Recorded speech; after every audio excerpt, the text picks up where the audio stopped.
if this allows it to go through. Until If you not, I'll streaming. just jump on StreamYard and do it. But I know, with Zoom, you can have a lot more participants. It says you live. Okay, there it is. Yeah, it had it set up as private earlier, Sister Monica. Oh, Yeah, and not live. there So you go. You on YouTube. You just yeah, popped not up as on live. YouTube. This is fantastic, sir. All right, so just give me a second, Michael. I know you're excited. You ready to talk? Give me one Woo! second to narrate my program here. So yeah, so again, just kind of coming on here live today. So we have some people coming into the back of the Zoom here that they want to talk. I'll just leave it at that. I'll let people always speak for themselves because they'll kind of give you context of who they are and where they are. But yeah, I'm just happy to be here, guys. Again, this is your brother Africa Poor and going live today. Just want to talk to you guys about some things that's happening around the community as a whole, what we've been seeing out here around the so-called YouTube streets. Nothing short of a lot of social events that's been happening that we've been witnessing that has a lot of our attention that we want to speak on, right? For a lot of reasons that myself, where I haven't been live for a while, for you guys haven't seen me in a lot of these different circles for a lot of reasons as well, because I've been doing some things, considering getting myself together here, and where I want to protect and guard the energy and the space of what I feel like we've been trying to build here, especially on the financial side of things, where I think it's just been important to kind of take a step back and reevaluate some of that that work that we were putting out there. And again, it's funny how we ended up here, even though we kind of felt like we were obviously end up being here. All right. It's weird to think about it that way, but that's essentially what you get when you have these kind of scenarios, right? And because of that, I want to be able to speak to it. I want to be able to, have my say, so to speak, or my day in the sun. You guys are welcome to come on as well and speak about it yourselves. This is an open forum conversation. Of course, we're going to speak like the adults that we are. Right, we're going to respect the value within that. But I'm definitely happy to be here and speak to you guys here and share again my perspective as well. How it has really solidified what we kind of already knew what was the case here and what that looks like for us going forward, right? So we don't want the body of work that we've done through certain channels and certain perspectives to be undermined or watered down because of certain individuals, right? And this is the community at large, right? This is the community at large. So we don't want to make it about one particular thing. We want to make it about a plethora of different, events or things that we've been seeing on social media that's been really, really bringing a lot of attention to the Black community as a whole. And I'm specify our community because these are the type of things that, again, I just keep it very simple, that really shine a spotlight on how people use these things in stereotypical ways to label or mislabel or misnomer what we really, what we stand for, right? It's always that, that exception to the rules so much. All right. And then it just be, anything Hey up, else. mate. Who's the So stream below? What's the stream below doing? That's the pro. yeah, 1 second, guys. I see the guy popping, and I know it's gonna happen. It's gonna happen. But I'm thinking these guys are serious, but they're not. But I understand that some of these guys just popping in, just kind of want to act up a little bit, and I look forward to kind of seeing the foolishness within that. All right. But anyway, so but yeah, guys. So that's the conversation that we're gonna speak about today. Again, this whole issue behind Brother Polite, right? The whole scenario around the culture and the community at large, right? That had any connectivity to this whole conversation piece, and the level of, I guess I should say the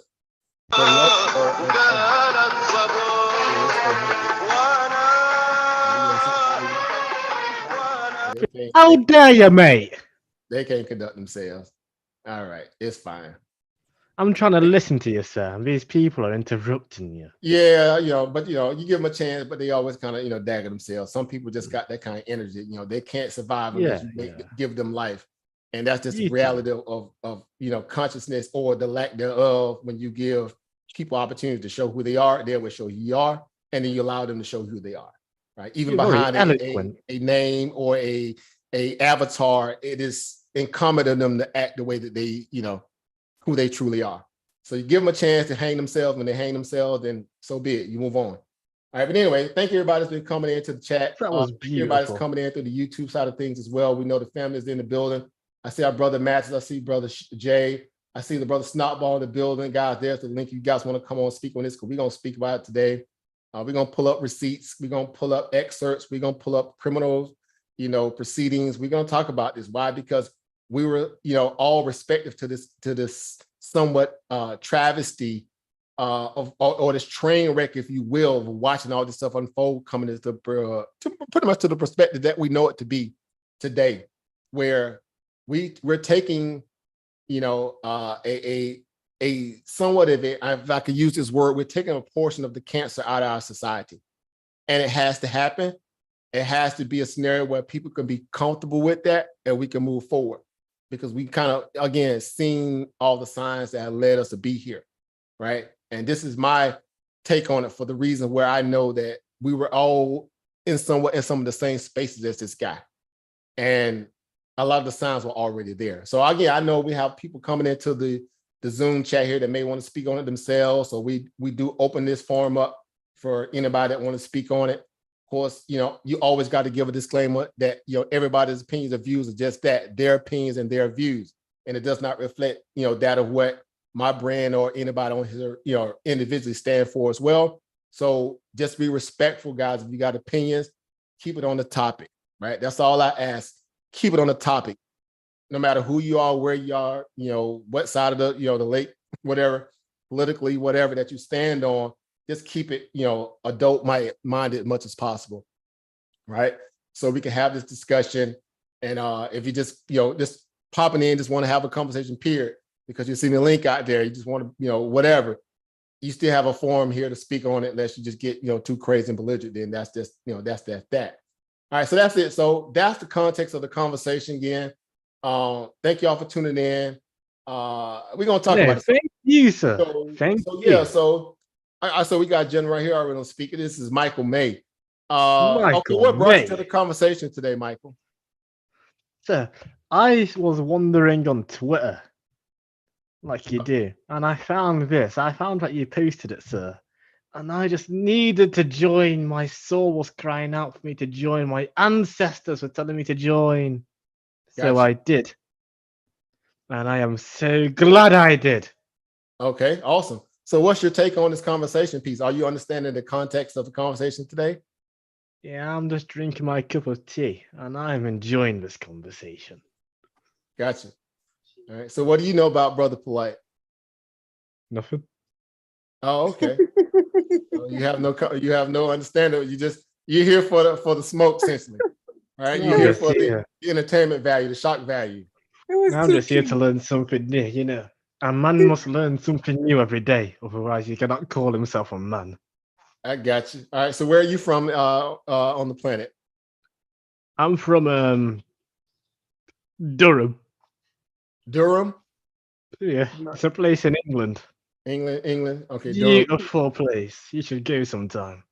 All right, I hear that. That's what's up. All right. So yeah, so this conversation is serious to us for a lot of reasons. Because somebody was hurt in the process of this, for whatever reason, whether you're familiar with it or not. It seems like you're not. And you probably saw the link, because I do have a lot of again a wide net of people that I deal with on Twitter for a lot of reasons, because obviously I'm in the financial side of things. So I have friends who are from all walks of different lives or whatever. So you just saw the link. You just want to come on and talk about it or you just want to be a part of the conversation? What is it? Yeah, I just want to be a part of the conversation. I just want to be a part of the matter. Gotcha. All right, So I hear that. All right, so we're going to have a conversation about this a little bit here, and some people are going to pop in, some people will pop out, and we'll allow them to, again, present themselves who they are. Pardon me, sir. I have a point to raise. What is that point? There is a man connecting called Ben Daver, which sounds like an inappropriate username to me. I think he might be trouble. Ben Dover? Yeah, I see that. Yeah, good play on words, right? What's going on, Ben Dover? What's up? What's going on? So you're here to talk about the conversation topic today? Yeah. Okay, awesome, awesome. So what do you know about Bend over, I'll fucking kill you. Yes. Hey, Oops. no need for all that nonsense. If you're here to mess around, I will not So, have so it. Michael, I need you to just be, allow people to talk to, because again, I got to moderate here. Oh For yeah, all the my right bad, my bad. Yeah, let's have a little decorum here. Bend over, I apologize. Be studious about it. So what's going on, Bend Over? So what do you know about Brother Polite?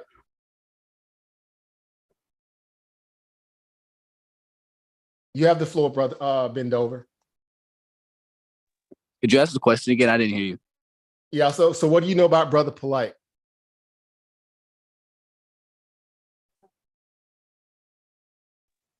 So basically, I know it's where you take like you take this condom, right, and it's filled with jizz, and you put it over your girlfriend's head until she essentially just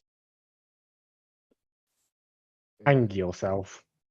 Yeah, you knew it was coming. We had to kick Again, off. this is the energy out there, right? So I Kick kind of did it for this out. reason, because I knew this is the kind of energy that you can expect, right?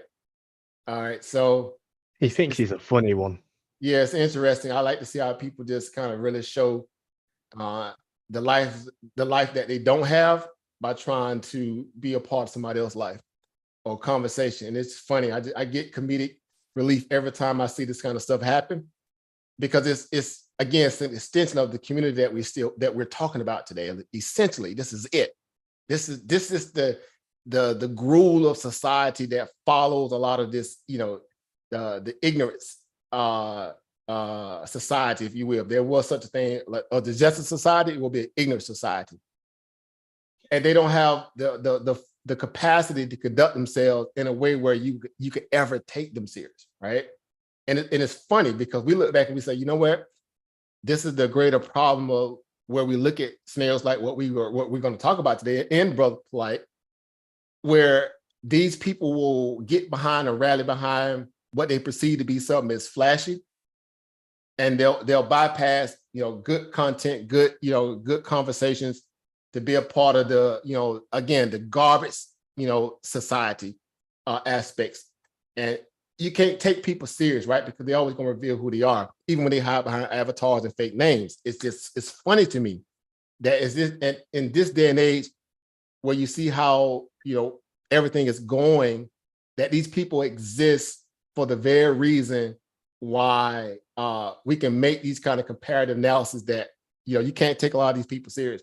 And this is why you got to guard your space and your energy, because if not, this is the kind of the social bombing, if you will. All right, this social bombing of people who just want attention. All right, it never fails, no matter where you go. If it's a 4chan, if it's a Reddit, if it's a Black Power, if it's any kind of conversation portal where these people can amass, this is what you expect. Why? Because people don't have a grasp on control. They don't have a grasp on being level-headed enough to have a real, intelligent conversation. So they convince themselves that, if someone else can have that, they can't see it as something that they can function in, because it just, it just really, tears up their civility in a way where they can conduct themselves as adults to have that kind of conversation, right? It's attention based. It's just one attention hop to the next. And it's funny to me, but this is a real topic, right? This is a real topic, right? Because a young girl got hurt in this process, right? And I know I'm up for the trolls. That's why I opened the link up, right? I'm up for the trolls, right? That's exactly why I opened that link up, right? Because I know in the midst of some of that, someone's gonna come in here that that has a real true gripe or a true response to this. And I'm here, I want to hear it because I think it's important, right? Because I can easily just lock it down and go right to the core people that I know that's here for that genuine, and we can have that kind of conversation. But we're talking about molestation here. We're talking about potential rape here, right? Even though there's already been adjudication, we understand it to be what it is, but the language in terms of legalese puts it at a stance where it's kind of considered that, but it's not completely all that. But that's a part of plea bargaining. But we know what it is, right? We know what it is, right? We don't have to kind of placate words. We don't have to get into this verbose, this grandiose, vernacular. We know what it is. It's definitely the R word, right? And this young girl's life is never going to be the same. And the one part about me as a father, I say, you know what? If we ever going to have a human experience, let something like this happen to your child, your daughter, your sister, your niece. And let's see if you have that same joke for energy if it happens to you, unless you are an animal. Because the human conscience is at an all-time low globally right now. It's an all-time low. And it's funny because a lot of people are comfortable, being bottom feeders. They're comfortable being bottom feeders. They're comfortable being around other bottom feeders. It's like it's no growth whatsoever in those portals. And it's a joke, right? It's a joke until it hits their front door, right? It's a joke until it gets real in the field, as one would say, right? And that's funny because I've watched and witnessed this stuff for years within our circles, and I pull back for all the right reasons. I see you got your hand up, Brother Mike. Give me a second, Mike. I'm gonna get to you. But I see a lot of people, we watch this stuff happen, and it's interesting to me. It's so interesting to me where it seems as if, where we say to be conscious is to be really, of the conscience of understanding, being aware, being knowledgeable. As I like to say, knowledge brings power, power brings profit. That these things fall short for a lot of people. Because I, like many who is of the mindset that, if you're going to walk it, you're going to, talk it like you walk it, you're going to have to bring it, because you can't, be a bus driver on Sunday, right? And then, you can't be, speaking, I'm, Brother, may I interrupt you for a on second? Monday or Tuesday, right? With all the emission that comes off the back of a bus. You can't have it both ways, right? So again, that's the topic, guys. We're going to talk about this. We're going to open up receipts. We're going to open up conversations. I'm definitely going to speak, unbridled, but with, respect about this situation, because again, I was on, or in some of those same circles with some of those guys. And I just, felt some kind of way about it, right? So right off the bat, even dealing with, of course, Sarnetta, many other scenarios and people in that, and I'll get to those other names too, because we're going to speak about that. It just baffled me how I seen people die on that sword. Of all swords to die on, they chose to die on that sword. Not the information that people, came into this community saying that they want to be, pillars of, and edifying people and giving people knowledge about self, or just period, history, just period, whatever your lane that you chose to take or partake in, they chose to die on that sword. Think about that, guys. That should be enough to make anybody, like, seriously. Excuse me? Yeah, go ahead, Michael. You want to say something?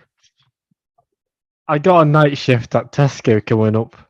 I need to go, brother. I apologize. No worries, no worries. My manager's threatening to eat my dogs if I don't go. Oh, okay, that's fine. That's how they say it in Britain. Gotcha. Yeah, so that's where we're at, guys. And it's just, I've been seeing a lot of commentary all across the internet. Of course, I really just got myself a little bit set up, because you guys know, a little bit, about my situation. I moved into another place here. Got a lot of things going on. A lot of things been going on in and around my life that I've yet even talked to you guys about. But a lot of it was perfectly timed for the right reasons, and it gave me the mental clarity I needed, so that when I did, come back to the fold of, doing the work that we do, I would be that much more sharp, and resolute, which I was in the beginning, but even more so now because I understand just the importance of why we are here. Why I surround myself with a lot of you guys, right? And when I say the word Ubuntu for a reason, right? That proverbial African proverb, the extent of what that really means, right? Because if you're gonna say I am because we are, that means the extensions within that, the periphery of that, meaning everybody in it has to move, at least on the baseline code of what that really means, how we protect the value of the content. It's not even about ourselves personally. It's about more so our message, that unified message of edifying people, empowering people, right? Economically, whatever the case, right? And I think that's important. So we're going to speak about a lot of that today. And I'm going to put some things out there, a lot of those things that we kind of already knew and we didn't speak about because a lot of people control the narrative for a while. They control the narrative in a way where even if you did speak on it, there was going to be, right there to kind of try to beat you back down off that platform or beat you down off that talking point. Why? Because a lot of these people who profess to be, about community, so-called activism was never really about that life. It was about individualism and wanting to be seen more so than actually heard, right? When I say heard, meaning felt by the body of their work. And it doesn't undermine some of the work that most people do, but again, you can't have it both ways. You can't be a carbon polluter on Sunday driving a school bus, putting diesel in it, whatever, and then be out in the picket fence, Monday morning and say, you're all about climate change and clean energy, right? Which is it, right? Ain't no such thing as to have a pregnant woman. Either she's pregnant or she's not, right? And we watched a lot of people sit around the community, placating, for clout, placating for, all the wrong reasons, but they confess or profess that they were about the community, right? Let me get on camera. It's been a minute. Y'all probably seen your brother in a while too. Let me make it official, right? We got a lot of the hecklers out now. So, let's get it. Let's make it official here, guys. Let me get on here. I know it's been a minute. What's going on, guys? I even had a haircut, right? Cut some of my locks a little bit. But what's going on? So we're gonna have this conversation. What's going on, brother Brandon? So we got some of the family in the building now. Now we can cook, right? We can cook now. We got some of the family coming in. What's going on, Oba? How you feeling, bro? Man, I'm doing great, man. Happy to see you guys. Happy to be in the, you guys are in the place.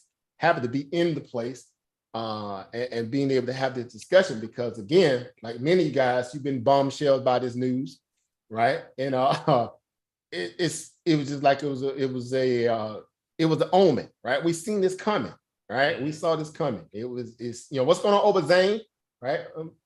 Back and forth on the YouTube. I see what's going on, Oba Zane. Happy to have you in the building. Thank you for that, ma'am. I'm happy to be in the building, ma'am. I'm happy to be in the building as well, right? So, so you guys been again keen to this. Y'all been paying attention to this. You guys probably, got your own viewpoints about it. And again, I'm open to have that discussion with the family here because I understand a lot of us, may not see this the same, right? A lot of us may not have the same, perspective about this, right? But again, as a man myself, as a father myself, there is no way, right?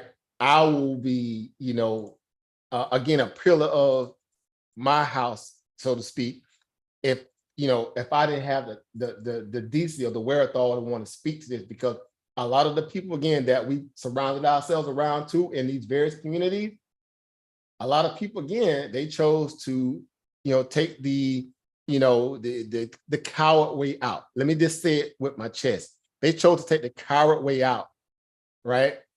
And not really, holding this dude to the standard that they would have held someone else to. They didn't want to hold his feet to the fire, right? Again, they would, personally want to platform what we knew to be what it was for a lot of reasons, because we understand, that they wasn't all in on the sanctity of trying to really protect, the community at large. Beyond the practices, the bad business practices. That's another conversation too. And that's why we definitely need Brother Andre and Brother Chris for that. They were always on that dude back for that, shout out to them brothers, right? Y'all know, when it came to that, over Chris and brother Andre Boyce, they didn't play the radio when it came to Polite, especially when it came to his business, lack acumen, right? And it was important that they stood on that, and we had plenty of chances to see other people make those kind of declaration stands about certain things, and they just still chose not to. Again, they waited all the way to the last hour to try to make that denouncement. They waited to the last hour to make that denouncement. And that said a lot to me. Because I'm like, how? Like, how, Craig? What's this about? Right? What's this about? But it was pretty evident what was going on here. Right. So again, I politely just, again, for a lot of other reasons, I politely just move myself out of a lot of those circles for my own reasons. Again, whether I'm missed or not does not matter to me, because again, I'm like Coach Prime. People's opinion don't mean nothing to me. Right. I know what my position is. I know what I posit. Right. I know what I stand for. Right. And genuine when you see genuine. Right. And I surround myself with genuine people for that reason. People who are really about that work. It's about the message of the work, the body of the work, than it is about the personality. And for a lot of people, it's the opposite. It's about the personality over actually the message. Because if you were really serious about scrutinizing the message, and it was an open forum to have open critique, you would never have the level of what they call online bullying of the conversation, of the narrative, where it would have made it such an open dialogue. Right? They always say we have an open dialogue and discussion. But chances are they're not going to have an open line of communication. It's just not going to happen. It's not within their DNA to have that constructive criticism pointed. They're not built that way, so to speak, right? And I just sat back. Again, I just sat back and watched. So I went through the whole gauntlet of, saying that, this is why this stuff has to, it has to come to a head at some point. Right? It has to come to a head at some point. So here we are, guys. Here we are today. And we see, how people are responding to this. Right? We're seeing, again, a gazillion videos popping up. Right? And first and foremost, let me get this disclaimer out the way a little bit here, too. I personally unsubscribed from a lot of people's channels. I still ain't done. But I was starting to do that a while back, because I didn't want to see that stuff or be in the space of a lot of people that, again, profess one thing, then they carry themselves with a very funny, finicky energy, right? That never really amassed to, I think, what a lot of people, expected of them to come into fruition at a point where you have natural growth, right? That you can say, okay, this person really genuine. They really serious about, wanting to see something good come from this. It's not just a moment, right? Y'all used to hear me say that a lot, even when it came out of stock investment scenario. This is not a moment, right? This is more of a mission-oriented movement. We have purpose here, right? We know what we're trying to accomplish here, right? We're trying to get people, focused on things that matter the most to them, and that's wealth. Right? At any little small aspect of it, doesn't matter where you start, but let's get the narrative going. Let's get the conversation going. Let's get people excited about something other than, arguments, confrontation, right? Again, chest thumping, and then again, a lot of stuff that just really did, move the bottom line. Again, based upon my perspective, and I'm not even saying opinion on that. That's 100% perspective based upon what we saw, what we've been seeing. Right, if you will, right? So I think that's important. So anyway, again, we got people in the building here. You guys want to come on the panel? The link is out there. I know we had a couple clowns coming in the beginning, and that was expected, right? And I knew that was going to be the case for some of them, right? They couldn't wait, to come in and show their true colors, right? Right. But I enjoyed it too. Why? Because I this is how I check the pulse of the people. Sometimes you got to see that and see exactly where the pulse of the people at.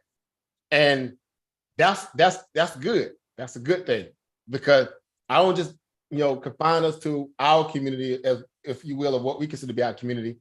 I want to see what the community at large thinks, nationally, right, globally, right. And again, I net a cast wide, especially when it comes to me, because again, I have a lot of connectivity in terms on the investment side. I have people that follow, and other people who just jump in in your mentions for all the other reasons. But it is what it is. When people see a link and they see a chance where they can come on and prove that they're every bit of 3 years old, they're gonna do it, right? They're gonna do it. And it's interesting to see that too, because again, society is sick. Society is sick right now in a major way. Like, you got to guard your energy, right? That's your responsibility to do that. You can't put that on no one else. You have to guard your own energy, and that's exactly what I know I did. For a lot of reasons. And I know, I knew the fold in which I moved in terms of that of you guys. I knew we were, we're solid, right? We're good in our own right. And we, whatever, right? So anyway, so and again, Sister Monica in the building. Again, Brother Brandon in the building, guys. Anybody else want to come on? The link is here, right? You guys come on. Let's have that discussion again. I'm gonna pull up some things, of course. If you want to speak on them yourself, that's fine. Again, it's a lot of things that I know I want to speak about. And I said a couple names earlier, but I'm gonna say a few more, right? I'm not done, raising the roof on those individuals, and then we're gonna have that conversation. Right. So right off the bat, Brandon, I know your mic is open a little bit. Just where are you on the onset of all this stuff? Because I know you probably, like everybody, getting your own bits and pieces of it too. Where are you at?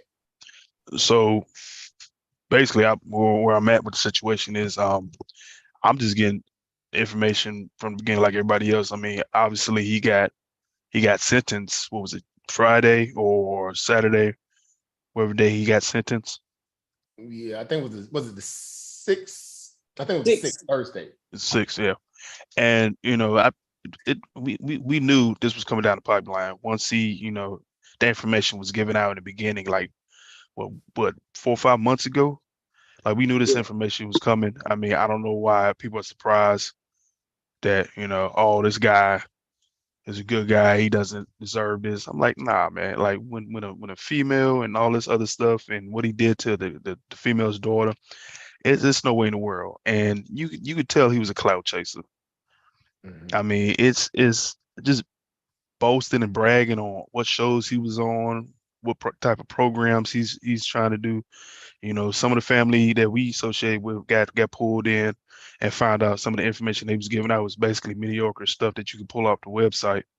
As far as like investing, I mean, it takes a person who's really good at doing due diligence to see through this mess that he was this mess that he was trying to portray as, this master investor, all this other type of stuff, trying to be an entrepreneur, trying to be, this high powered individual. I don't know. I stay out that realm. That's between y'all and everybody else.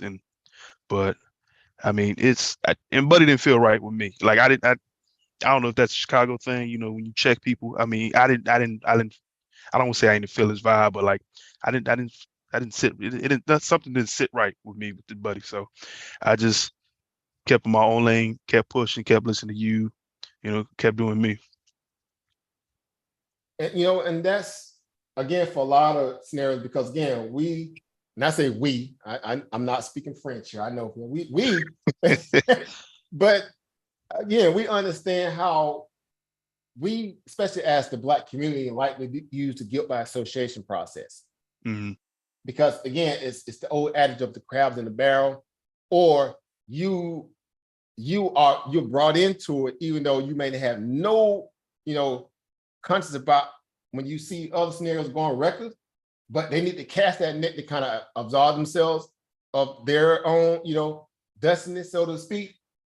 And so they'll use that as to say, well, see, yeah, but y'all, no, we know for what it's worth, what people subscribe to, where they again submitted their flags in the ground, or to say that they was about more than what we would have looked at and said, you know what, that's a bit much. Now we on the level of like we're using insanity as conscious reality. Hence, I titled today's conversation "Black Surrealism." Right? It's a message in that topic, Black Surrealism. It would be a bestseller if someone had the wherewithal to sit down and really write what that looks like, especially over the last 10, 20 years. 10 years to be exact, to be really conscious about it. But we've seen a lot of things come in the fold where it became almost like a dog and pony show. It always starts off genuine. And then people again began to go left because for all the wrong reasons, I should say. Right? It gets off the message and now it turns into me-isms, right? And then people looking for the savior complex, the great white hope, the great black hope, the great olive hope, whatever hope people look for. It takes so much away from the context or the content. And that's what we end up with, because it's funny to me how like a lot of people, that are still even in denial about this stuff today, they exist to be the opposing force, right? The polar opposite, like a magnet. They exist to be the polar opposite of what we know to be now adjudicated, signed, sealed, delivered, and there's still people going down naysaying. That's the consciousness that I'm talking about. That when you check the pulse of the people, those people still exist. But how though? When you got immense amount of evidence in his Instagram, other people saying the same thing. Different chats are talking about the same thing. Like how's still that denial? I mean, you got this man sleeping on a Versace bed. Like, come on now. Again, it's okay. Ahead, Sister Monica. Go ahead, sis. Oh, I was just saying they call themselves separating his personal, from what their pursuit is with having him around, which is really interesting. Interesting point within itself. Of, well, I don't know. I think somebody made the comment last night. Well, I don't know what he was doing, or he wasn't here for that, or it was just for interview purposes. But it's a level of dishonesty and bad character that you have to, at some point, you have to be like, you know what, no matter how many people are attracted to him and how many numbers are going to go up, you just can't be involved in that matter, because you're going to get the hit regardless of what you think you should get the hit or not. And for him, when he made that comment about him, he wouldn't denounce Dr. York, and he didn't see anything wrong, or he didn't disagree with what Dr. York did. I was like, oh man, I couldn't listen to him. I have a whole bunch of buddies that will listen to him, and I'd be like, how could y'all even tune in? Like, you see what he said and what he's doing, and they oh no, it's about the information. It's about the. I'm like, information. Oh my goodness, I can't. That video with him and the young man sitting on the bench. I don't know if y'all remember that. With him and the little young guy that was assaulted by Dr. York sitting on the bench and having a conversation. Yeah. Oh man. Oh, listen, I was like, a lot of that stuff Ben did it for me. And yes. And I'm gonna go in deep into again a lot of people who platformed him. And again, y'all, when I say that, y'all already know who I'm talking about. But I'm gonna say names because I don't want it to be obscure like they do. They danced around a lot of names over there. And it was just, to me, it was just like, dude, it's again on Monday, y'all preaching about this. On Tuesday, y'all on a whole new different, side of the bench. And that became the quote unquote the gospel of how this, I guess we want to call it, the community was set up to be brandished as you have to be, your own comptroller and being able to separate the wheat from the tare, right? Eat the meat, spit the Yes. bones. And We're talking about something for of me, this. We're not talking about if the information leads to that, because character value has a lot to do with delivery and what you receive in terms of that too, because it's the saying goes, you got to walk it like you what? walk it like you talk it. Like you talk it. And for me, it's the females. You really have to pay attention to detail. He was a magnet for them, and I was just like, oh my God, accident waiting to happen.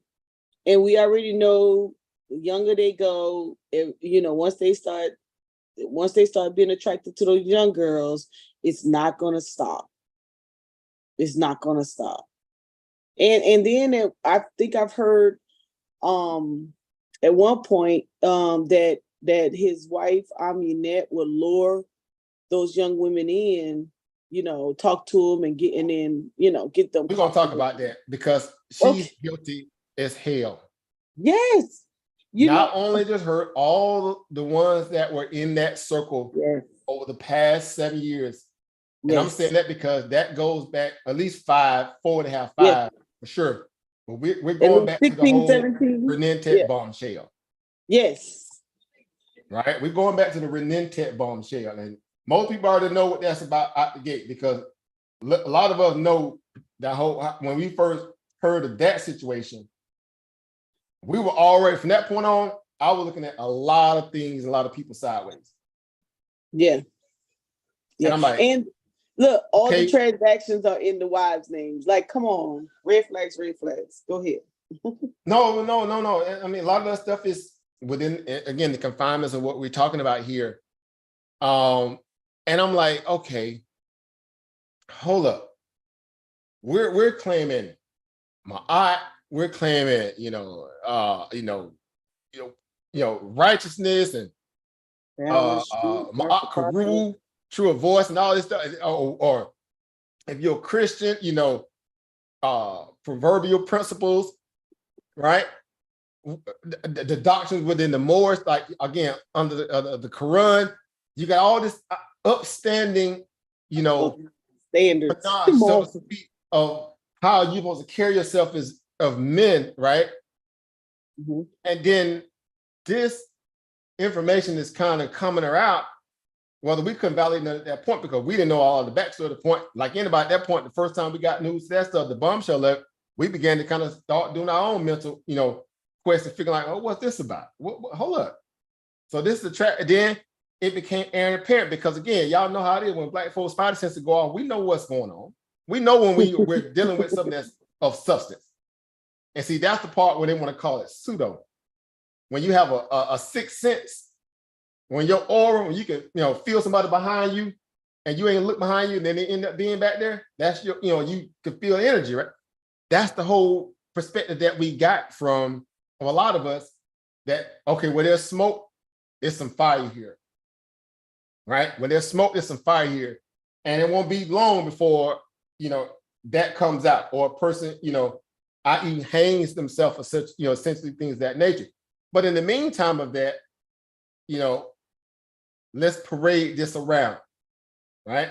And I'm of the mindset, okay, well, again, granted, that's someone's business, that's gonna be dealt with. But then again, when it resurfaced at a point where, again, we were at a point where we were really going heavy in terms of even what we were doing. I'm saying that for us, our community, we were doing a lot of shows, right?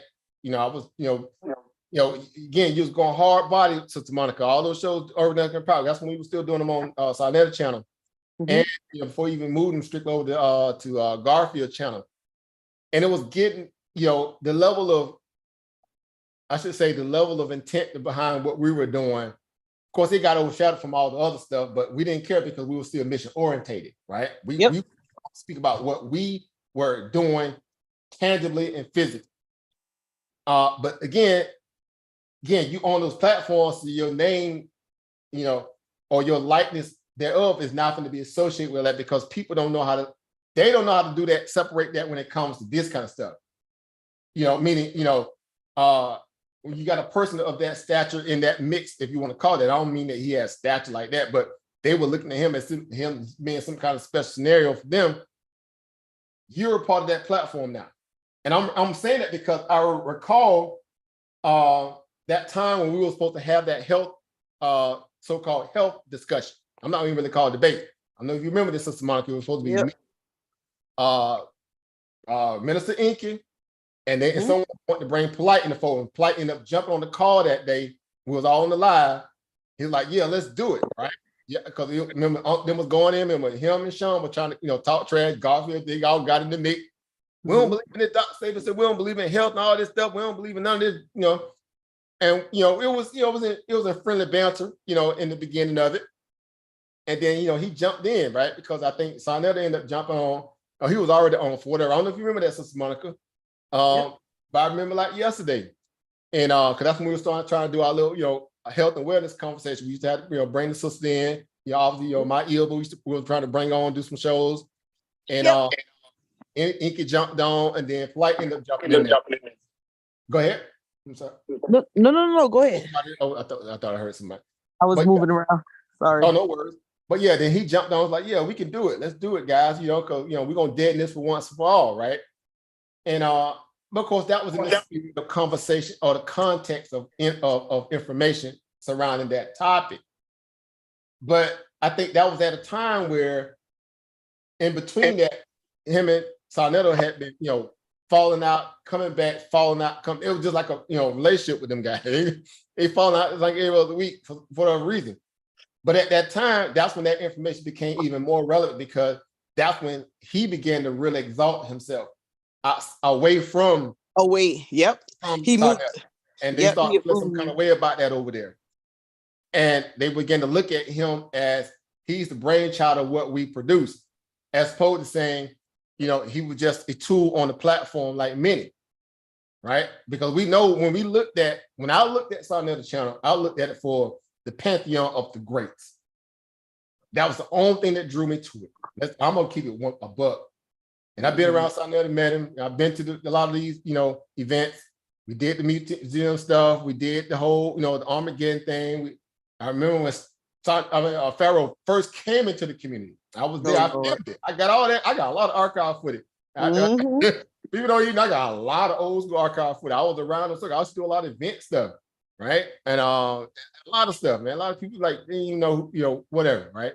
But they had to do with that. It had to do with my perspective of why I was in the community, right? What was my position in it, and what I stood on. And my message has always been the same. I have not changed. I'm a health and wealth initiative mentality, right? We need a great awakening in that perspective. So I was trying to add value wherever I could, but nonetheless, kind of staying on course here. That at that time, you know, again, him and Inky was falling in and out of life. But during that particular time of, I should say, a timeline and chronology in this whole reality, everybody was seeming to kind of be okay with each other at that point.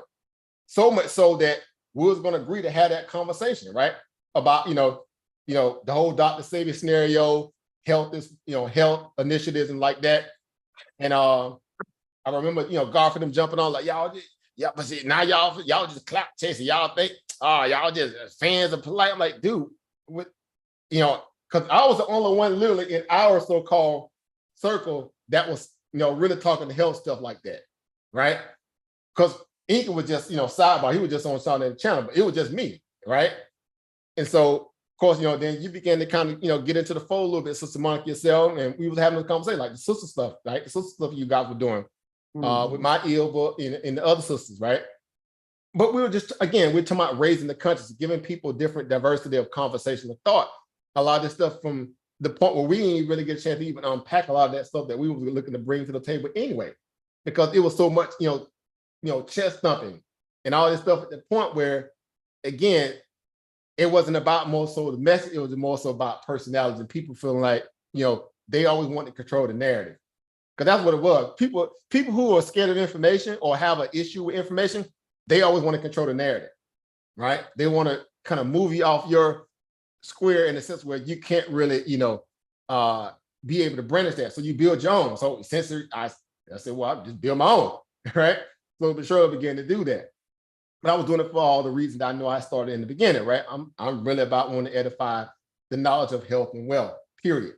Right? If it ain't stocks and investments or things of that nature, financial literacy on that side, of course, when I have a chance to talk about health stuff, I do it, wherever I can.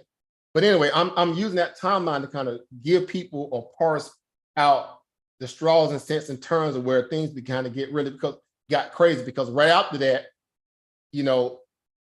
I would say even for Garfield, he kind of hit another gear, in terms of his reality, right? His channel, right? And he began to grow. And a lot of the things that he was saying, of course, I didn't agree with everything. And that was fine because I was always conscious in telling people, I made it very clear to everybody. I don't do personality worship, period. Me and Unc had spats. There was times we had civil discourse. But, for one thing, you're not going to, try to control my narrative because I'm a grown man, right? And they used to try to shun a lot of people and try to kind of push people off the grown man square because they trying to be concerned about, controlling the narrative as if they have, cornered the market on knowledge or a certain value or genre of conversation or knowledge value where they was the aficionado on that, which a lot of it was already, all over the place. It wasn't constructed properly. It was just saying stuff. They were just doing a lot of repetitive parroting of information. It became more rhetoric than it became about substance because none of the stuff was like none that you couldn't go read for yourself. And then if you had opposing view, whatever, it was not hard to kind of have an opposing view for things that obviously had that level of scrutiny aligned to it from the beginning anyway. That were already hot button topics. Even if you brought in the most esteemed, professional or someone in those particular lanes of field. So it was all about the narrative, jockeying for the narrative, I should say, right? And it was just funny to me because I'm like, man, hold on, I thought we were supposed to be, aligning ourselves with civil discourse in a way where we can have a conversation, be it we agree or we don't, but we can do it in a way where we're not trying to undermine the one thing that a lot of Black people have an issue with is being looked at as, less than the position that they carry as either Black men, alpha male-minded people, or Black, alpha queen-minded or female-minded energy, where, we feel like we can't look at our people and say, I can have this kind of conversation with you and still walk away knowing that if we have the levels of disagreements, right? We disagree to, we can agree to disagree in a way where Ubuntu still is the principle at the end of the day. If y'all get what I'm saying, right? We can have that kind of conversation and that's fine. But that wasn't where the community was going. It was going a whole new different, level. And it began to pick up steam and people began to really start feeling themselves, right? For all the wrong reasons. And they began to kind of put this ranking system in play where certain people were able to, garner certain, if you will, more credibility or clout than other people. And I'm like, well, how are people, I guess convincing themselves that this is normal, right? That this is, how we, this is the normal, modus operandi here, so to speak, right? So here we are today. Essentially, here we are today. And there's more within that timeline. I'm just kind of setting a template here from where I stand in this. And how I've seen things go a whole different, level when people personality got in the way of the message. Because it seemed like not too far after that, again, Inky fell out with Sarnetta. Essentially turning him on, Inky fell out with Unc, and then he fell out with Garfield. And then that made everybody that, that either was or associated with Garfield is now an agent because he had an issue with Garfield. Now, mind you, I used to buy products from Inky. My Evil bought products from Inky. I've had messages back and forth with Inky, about, health stuff that, from products stuff like that. And I had knew Inky through other circles, through my brother Hakeem in Philadelphia. If you guys familiar with Hakeem, Black and Nobel bookstore, done a lot of business with that brother. Hawk is known in the community. He's the most known person in the community. If you don't go to Philadelphia without understanding that Black and Nobel is the ground zero for that level of Black, health, consciousness, and Black empowerment. Is the premier Black. Isn't that where they used to do lectures there? I know, I can tell you how far I go back in this, right? You didn't know me like that. People just didn't know me like that. I go back to the moments. Ross Squad have been through there. Everybody done been through Hakeem bookstore. Or the people who, really, some of the great pantheons have been through there. Meaning some of the elders, they done been through there. It is it's that kind of branding, right? I know Hawk personally, right? And his family, and again, I look back through all that stuff and I'm like, man, how do we go from all that to where we are today? You see what I'm saying? And I'm saying that meaning as the totality of the conscious community, if you want to call it that, because again, I easily say to myself, you know what? This ain't conscious. This is some old, I had a chance of redemptive value to my life, and I'm going to use this to kind of thump my chest and, come out and just be objective to everything because I can. It's not about even the discourse. It's about, let me find a way to poke hole. Let me find a way to not listen, but, and just, I just want to look, I'm just here to respond. Forget what you might be saying. Forget that you might have said something. I just want to respond. Because I don't want nobody looking at you like you got something that, and trying to control a narrative. That's how it became. And I'm like, these people can't be serious. They can't be serious. So we watched, again, the rise and fall of this guy on your screen. We watched the rise and fall of this. And it was so evident that, I'm like, this ain't even, it wasn't even a stretch to see that this was headed this way. Because again, I go back to this. Matter of fact, let me pull this up. Let me pull this up because I'm gonna slow walk my little perspective of this because I'm doing this for all of the things that I witnessed in this. Somewhat behind the scene, but still on the scene in some cases. Because level-headed people know how to think through and see through a lot of the BS. You got everybody out there always just jocking and saying all kind of crazy stuff and all over the place, and they just going back and forth. And that's just because them having late night, a lot of Negro banter conversations and stuff. A lot of them are post-COVID. A lot of them are post-COVID, so they don't know the back. You say most of them are what now? I said a lot of those folks are post-COVID. That's why they only have one perspective on it.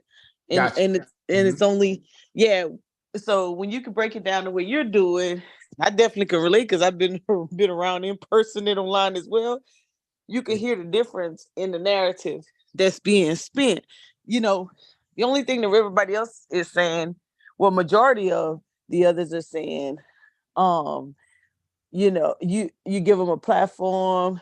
If you knew, you didn't say anything, but they can't build on the fact of how it was unfolding and how some of this stuff was lining up along the way. It was just, again, it was one of those things where, again, when you begin to connect the dots, it was almost but obvious that this would be the end result. And people still placated on the strength in their mind that, no, brother, you gotta, trust the science. I was hearing all that dumb goofiness. Like, dude, they found 6 semen stains on this little girl.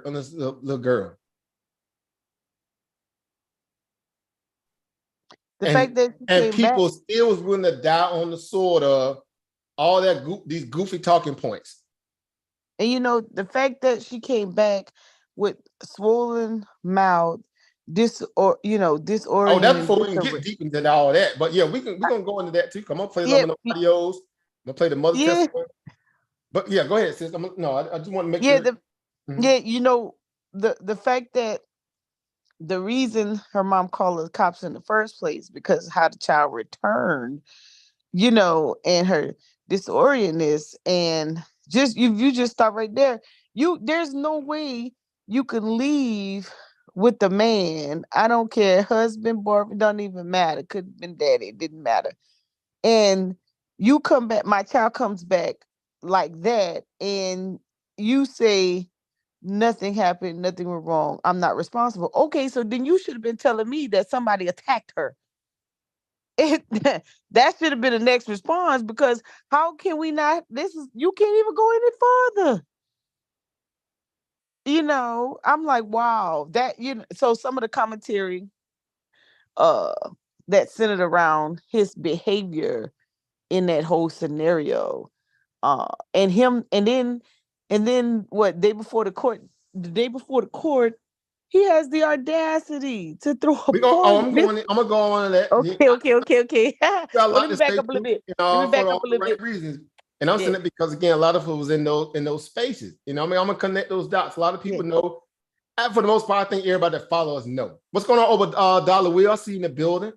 I Let me see you in the back up. building. What's going on, Mary Vay 2.2? See people in the back of the YouTube here. I'm just kind of moving through a little bit here because I'm still sending out a couple of things here. See you guys in the building. There's the link, guys. If y'all want to come on the panel, you're welcome to, because we definitely gonna have the discussion. At least I'm going to air my perspective of it, and I'm gonna let it fall in the ether where it deserves to be.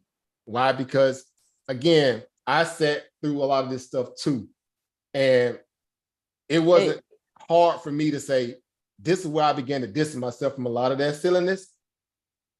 And I got more mission oriented, even more so in terms of what we were trying to do, because our message has not changed. Right. When the first time I came on a Dagger Squad, live with economics, Monica, yep. and the many others, and my message has always been the same. And I had my position about other stuff. Again, a lot of those guys didn't even know I was doing that stuff. But I was there. I was at a lot of events. I was doing a lot of these, events live. I was doing, vending at them. I met a lot of these people, some of them at the beginning of their so-called explosive value to the community. Again, we talked about the brother Pharaohs in the very beginning. Brother Run, What's Up Africa? Yeah, I saw him rise. He come right out natural. What's it called, that boy? Nature Boy.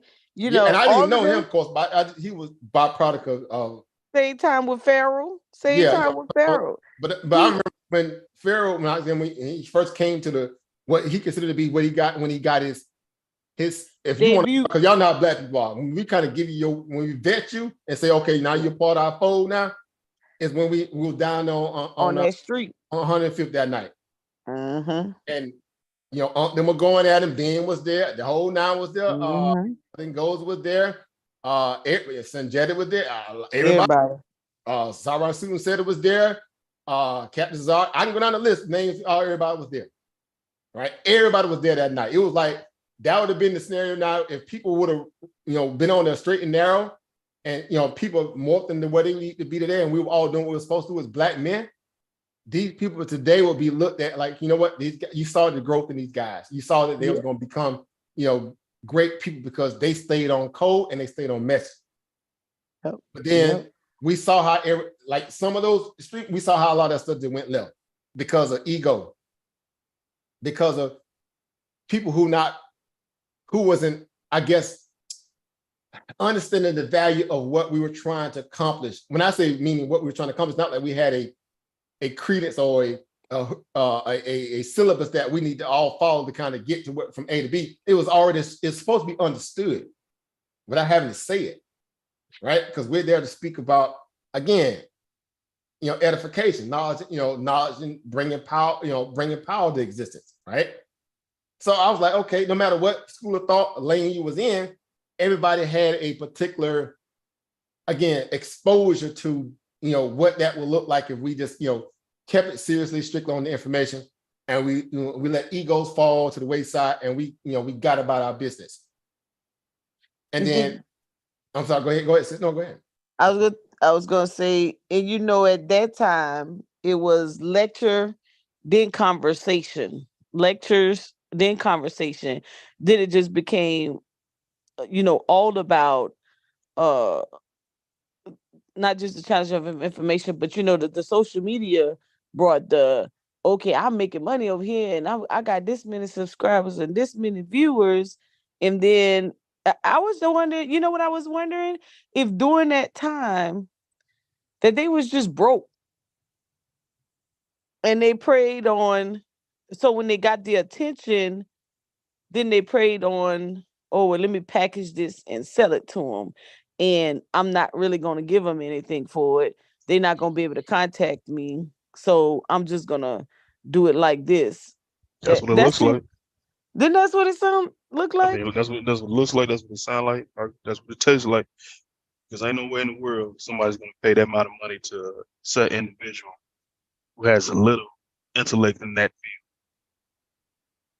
field. Two But that thousand dollars, they have a great mouthpiece. They can talk it, but no intellectual skills. right? It's almost like they didn't take it. It's almost like he didn't take advantage of the perfect opportunity. And I know you building on the. Oh, what happened? Somebody dropped off. No, No, you guys good. I just put mine Oh, on mute because I was doing something real quick. No, go ahead. oh, okay. It's almost like the perfect, like you building on it, the perfect scenario to stand on the shoulders of the elders, regardless of how you view their information. It was like the perfect scenario. You drawing in the crowd, and then you just did something totally different. Now those same elders still relevant, still exist, still doing what they do on the same level that they were doing it, but the subordinates, I would say, just took a total turn.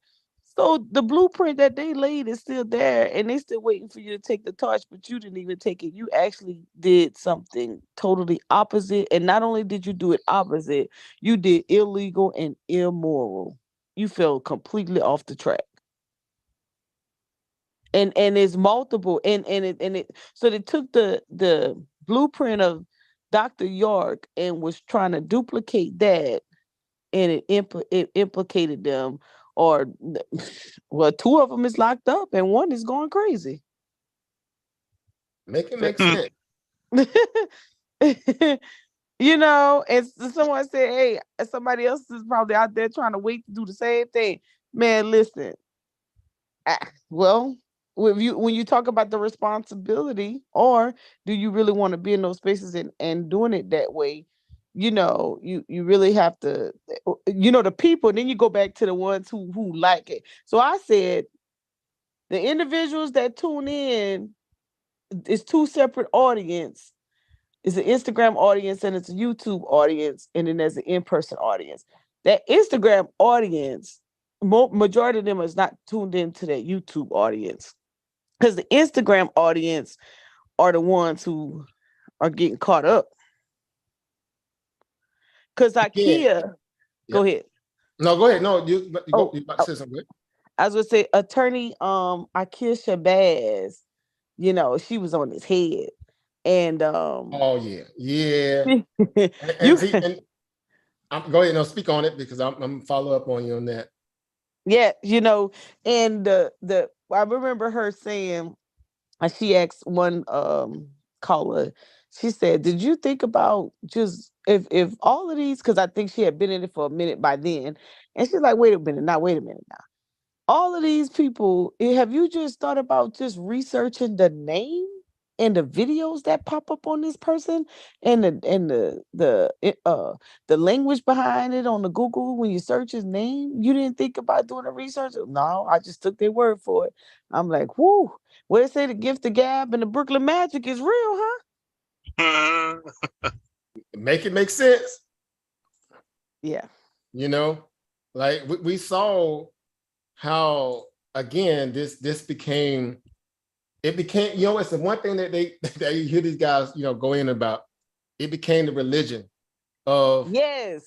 of again, chest thumping and trying to control the narrative, or allowing fragmented periphery of the totality of what the greats were trying to assemble to pass down to a lot of the newer, people who probably, are generally wanting to do something for the community in terms of their lane, specific to, watching the pantheon, the greats, somewhat kind of, have gone through what they went through, and say, well, we need to have some kind of way to keep their message alive, even if we update it subtly here and there where we need to, based upon new discovery of information, as we look at the stuff from a very, objective perspective as, investors, which is great because now we have a higher level of scrutiny when it comes to data. Why? Because this is what we do, right? For a living in a lot of ways, and understanding the importance of, not being intellectually lazy, being critical, right? In the right, proper way, in terms of how we go about, expounding on information or data, whatever the case is. See, that's second nature to us, especially at this point in the game, and it's only going to evolve and get more sharp as as the years go by, right? Because you see the level of the importance of that is non-negotiable. Well, you could take those same levels of the wherewithal of understanding what that means to be, again, proficient at due diligence, and use it in the same instance here, right? And it's not even about feeling, it's just learning how to connect dots, right? By, breadcrumbs, sound bites, videos, et cetera, and see that this was like, okay, we know how this is going to end. This stock going to zero. Mm-hmm. It's going to zero. This going to get delisted. Mm-hmm. And people were still trying to convince, I guess the layman's, right, if you want to call it that, no, this is, it ain't what you think it is, bro. You need to, you don't need to be, saying this or doing that. No, you need to just, allow this to be, and all this stuff. I'm like, what? Wait, what? How's this, how's this, you guys are supposed to be brothers, fathers, uncles, grandfather, whomever. And this is the level of defense you're putting up, not for so-called of, the younger generations of the babies or whomever, but for this guy. Or at least I should say even that energy. Because again, it went from them genuinely having good open source debate, constructive conversations, into clout chasing. It's about this. I want more TV shine than the next person. They backbiting each other. All the petty beasts, that was starting to happen and unfold. I'm like, whoa, what's this about? All right, what's this about? This wasn't the way that this was supposed to go. Right. And then I start beginning to see the slanderous nature of how it began to unfold. I will say this, even going back the early days of even young Pharaoh, I saw how them threw that dude under the bus in a very malicious way, because they despise that dude information.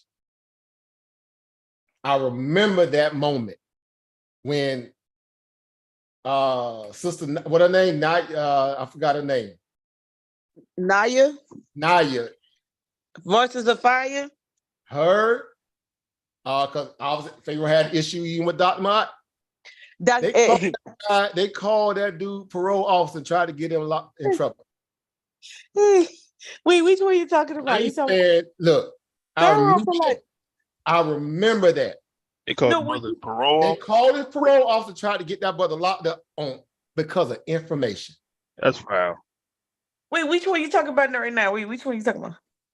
Somebody distracted me. This was right during the time we was having that moment. Remember when Pharaoh, they start turning around and beefing with him, banging on him?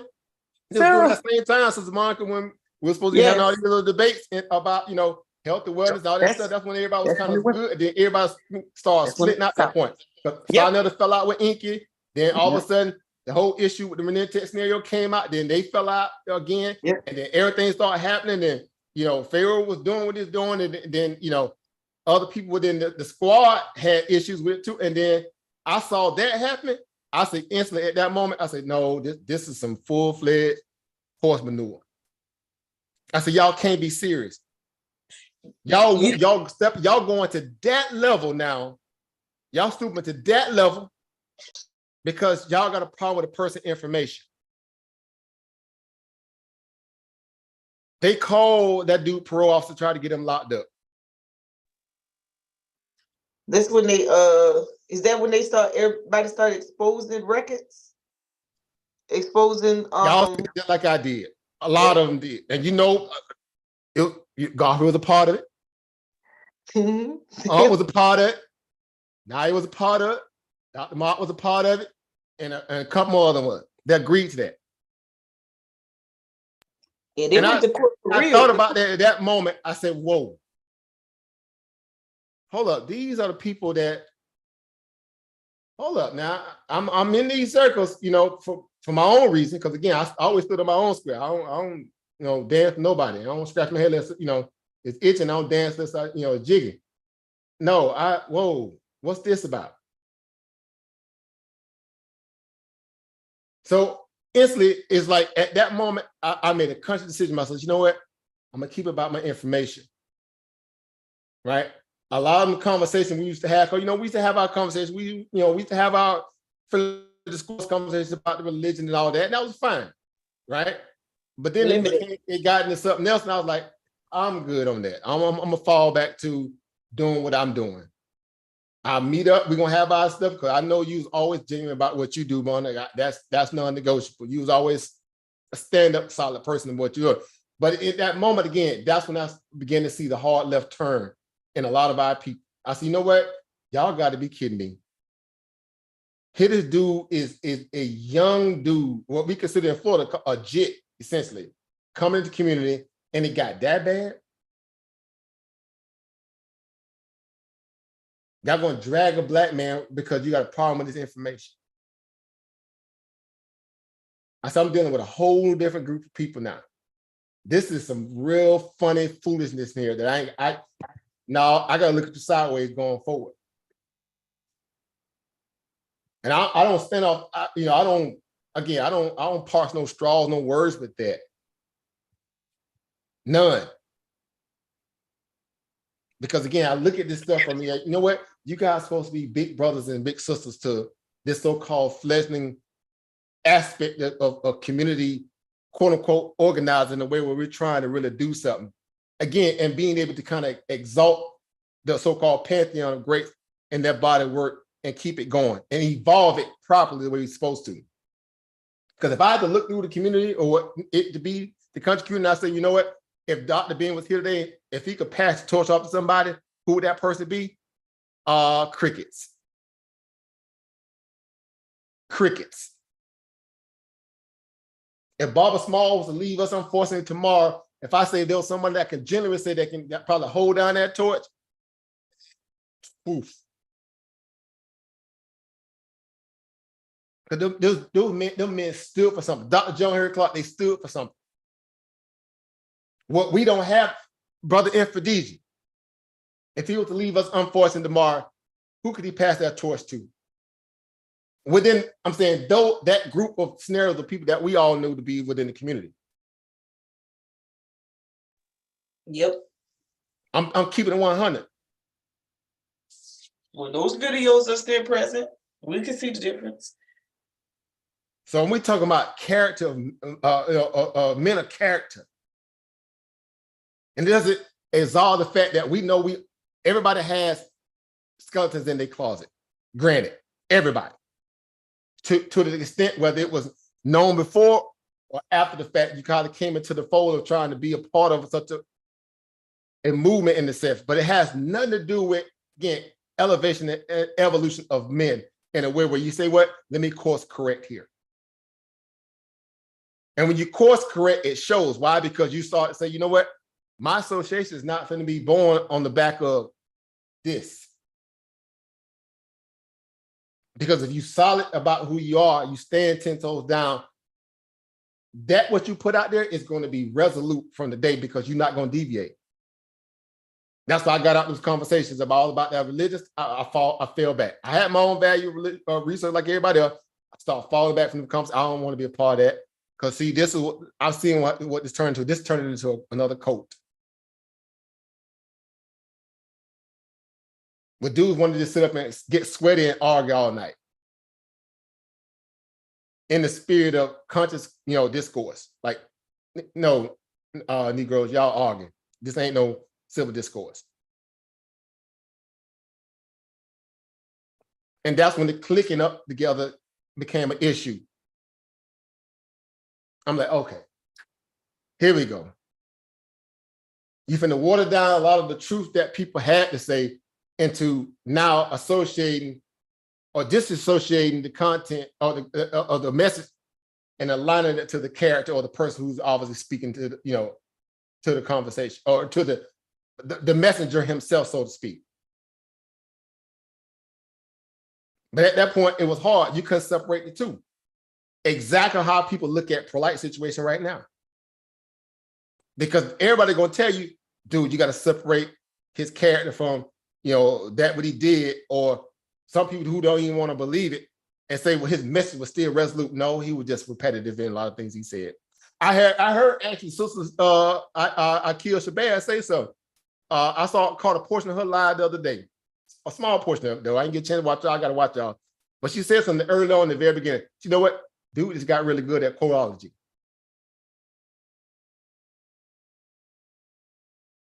And people, again, they ran with it. They ran with a lot of it.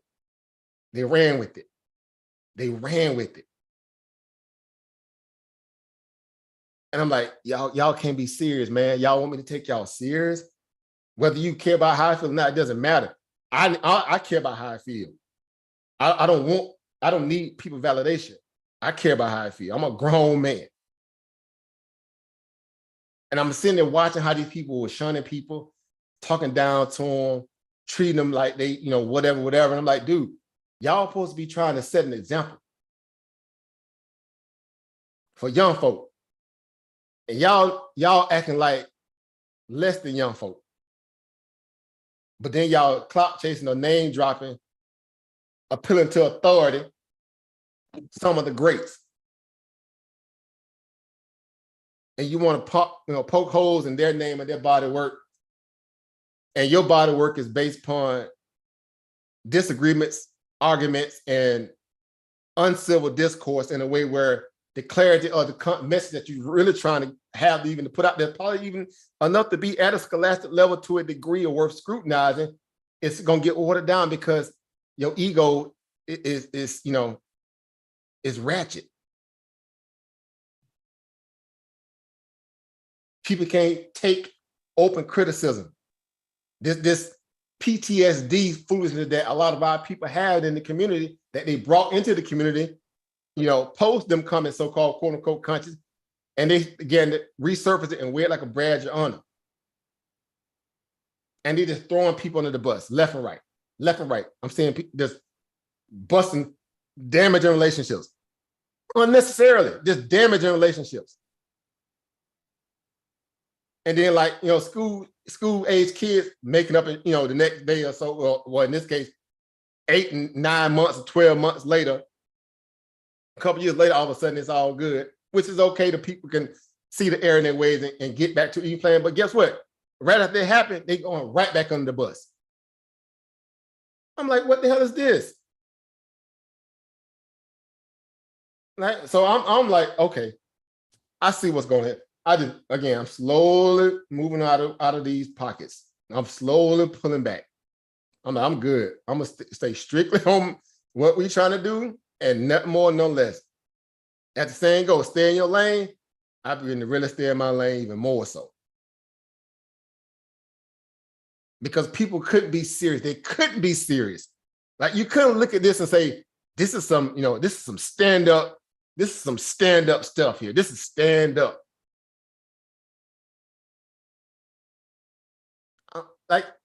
I'm like, make it make sense to me. And the one time, again, this moment right here. This is another one. And it was in this moment right here, again, after this began to really come out, it was in that moment I said, you know what? I said, this is game over now for real. I knew it was game over after this one. What's going on over, Chris? I see you in the building. Peace, power, and profit to you, man. What's going on, family? Can y'all see my screen? Is it showing? Peace, power, and profit. Over. How you doing, man? I'm doing well, man. Happy to be in the building. We're gonna have this discussion. I know you're kind of coming in late, but you already know what it is. I know you understand it by osmosis, right? Some of you guys don't even need a back briefing. You kind of know what it is, right? Yes, sir. And it was in this moment right here. Right? Yeah. Can y'all see my screen here? Is it showing? Yeah, we can see it.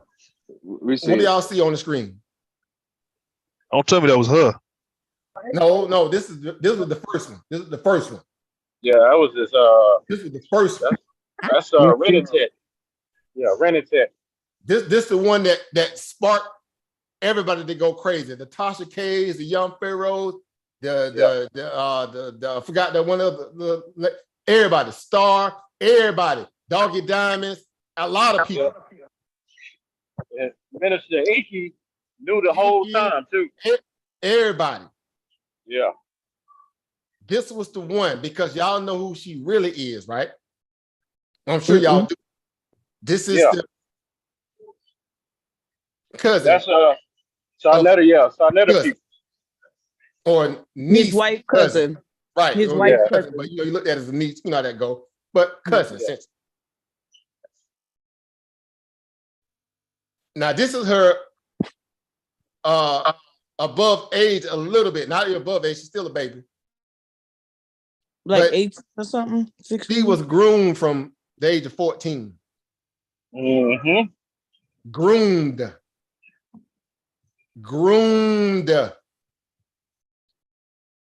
And the verbiage he used was what? I can't believe Renatech is still putting 2 fingers behind people's head in this picture. I love the love I get from taking her out after she did a major job on set, right? This is, again, all this stuff, she remains normal self and had why I love her. She is so funny, brother. Like, what did it say right here? Hashtag what? Proud what? Daddy polite. And he been praying on it the whole time, waiting for it to get a little. That right there is just, you groom them, and when they old enough, pop go to weed. You go pop.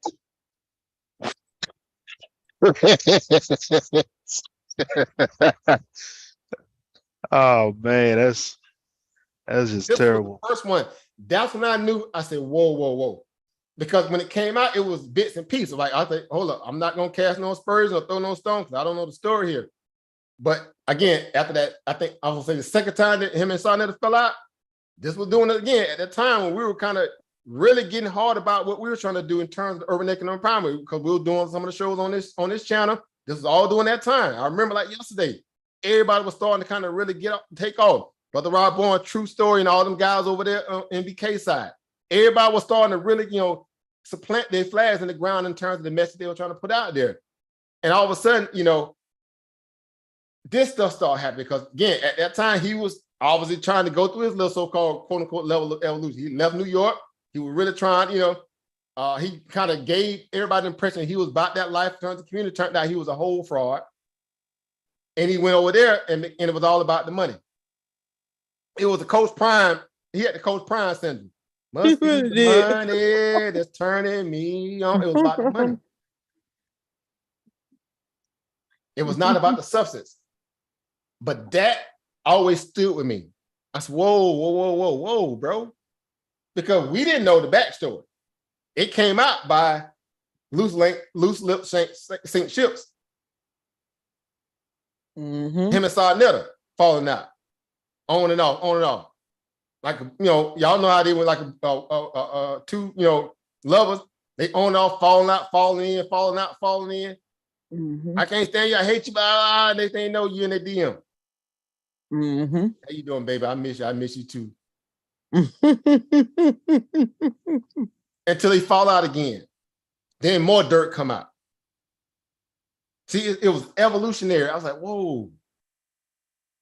That's just one part of it. And I was like, whoa.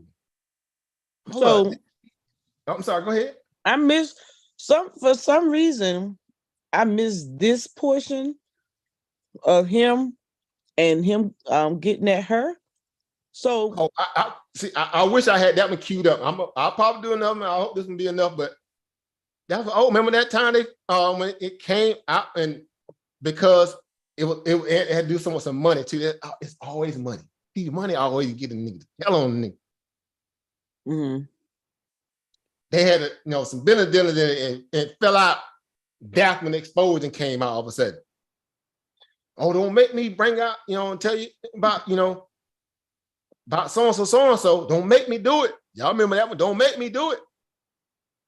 Oh, I think it was when they couldn't have that debate and they had to get that money back. Don't make me do it. Don't make me. All that falling out people. And then she ain't your daughter, nigga. She ain't your daughter. Yeah, don't make me tell you. Don't make me spill it. Remember he was saying all that? Yeah, I was still. You ain't gotta play dumb because y'all know I'm like I said, I'm naming names today. I'm throwing everybody out there because I saw this coming. Now this is why I got my energy right, and I moved away from a lot of them argumentative circles. And I put the onus on where I needed to be focusing on things that's important. Family and people who really about their life trying to do so. Well, go and get it off your chest, AE. I share a lot of your sentiments. I ain't been around as long as you. Because we supposed to be men. Well, I reserve my comments for the end. You got a lot to say, so yeah, go ahead, good brother. Yeah, we need to get it off the chest so we can get back to them charts. We're trying to do something here. And I'm like, I said for you, dude is a fraud, man. Dude is wicked. And I've been telling people this for the longest. I'm like, man, even if you take that away, there's everything else on top of that as well. Like everybody knew Malachi York. You knew that was like Light's teacher, like from his everything. Daddy. Yeah, basically like his pops. So it didn't cross my mind that he could come out just like that. You seen the mannerisms if you paid attention to how he talked. You kind of seen that already. And then when you started to see him doing the whole lifestyle movement, that should have showed you even more. Like, okay. And then you start seeing him with all these different type of women. Oh, he's trying to be a pimp now. And then you tie in all the stocks and real estate classes and the condominium stuff. A whole grift. Scamming people through his women. So he's picking up women using them to funnel his money through. I'm just got a piece of game. A whole grift. And we watched again, it's like a bestseller or a documentary, a docu-horror film. It's like the American Greed, all that stuff that people we watch, the rise and fall. Yep. It's that kind of, chronological, I don't know if you want to even call it this moment, obviously, where, and it happened faster than it feels like. Now we talking about some years here, but it happened a lot faster than we think than it really, because it's like it was just so much, compounded, scenarios, evidence, et cetera, et cetera. It's like, okay, I see where it's going. People who got, again, common sense saw where where this was going. And all I'm saying, I'm just standing back like, okay, I'm watching. I need to watch the people. I need to see what's going on with checking the pulse of the people. Who are all these people that's putting the battery in the back? Who are these people cloud chasing off? The scenario. right? And I'm like, oh, that moment we tried to have that little genuine debate about the health stuff, that was the first and last time I ever, considered, wanting to look at, this brother as a scenario where, okay, he might have some genuine aspects of wanting to do something, because again, it went 100. It went 100 into a whole different direction. Again, in that moment, it's like when that split happened during that little time, that era in time, it just went all downhill for everybody. Amarad squad, Dag squad, any other squad, Sarnetta, Inky, everybody was like, this is crazy. People spend all this time arguing, then they are actually edifying. And then this nigga over here on the side, he whatever, he all over the place. He excited to get a little paper, obviously constantly the way he was getting it, because he was throwing a lot of our people financially under the bus for so-called rise and shine, grifting off of them essentially. Hey, but you remember? He kept getting platformed. Yeah. He didn't get what we talk about. Let's do the thing about a book. Let's be fundamentally sound about this. You don't build generation wealth overnight. You got to grind hard to get it. We may be starting late, but damn it, we here today. We're going to do this thing the right way, because people need conscious connectivity, connect the dots information to learn how to grow their reality.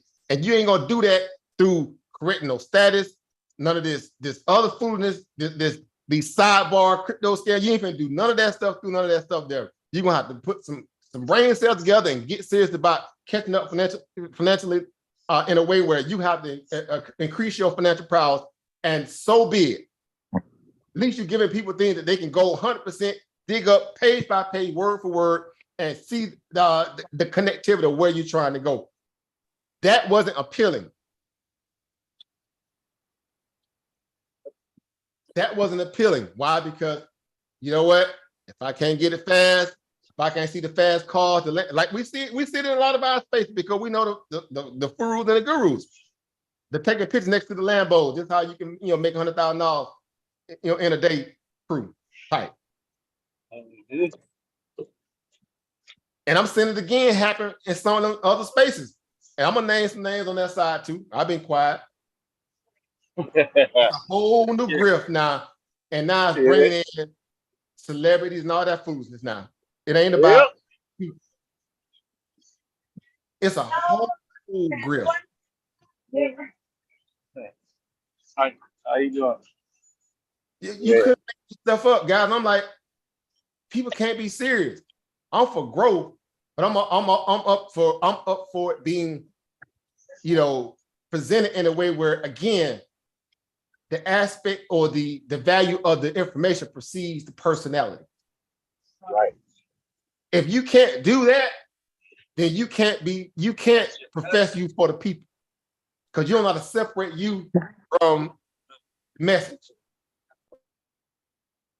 You don't even know how to get a bag and look, again, it's the theory of the Bill Gates and Warren Buffett theory. You worth $1 gazillion, but you drive a 1997 Toyota. Not to say that you get the clock chase or pocket watch somebody how they spend their money, but I tell you what, again, messages that are grounded and rooted in, again, as we like to say, truth or empirical evidence or primary source data, it always going to supersede the personality, because it stands on itself. If it's complicated, it's a lie. I repeat. Say it again. It's a lie. Strategy finder. Strategy finder. Find the lie. To follow the money. Rooted in it. And I'm like, okay, this is enough. How can people have sanctity value, and then say, okay, we doing this for the people, and then they cherry picking the same people they arguing with, like people who for religion, who not all that stuff. they cherry picking. I'm hearing one dude talking about it was science that, caused this adjudication. I told you to sit back and just trust the sun.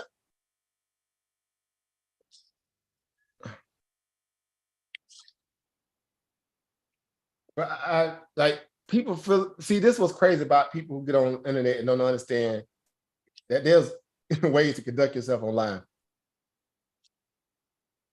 You say certain things in the heat of a moment, it gets recorded. It's sound bites, it's timestamp. You go dig it up, I was taking out of context then. But you said, no, you wrong. Y'all jumping out the ship. Y'all casting spurs. Y'all throwing somebody on the bus. Y'all don't know all the facts. Y'all ain't trusting science. Dude, these people got high levels of professional value or research scrutiny under the badges of things they do. There's always a margin of error in investigative journalism, investigative forensics, anything. But at the end of the day, again, going down on the understanding that when you get these levels of quote unquote charges brought against you, where there's smoke, there's fire.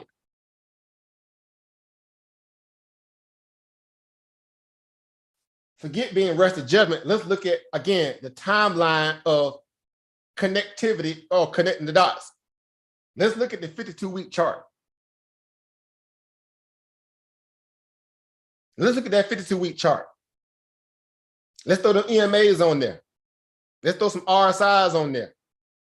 Let's see the peaks and the troughs of a timeline of sequential data that gives you enough evidential information to say, this ain't finna end well for said asset. Hell, they looked at them as an asset.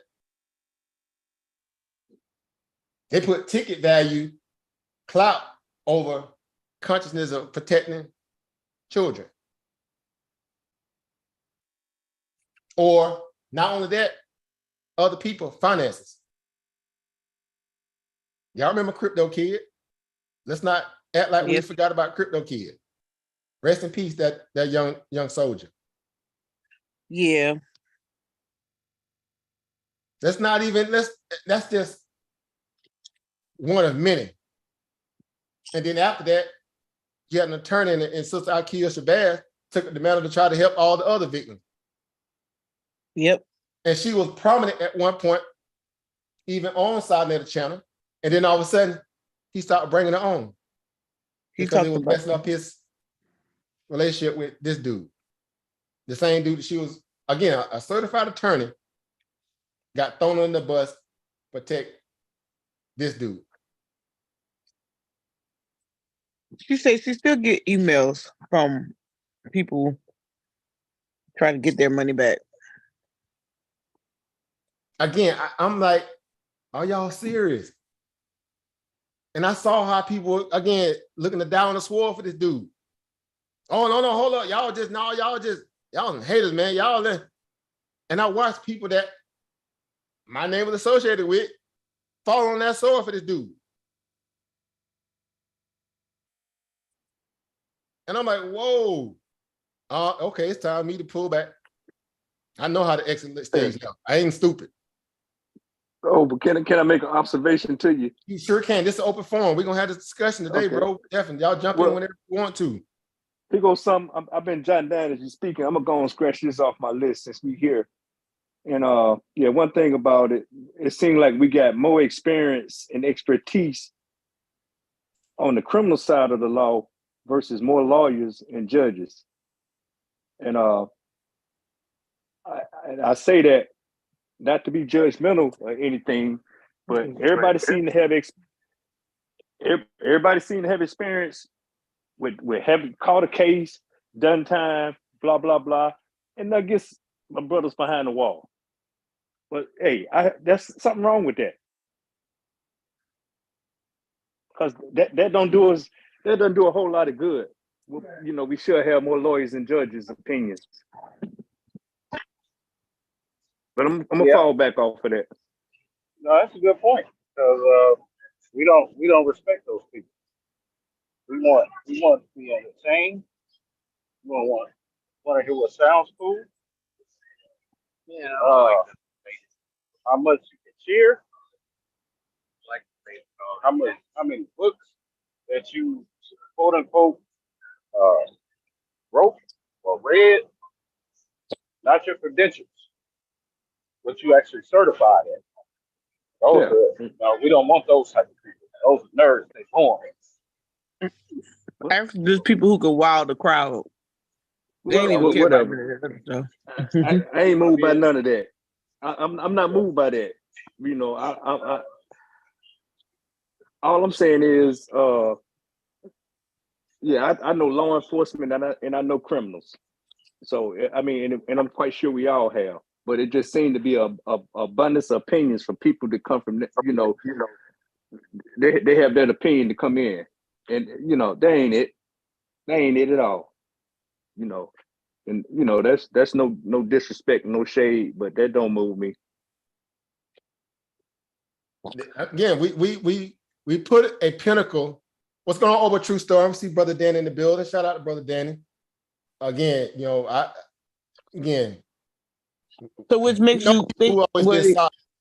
Go ahead, Sister Monica. I'm sorry. Oh, I was gonna say to Price's point, what makes you wonder, were you really concerned for the victim, or you was trying to see if your analysis of how the system works and the law works, if he was going to get off? That's what they roll the dice. They roll the dice ahead of time. And That's my thing. They already had convinced themselves that they needed it to go down to the shot clock had to go down before they got off that sword. Because they had chose, it's like when people say you choose a side, stand on it. Well, it was evident at that moment, the people who chose a side, when it came out. And it's like, okay, yeah, we always have this, the constructive, I guess war in our head to say, you know what, yeah, okay, yeah, we gotta, you gotta give a person their just due for that moment, right? Because it's the conscious osmosis that you say, yeah, you gotta give a person they to plead their case or prove their case. But here we're talking about here, right? We're not talking about all the stuff that we know that skated upon that, we watched an attorney and Sister Ikea Shabazz try to hold his feet to the fire about the defrauding stuff. That was one thing. But then here it is, you had the court of public opinion within the so-called community that we saw in the timeline that we watched through the idea of the Renan text and how many others possibly that made a lot of people who are, again, alpha male-minded people look at this, they're like, whoa, bro, you don't get but one time to show me who you are on that level, because now you're talking about you messing with babies. And we know there's an illness and a disease in Black community where that kind of stuff is rampant and nobody want to, talk about it, right? Molestations and rapes. You don't bring down the family by exposing the pedophile in the family, all that kind of stuff. We have a level of dissonance with that too. And I'm like, you're going to chalk that up to, okay, well, he bringing something to the community that's more valuable than the damage or the carnage that's been inflicted along the way of his evolution. Or do you stop the cancer before it metastasizes? You got information, ain't nothing that you ain't already heard, and you go find a way to keep moving forward if it's about the people. And you allow the message again to overshadow the man. Are we not supposed to be doing that? Are we not taking the mantle and saying this is what's important here? Or are we gonna play, we're gonna placate this and play it down because we gotta play the role of grown men? I need to wait and see. Dude, a track record already been lined out. Dude came out his own mouth. Dude, I know what you did to my little cousin. She ain't your daughter. She ain't your daughter. Stop playing. She ain't your daughter. I'm like, hold up, these dudes, okay. This on a whole other level of gramminess. So he molested that girl, raped the girl? He molested the little cousin? Listen, man, Renette old school. That was grooming way back. I didn't. Yeah, see, I mean, somehow I must. With him. Again, I didn't know you know whether you know it or not, but this was during the time when I was laying that timeline out for that reason. Like this was during the time we were, having to do what we was doing on his channel, and dude was still kind of somewhat, in the fray of the community, right? He was still transitioning the over to California, but that aspect made him start feeling some kind of way. And it was like because he thought separate even from them, he was all about getting money. More than about getting, because they couldn't feed off of him, physically like that any longer. Because he moved out there. The only way they can do that if he came back to, this side, right? East Coast. Right.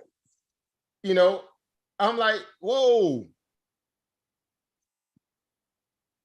So again, that was it. And then dude, he put out his video on that. Remember when Pharaoh put out that video when he did his so-called connect the dots about Renette? It went viral. Y'all remember? Y'all had to remember. Yes, yeah, I don't watch. Really went hard about it. Pharaoh then, because he exposed the moneymaker. He went hard. They went hard bodied at him. Bud like you're pseudo. Okay, granted, you got a problem with information, but again, a clock is right twice a day. A lot of the things the brother was saying about in this case, because he was just connecting the dots like grown men supposed to do. And this was a young dude doing it. And here it is, you got dudes on here 40, 50 plus years old in the community, still sitting up here trying to act like, everybody else is slow on the slow bus or dumb. Only because they wanted the clout off the name, off the brand. And we talking about somebody's daughter, somebody's niece, somebody's, cousin. And people want to be looked at as serious because people always gonna remember the bad you do, not the good. You already know. Until you control the narrative in a way where you beat them down off that horse or force them out of the circle where they can't,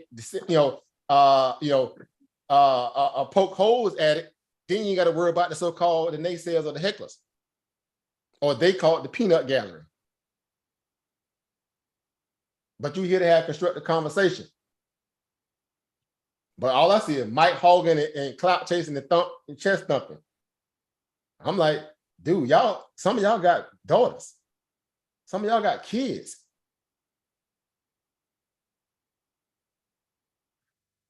Okay, so y'all want to play that role? Look, here it is.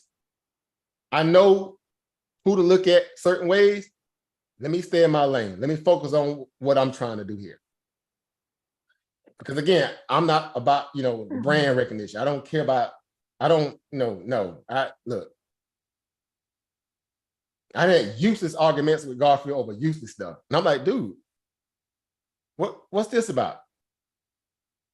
I remember all this stuff, like, because I don't play this old, no, it was just, no, I know when energy is ratchet in the wrong reason, for the wrong reasons. Because I know who I am. I know what I bring when I come to people. I don't come to people all sideways. I ain't built that way. Everybody can say, like everybody know where they come from. They have a certain demeanor, how they carry themselves. And they say, well, I'm from so-and-so, so-and-so. That's because somebody back home going to vouch for you for some value of who you are. I'm that kind of person. I'm just quiet about it because I'm not here for no, self-grandeur. I don't need none of that. So therefore, I'm not going to do it for someone else just to be in the fold. I'm not going to do it. And I'm like, dude, what are y'all doing here? This is going left fast because I was doing already, for a lot of people, before I even knew them, I was already in my little lane in this so-called value of the community. And I was doing it under the energy of the elders, the Baba Ashraf Kwazis, right? The Baba Small, the Baba Cobbers, the Baba Leonard Jeffrey. Them the people I was running around, being around. I was doing a lot of their events. I was just, whatever. The sidebars were the side netters and stuff like that. I was already hanging around these people. And I got plenty of pictures to show, but I don't need to do that because it's not about the cloud. It's about, no, I thought we was collectively trying to do something to edify the people. But then it went left because these dudes started feeling themselves. Then they began to click up in their little coats. Their little different coats that they was, forming and this. Now, okay, it's cool having a school of thought, right? We get it, Keynesian, Austrian. We get it, Hatfields, McCoys, right? But it went way left. It went way uncivil. Then it became, y'all actually trying to get people locked up over information. Y'all trying to get people hurt and clapped up over information.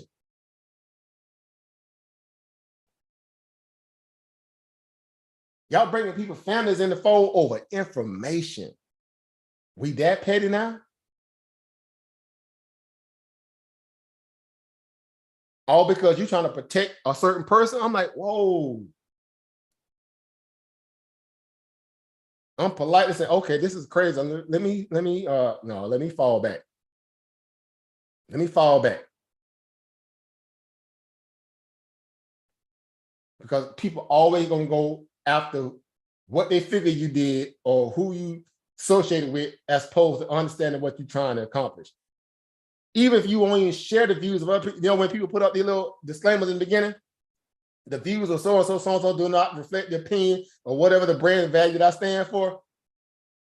It became like that in my mind about a lot of stuff. I was like, whoa, I need to start putting up something like that because no, I'm not with all that. I thought there was levels of redemptive energy that may circulate at some point that we get on track. We course correct, like anybody, right? Let's course correct. I get it. We all trying to, do something great here. Let's course correct. Let's see where we're going, guys. Let's course correct. And let's be men about this. Let's course correct. Then Negro went to want to bang on the elders because they got a problem with some of the information. I'm like, okay, but who y'all getting your instruction from? There is a rank and file system, whether you agree with it or not. You need to have that level of understanding because you're going to get a lot from that elder. You'll get a lot from that griot, whether you agree with them or not. Take that little bit, eat the meat, spit the bones, and move in a way where people can look at you as well, a person that's serious about the information. Don't put your personality in it. Your background matters not in this moment. You get a chance to get a fresh start. If you're a person that went wild or whatever, everybody got, again, like I said, got skeletons in their closet. But you can course correct. What I was saying, I was like, some people ain't even trying to course correct. They just going full throttle. Matter of fact, they hitting the gas pedal even faster. I said, this ain't gonna end well. All the people who was not in the community that would wait for the downfall to happen, they couldn't wait. They were doing the Birdman hand rub, like you can from the self-destruct. And then it became a scenario, like I said before, they cast that blanket net and said, what, guilty by association. You was hanging around these people, you was on these people's lives, you was doing this, so guess what? You guilty too. What? Oh, we finna do that now. We finna do this blanket casting now because you got what you want from it. You got the self-gratification you wanted now because, one bad apple fell from the tree and now because of that. But then again, you got so many other people that were sitting up there ready to die on the sword. It made everybody look bad. Now I already know people say, well, I already know. I know people who were naysayers from the gate. It wasn't hard to see the people who were naysayers in the community. They ain't let up. I can say that again. I said that about Over Chris. Over Chris, he started having his thoughts about it. Again, I know they kept on the information. Him and Over Andre, especially when it came to what he was doing on that side of the lane, they ain't let up. Some people say they tried to tell everybody that what was going on, but they still kept platforming the dude. That means you happy to see that this dude getting out there, hurting everybody because it was nothing else that he could have said or done on the information side that was warranting him to be in the circles because it all led back to some kind of form of, hey, follow me. Because if you follow me, you have to kind of, accept the grip that I'm putting out there. I just checked the other day. The latest one was this. What was it? This one right here. Y'all know what I'm talking about. The latest grift was this one here. And I'm late to some of this stuff. Like I said, I fell back. I ain't had time for that. The latest one was this one when he was doing the and I just went through this stuff like a couple other days and started getting a little back, like I always do. I'm doing my research. I'm checking the 52-week chart. The latest one was this, where is that? Where he doing the this one here. Y'all let me know if y'all can hear this here, see this here. Y'all see this here? Can y'all see my screen? Yes, sir. We see. It says what? Oh, my bad. I was on mute. Wait, what that thing say? Is it big enough or it's not? 2,000. Yeah, spend 2,000, boost your credit scores, get access to over 100K, mentorship, a caseworker for credit, unlimited credit cards to invest with. Yeah. Man, he wouldn't do to send in $2,000 for that stuff. He had a new grift every damn 6 months. It was so bad, the nigga blocked me from his page because he spammed somebody that I ended up bringing to the group. He was like, he ain't answering my email. Now you see what I'm saying? The guilt by association, because genuine people who may follow you end up being in the circle of what? The pool of people that now have access to a lot of information by you platforming a certain person. That puts a stain of blackout on everybody because they say, well, you know what? You're supposed to have vetted this person. Or at least to the extent where if it's within the freight and it's been more than a certain period of time where you say, you know what, guys, okay, we need to stop and check the pulse of the people. Not only the people who follow or watch, but the people who also addressing people and say, hold up, let's see what we're doing here. Are we so much concerned about allowing certain people that you want to be, again, I guess out in front of the camera more so than people who probably actually got something to offer? Is that much more important than busting up this particular next, I should say cat or pool of people who finna get hurt from bad dealing, so to speak? Like this how this been happening. Again, like I say, peak to trough, right? We use the stock market analysis here. We can do that if we go. We understand the value of primary resource. They always tell you what, source up or shut up, right? Well, guess what? We got to see it's about sourcing up. We went to the one thing that we know that affects everybody. Okay, who you are, right? Right? Yellow, purple, green, midget, humpback. We went to the financial side of things and got to talk, trying to get our mind right so our money can get right. And so from here, we learn a lot of skill sets that follow you into the real world because you see it for what it is. And it's like, okay, that doesn't separate us or make us any different or better. It says that we're serious about understanding how to connect dots and how that elevates your consciousness in a lot of ways too. So when you see money isms circulating in around your circles, you know how to say, well, whoa. Right? Let's look at this very, from a very, scrutinized perspective here. This ain't how this works. The people that you pulling from or you praying for, PREY, right? ING, praying for are everyday people that follow or within the fold of people that some of y'all also brought to this community because they followed you all into this. They followed your body work into this. You genuine. You about that life, you want to see something happen, but then again, everybody get lumped in the same blanket saying, why? Because y'all know how Black people think. It's the dissonance perspective. Everybody got to go down with the ship. We don't know how to separate wheat from the tare over here constructively, the way we're supposed to. Because if you don't do it, look, you finna go down with the ship. And I saw this and like, whoa.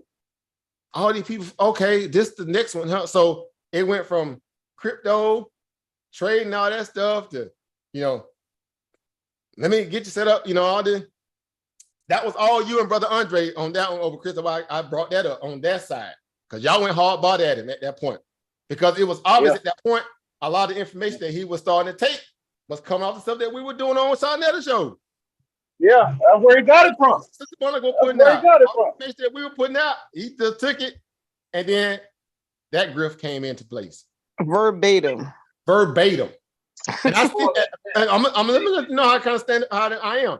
Through all that, what I kept saying when y'all kept trying to bring me into it over crazy. Y'all know I ain't making this up. I kept saying, you know what? I ain't gonna say nothing about nobody. I'm just gonna sit back. I never said nothing bad. Y'all know I kept saying that. Remember Andre? You and Andre, they kept saying, I was like, hey, y'all, I always played it what, 100. Wait a minute. Hey, question. Just a question, Ms. Mo. So y'all was putting out free information about how to manage and improve your credit. Everything, investments, government grants, everything, drop shipping, everything. Okay. And dude was able to come back and sell it to the public for $2,000. Yes. See, that says something about us, though. I'm just saying. Yeah. I didn't know y'all doing them times, but yeah. We go way back, 2016, 2017 over Jared. We were doing it way back. Our thing can't stay consistent. It evolved the way it's supposed to. He was so confident everywhere.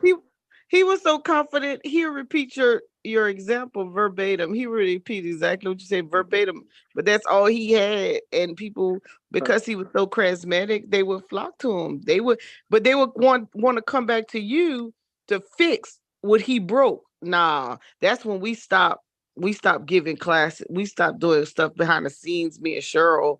We stopped giving classes and we just started just communicating on YouTube like we do now and having longer shows. Because we was like, nah, I'm not fixing no drama. You went to them, go to them, let them fix it. No, here's another talking point I had jotted down while we talk. I'm gonna go and scratch this out, and I'm gonna say this. Even during stuff like debates and conversations and everything, information seems to be weaponized. I'm gonna wait for the right time to release it. Instead of just putting it out there in the ether and then scrutinizing it together and talking through it, it's weaponizing just to get one up or say, oh, this dude's smarter than that dude. And this is a classic example. Because clearly somebody was presenting it for free and then somebody packages it up and then put a price tag on it and the people fall for it and then get pissed. I fall back though, but I'm gonna scratch that off my list. No, you speak on it, bro. Again, this is an open forum. I'm not going to protect people the way I saw a lot of people providing cover throughout all of this. To me, that's just a common practice. I'm speaking on today is because from the perspective where I come from, that's why I said perspective. I ain't saying opinion. I'm saying perspective I come from. I saw how everybody went from, like this, and then it went this way. And it was at a certain time now you kind of see again within the chronology of all this, when it all began to kind of get out of control. And the cliques got stronger, the whiskey got stronger, the cultism got stronger, the banging on each other got stronger, the message got watered down. It became a lot of rhetoric, more so than it became a lot of resolute value. And I'm like, what are we doing here?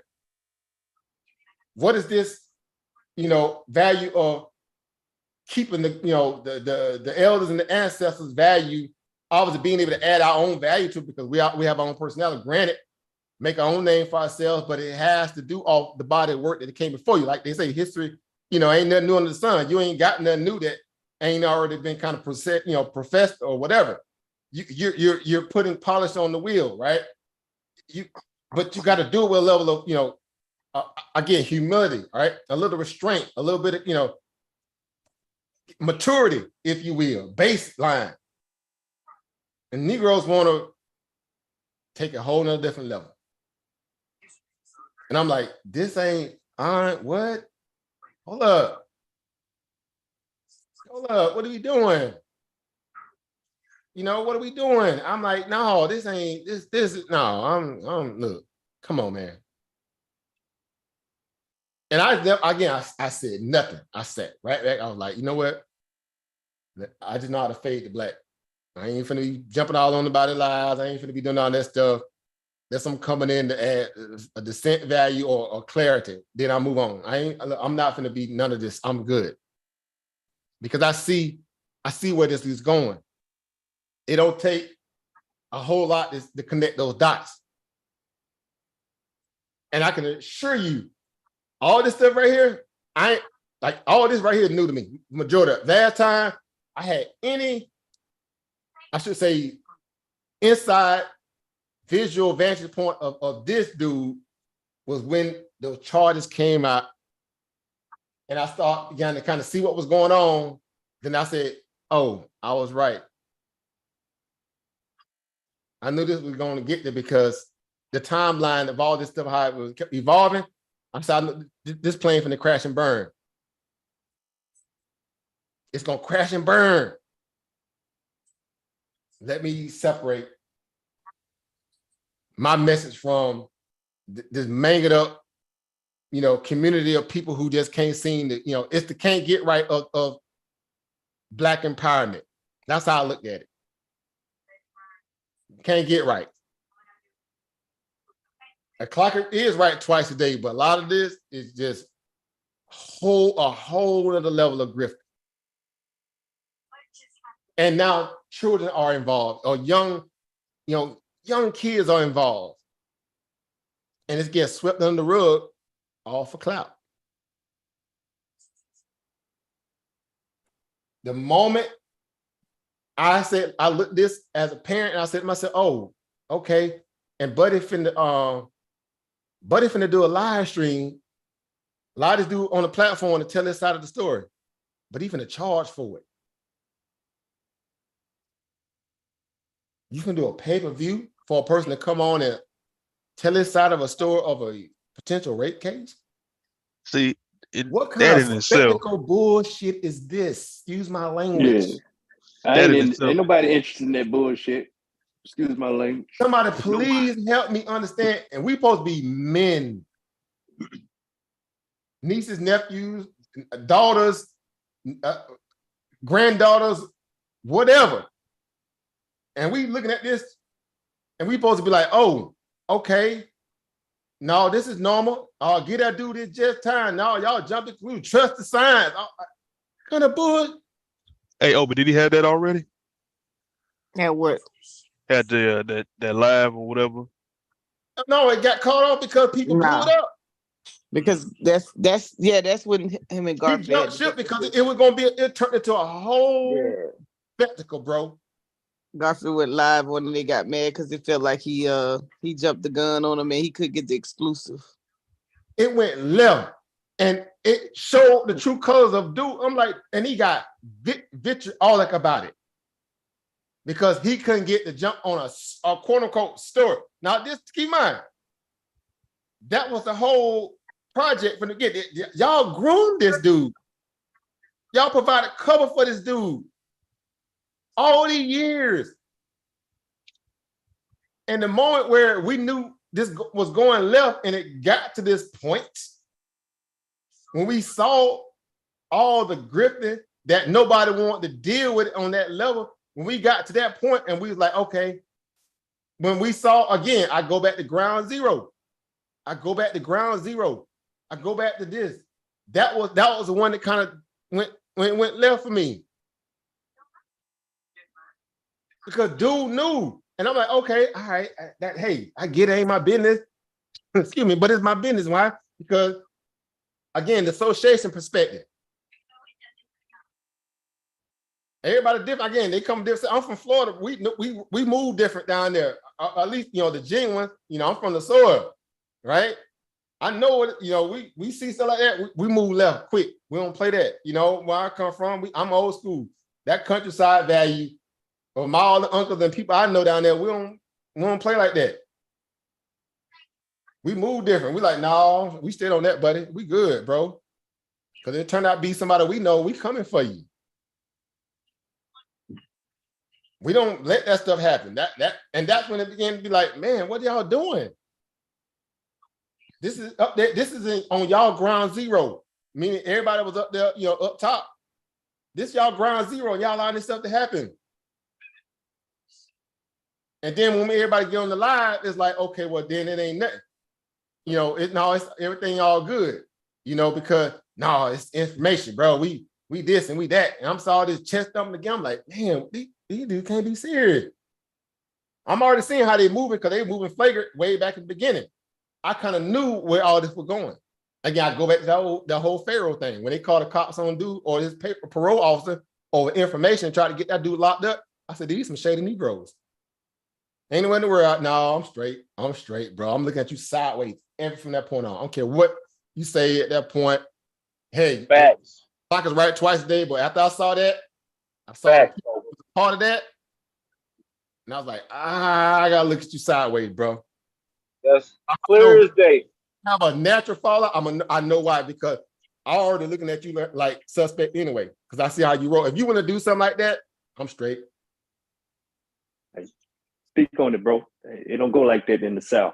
It don't go like that in the South, man. We cut different, bro. It ain't even about sex, but again, a lot of your upbringing is supposed to be able to guard you from these kind of things, or at least supposed to give you pause about how you move. You're supposed to be able to come around other brothers and sisters of like mindset on code, no matter where you're from, and then it clicks like osmosis because you know you're there for the mission more so than the me-isms. That wasn't the case. Because I'm like, no, I ain't following y'all because I think y'all got, so you got to prove that. I'm following the Barbara Smalls, the Brother Cobbers, the Dick Gregors. I'm following, Barbara Claude Anderson, the Leonard Jerry. I'm following them people because that's where I started at. I started following out doing the events. Barbara Ashwell, I started following them. Because they were and then they started attacking them. That were putting in the work, that was doing the work. That's what I was following. They was attacking them. Oh, he's pseudo. He's pseudo this. I'm like, man, do you know these people have families? And y'all sitting out here talking about them online, slandering them like that. Oh no, we just talking about the information. Well, why is you calling this man pseudo? Just do the information. The body of work alone bodies a lot of them bad talking points. Some of it I can say, you know what? That's constructive research if you can find information to edify or at least course correct, right? I don't have a problem with that. Right. But it was you saw the malicious intent about how trying to remove someone as an elder for a clout. Because if that body work that you presenting was that level of exactness in a way where, hey, we can publish, move forward, course correct, still pay homage respectfully because we all got it from them. That's how it's supposed to be done. It was totally not that kind of energy. And I'm like, you got Negroes coming from all walks of life, collegiate, streets, et cetera, in the fray. And again, where a lot of people started out genuinely, it went left real quick. Because again, people didn't know how to separate themselves from the mission, the modus operandi, what we're here for. I'm like, whoa. Those who stay consistent on their message, you can tell who they are. You know who they are. Because you don't have really an issue with kind of really falling into their circles today because you know you're there for that. Because they stay reticent on about that, and at least they control their character in a way where you can't really throw them under the bus for all any kind of goofiness. Right? They didn't put themselves out there, essentially what I'm saying. So I'm saying they wouldn't put themselves all out there like that just for all the wrong reasons. Yep. I'm gonna go ahead and say it though, Albert. Those same people that was talking about the elders and they pseudo and all of that, is the same one that was telling people to get these COVID-19 shots. Boy, that's a whole other can of worms.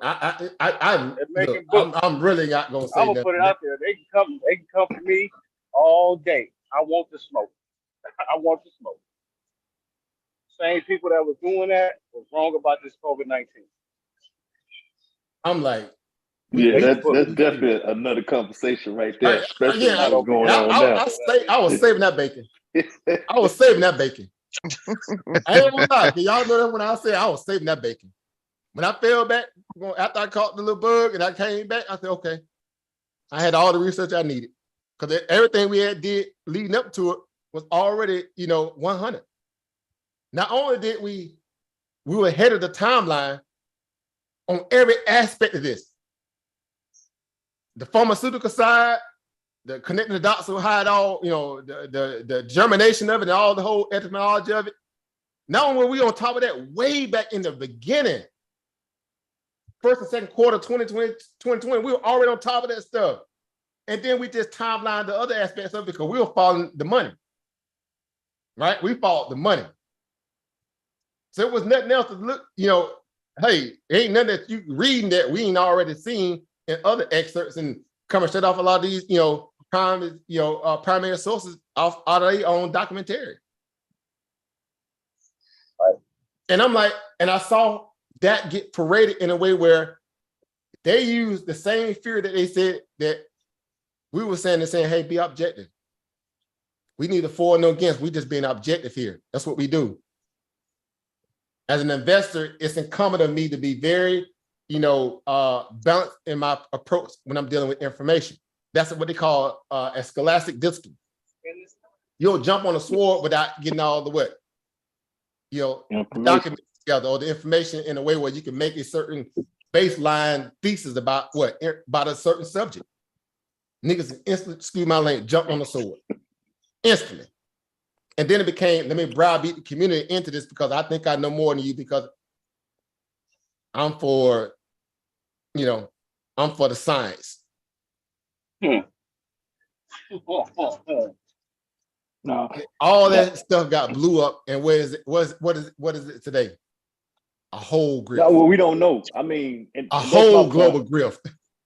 Yeah, I'm not against the science, but at the same time, it's too many unknowns right now. It was tons of them. And look, and at that time, I didn't know you, Brother Jared, but that's where we stood on. We followed a lot of this stuff in the beginning. Like I said, at that time, you might didn't know what we were doing, but we would turn over, man, we got old docs. Matter of fact, and I'll say this here about us in our little circle, because I don't need no money to vouch for me that's on here that even follows at the time. Right. We already had connected the dots back to that level 4 lab in Wuhan before it even really got big in the conscious community to even speak about that stuff. Sure did. That's a fact. I got the receipts to prove it. Yep. That's a fact. I connected the dots from that lady, the Canada, up there at the University of Canada lady that had it. We connected the dots all the way back to everything from the beginning.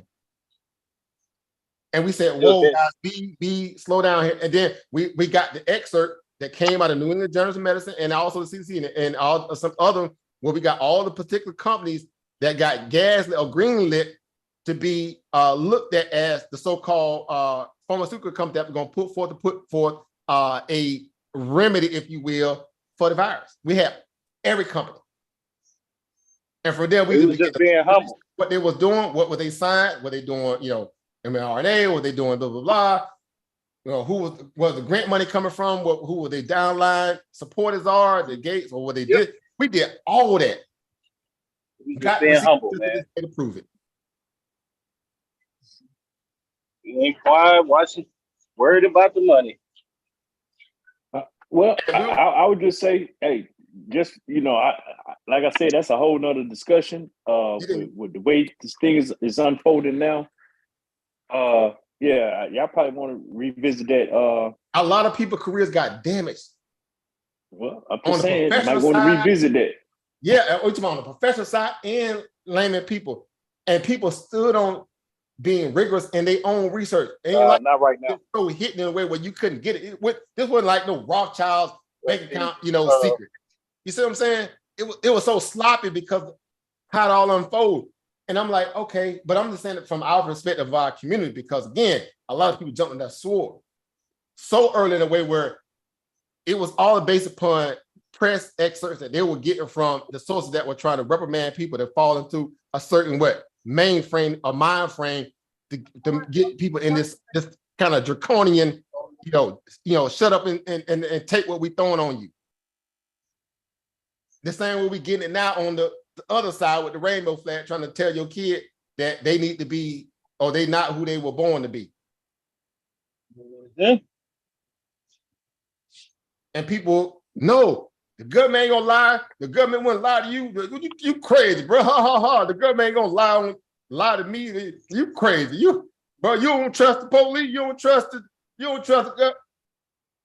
Bro, this ain't about trusting the government. This is about you learning how to trust information. Get your mind off of instinct. Get your mind on the information. Stop trying to placate people as if everybody's slow on the short bus and don't know how to do vigorous research. That's me. Collegially or at a layman term, because it ain't hard to do simple due diligence if you get serious about being objective. We saw this happen firsthand, and I'm like, okay, they ain't gonna have a civil discourse on that. That's gonna be a whole debacle. And then when that debate happened in New York, that was all I needed to see. That was it. I was like, okay, look, I ain't taking this serious. That was a whole dirty. That was the most embarrassing thing I saw. It had merit in some aspect, but it was just embarrassing. And I'm like, okay. Anyway, but I'm saying that because it ties into a lot of other stuff too. It ties into a lot of other things within the so-called span of a timeline of the community where I was seeing a lot, and I'm like, okay, come on, guys, we can't be serious here. Are we serious? Are we men? I saw people who had really true intentions go sideways for a lot of other wrong reasons because they got browbeat in accepting a certain value or a cult value, a cultism way. And then I saw them go left. I saw how I frame a reference. Let me stop talking sideways. I saw how Brother Reggie switched side. I saw a brother that was very objective. His master teacher still living. Even though, of course, he sat at the feet of Dr. Ben, but his true master teacher is Dr. Leonard Jeffries. I saw how he began to try to throw his own teacher on the bus to make the people who call him pseudo look. Just so he can not be an individual and click up with somebody. I'm like, whoa, what are you doing? No, come on, guys. And I have much respect for a lot of you guys. I can have respect for a person still looking at them sideways, though. And I'm saying that by everybody that's in there. And they can say the same for me. I'm fine with that. I'm fine. I'm like Coach Prime. Matter of fact, let me roll some of that beautiful bean footage. I'm fine with that. Right? I'm well endowed and fine with that. Because I realize that, see, this stuff, people come and go, right? Fads come and go. Look, reality is something serious, man. Look, if people about that life, they're going to be where they need to be. When it's time to be, when it all is said and done, they're going to be where they're supposed to be. Right? Let me hold up here. Oh, this thing ain't even, let me do this here, man. Because see, people don't, man, we've been doing this here, man. We've been doing this here. We ain't stopped. But opinions don't matter. Right? Opinions don't matter. Right? Let me hold up, man. Let me run this here, man.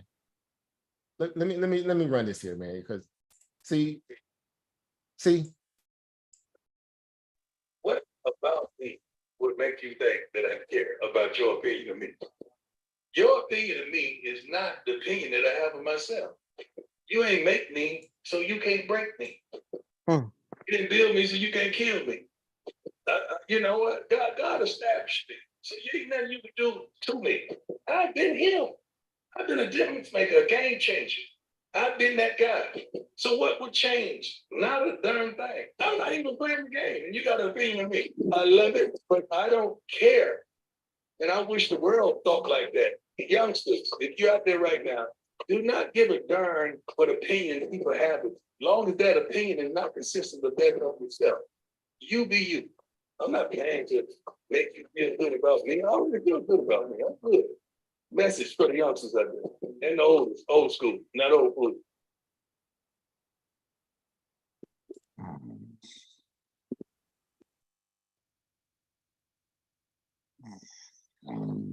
We just gonna let that marinate for a moment. Right? We're gonna let that marinate for a moment because a lot of this, you know, was rooted in a whole lot of everything that we What about let me cut that off for a minute. That's just what it is. Right? That's just what it is. And again, a lot of you guys were already on top of that for all the right reasons. Right? Y'all saw it coming. Y'all was on top of it. You know, it was not a hard, you know, pill to swallow. It was pretty evident, you know, it is what it is. But I'm saying that because, again, we watched a lot of people. We watched a lot of people beat back, or I should say, bridle their tongue or their commentary because they didn't want to be looked at as, you know, the pariah in a sense. Because the people that were getting, if you want to call it that, the ability to kind of say in and everything, be it incendiary, be it deflammatory, inflammatory, you know, off, cold, whatever, you know, again, just all over the place. People, you know, they got comfortable accepting that. They got comfortable because it made sense that, at least to them, that this is, guys, this is just, you gotta let them build, bro. You gotta let them build. Because at some point, if they talk a lot, they're gonna say something that you're gonna agree with at some point. Disregard all the other silliness. Some point, a clock gonna be right, you know, twice a day. Primary value. Twice a day, that clock gonna hit a certain dial simultaneously, you know, twice a day. That's what it got reduced to. And I'm like, okay, hey, I get it. People still can course correct, man. Look, I get it. But some people already they planted their flag. So again, you know, in a line in a way where they were like, dude, this, no, I got to be known for this. No more, no less. I got to be known for this, right? And you got to see me or respect me under this badge because that's just what it is. Either they got backed into that stance or they just, you know, eventually got to a place where they said, you know what, this is just how I roll. And it's if people say they ain't that naive, right? Because they do even going back, like dude was the quintessential, you know, again, repetitive, you know, bullshitologist. Call it what it is.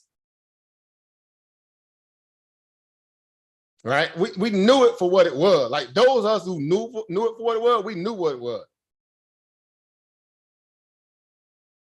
And I'm like, okay, yeah, at some point, buddy, you know, he gonna course correct. Turned out that wasn't happening.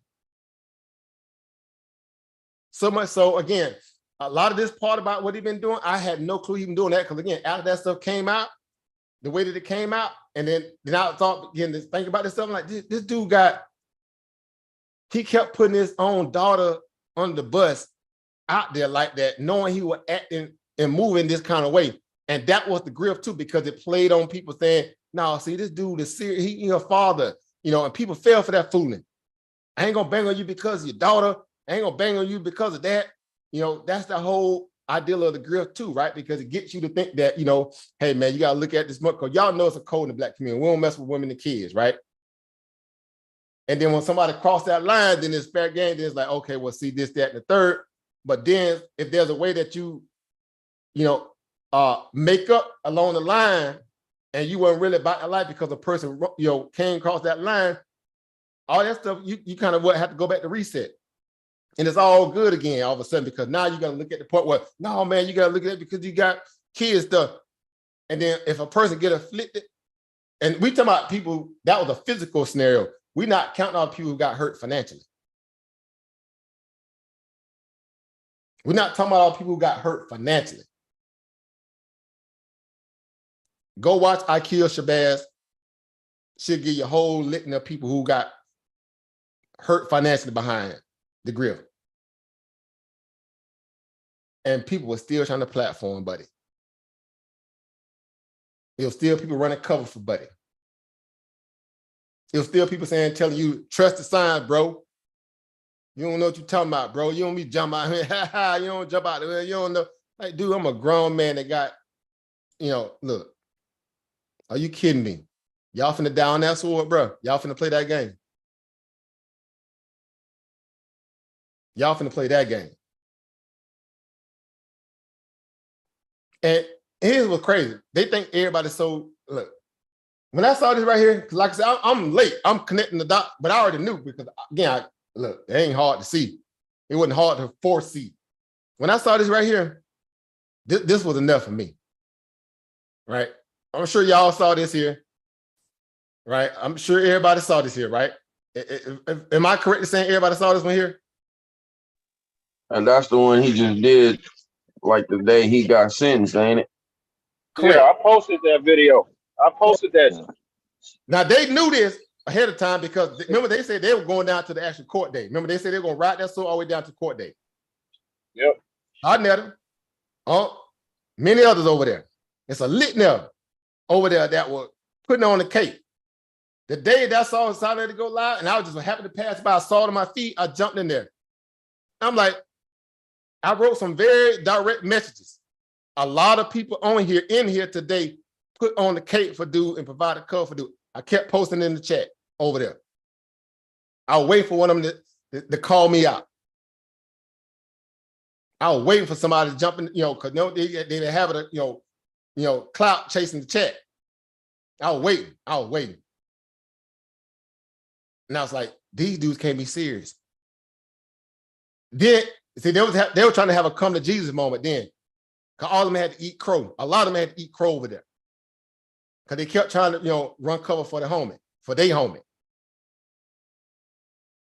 Telling everybody else, y'all need Russian and German, y'all need pseudo, y'all worse than he is.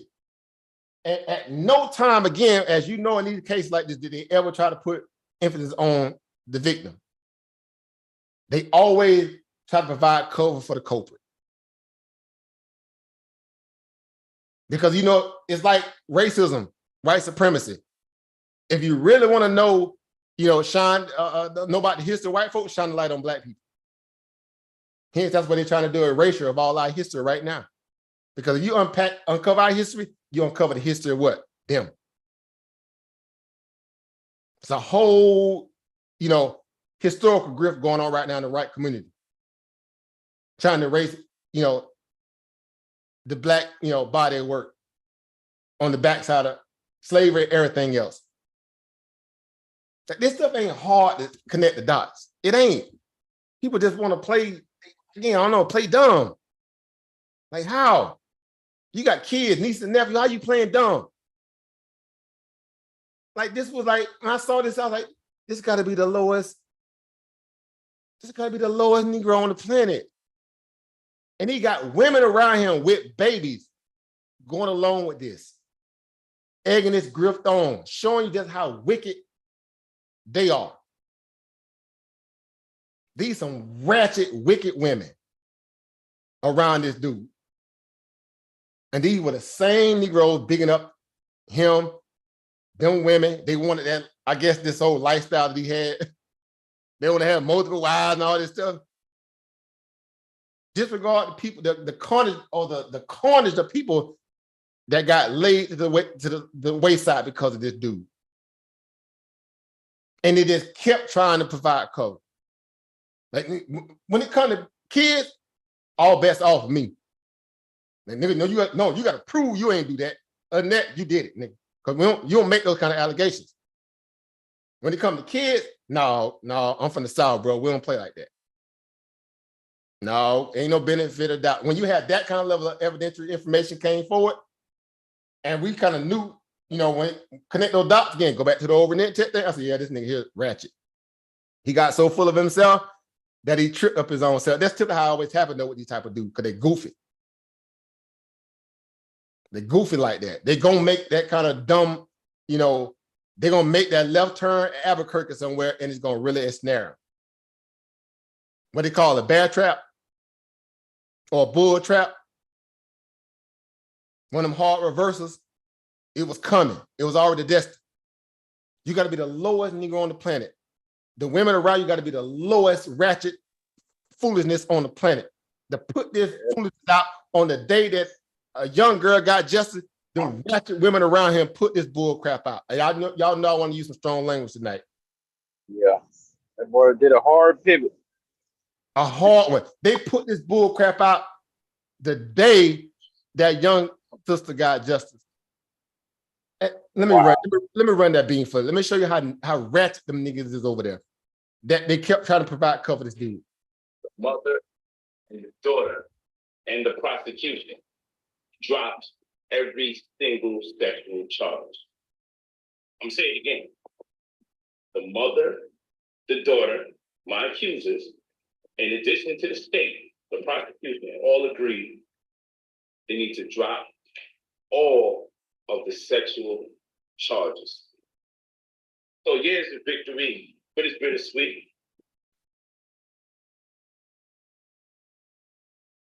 It's a victory because I was facing life.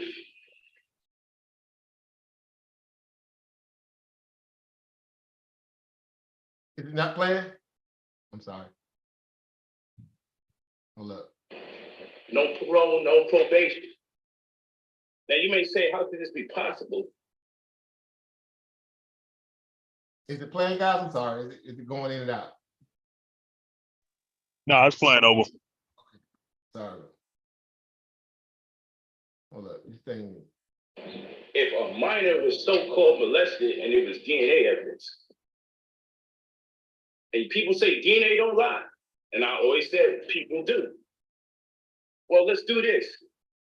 The serologist, the expert that so-called found 6 semen stains amongst a headscarf and a t-shirt.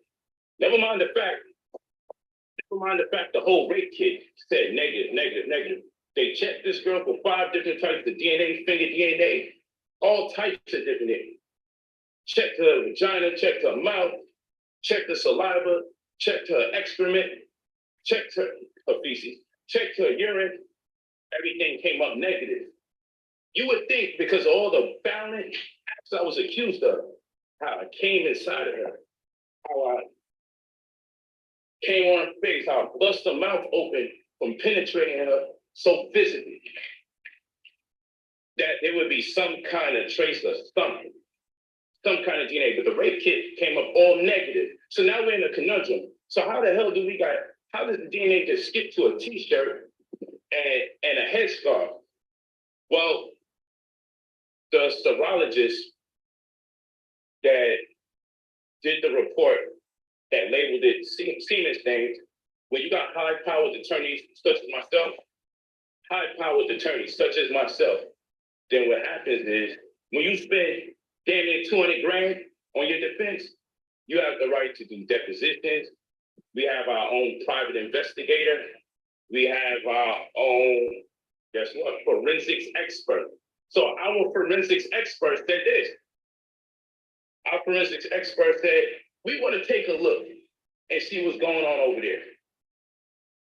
So when our forensics expert took a look and examined these so-called clothes with semen stains, we had some questions about how did you definitively conclude that that was semen in the first damn place? So guess what happens after that? A deposition is when we interview anybody that's part of the situation, whether it be the mother, the daughter, the people who took the 911 call, whoever. The prosecutor gets to sit in while we interview them, while there's a court-appointed stenographer that types up everything.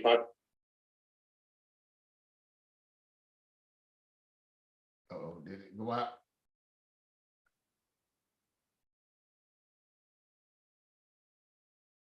What's going on? The prosecutor can hear everything that's it goes, so they can make a determining factor if they got a case or not. Point in case, we couldn't interview the serologist, Stephanie Thompson, because she mysteriously disappears when we want to question her about how she came up with those results. I'll say it again. The person who said that there was semen stains on the headscarf and the shirt, despite the fact the rape kit tested for 5 different DNAs, considering the egregious acts that I was accused of, the rape kit came up all negative, which science would suggest I did absolutely none of the things that I was accused of. Science would suggest I did absolutely none of the things that I was accused of. Okay? All right? That's what science would suggest. Science would suggest that. But here's this woman talking about this DNA evidence, and then now when we call her so we can interview her, get a deposition, and have it on record with my attorneys questioning them based on the findings of our forensic expert, she's nowhere to be found. So you know what we could do now? We could file a motion to dismiss the DNA for the case. That's what we could do. Because if we go to trial, we won't be able to cross-examine her because suddenly she disappears, she works for some private company and no one could find her. Now, all the while, the state been giving me opportunities to plead 20 years sexual offender, plead 15 years sexual offender. And I'm like, I wouldn't care if you gave me 1 day in prison. So long as you got that label registered sex offender on there, I'm going to trial. So long as you got that label there, registered sex offender, I'm going to trial because I can never make a plea to something like that. So guess what happens? The state says if we ever want to do interviews, depositions, if we ever want to get a deposition from the mother and a deposition from the daughter, all bets are off. They'll never do an agreement with you. They said they'll never do an agreement. Never do an agreement. Work out an agreement or a plea. I don't give a. My attorneys to tell you straight up. When you see my attorney video, he's gonna tell you straight up. From day one, I said I'm never doing an agreement to any sexual charges. Interview the mother and the daughter, so they are the last of our depositions. We got the police body cam.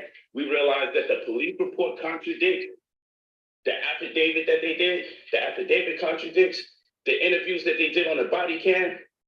So we got 3 contradictions. The story that the mother and daughter tells on the body cam, the stories that they told in the police report, and the stories that they tell on the affidavits. None of them work out. I'm gonna speak about that. But ultimately, we want to interview them. So when we interview them and do our depositions, have the prosecutor sit there, we already know where they're lying. We already know their lies. We looked at each of the 3 different types of lies they said for that night. So guess what's gonna happen when we get to interview them? We're just gonna ask them questions so they can contradict themselves. So when we go to court, we can ask them which story is true and why did you lie?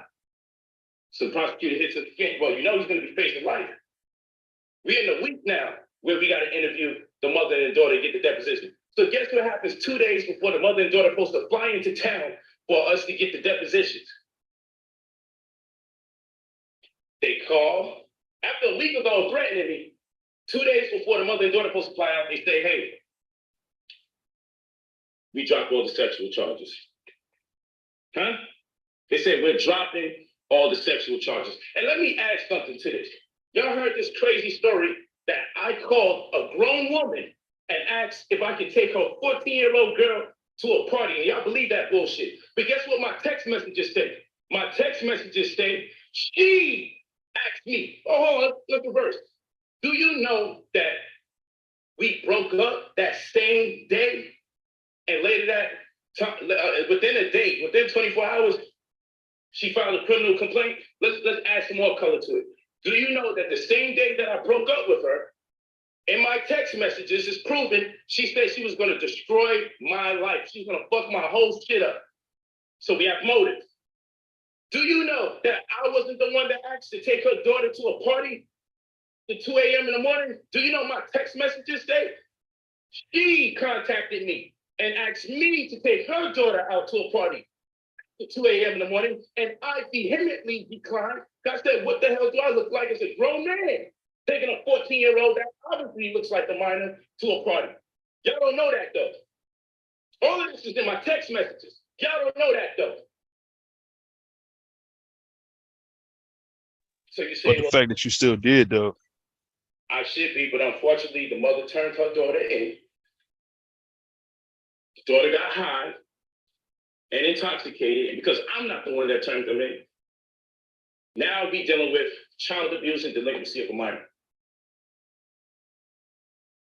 If they could, so I'm like, let's fight it, let's fight it. So my attorney's like, I just want you to understand that this child abuse in Florida, aggravated child abuse, from the child being intoxicated, they can give you 30 years in prison. I'm like, man, take the goddamn agreement. If, under what circumstances, if they can convince the jury that whether you gave her alcohol or you was aware that she was high at any point in time and you didn't turn her in, but since the mother did, you could be subject to 30 years. So I said, let's make a goddamn agreement, man, and let's work this thing out. So still got to sit down somehow, some way, but it is what it is. Blessings in abundance is bittersweet. Oh my goodness. And more information is going to come out. This shit is far from over for all the lies that was told on me. Peace. Blessings in abundance.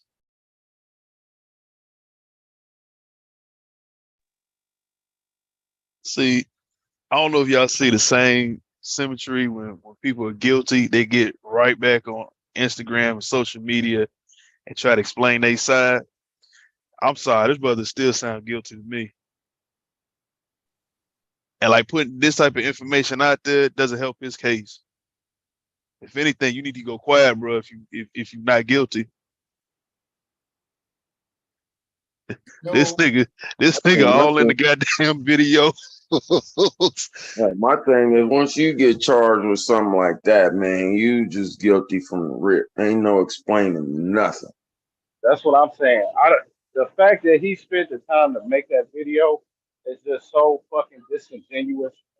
Excuse me for cursing, because like Oba said in the beginning, we've been on his ass for a long time.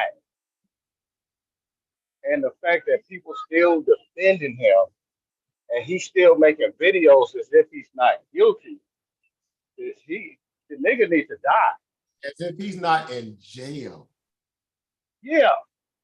He was reprimanded the same day he got found.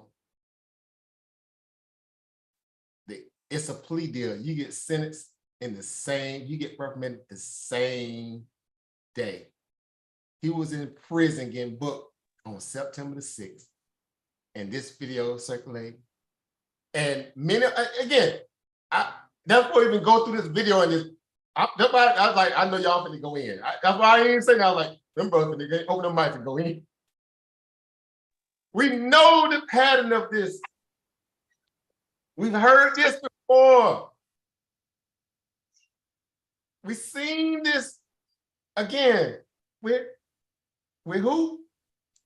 We seen it with who? Malachi Z. York, shoot. That, and we saw it with who? What her name is? Who? Is it showing my screen? Yeah, can y'all see my screen? Oh, Renatech. Oh, you said we seen it with who? Okay, I got yeah. We've seen it before. Yeah, with Renatech for sure. And this was zero. Why? Because this was Sarnetta's cousin. Yep. Crazy. Ran away from New York, ran off to LA with this dirtbag. Yep. And everybody by the cover. He should have been crucified then. Waited to hear how Sarnetta was gonna play this up or play it down. To let them outrage. When you can't grip off a joke and make money off of them, then they get thrown in the bus. If you make up with them later, all that stuff get erased. Bro, I ain't really mean that. Oh, leave women and children out of it. Don't talk about his daughter. Don't talk about his wives. Don't talk about none of that. When you throw him on the bus, forget his wives. Forget your daughter. Forget everybody. These are the fakest on the It's planet. crazy, man. It's crazy. Dude on the planet. Man, they steady talking about the church, but the conscious community is 10 times worse. 10 times worse. The people who's supposed to be conscious and know better, supposed to do better, and all this other stuff, but niggas like him still roam, and niggas been knowing the whole time. This dude that mocked up the black community for well over about 6 million easy. Yeah. Easy. Easily 6 million. What we calling that? Black power. Black African power, right? That's on the financial side, and the grift was gonna keep going. He trying to grift from the jail cell. Yeah. He grifting from the jail cell. From the jail cell. That's cold. That's a whole other level of diabolical. He grifted from the jail cell. Are y'all hearing me? Bruh, what's this?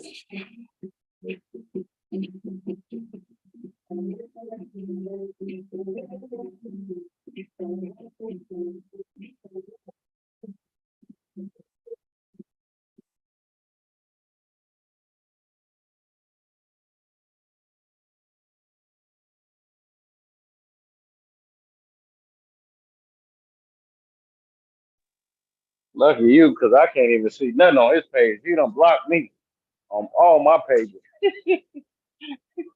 I never been free with it. I just went straight to the page and pulled it, Like, oh, okay. What's this? Crazy, man.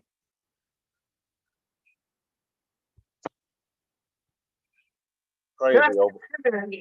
That noted this clown that took advantage of a little girl. Well, look at this. What is this?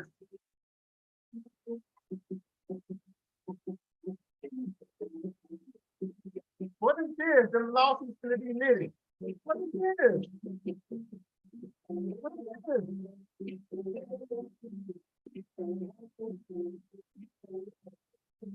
3 days ago.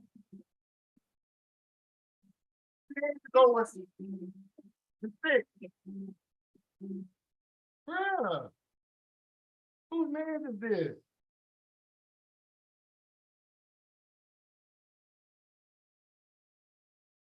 Are we serious?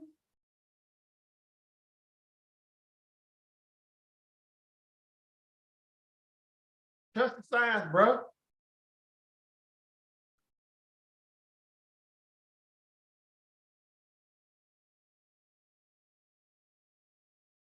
Sometimes you just gotta know how to exit stage left.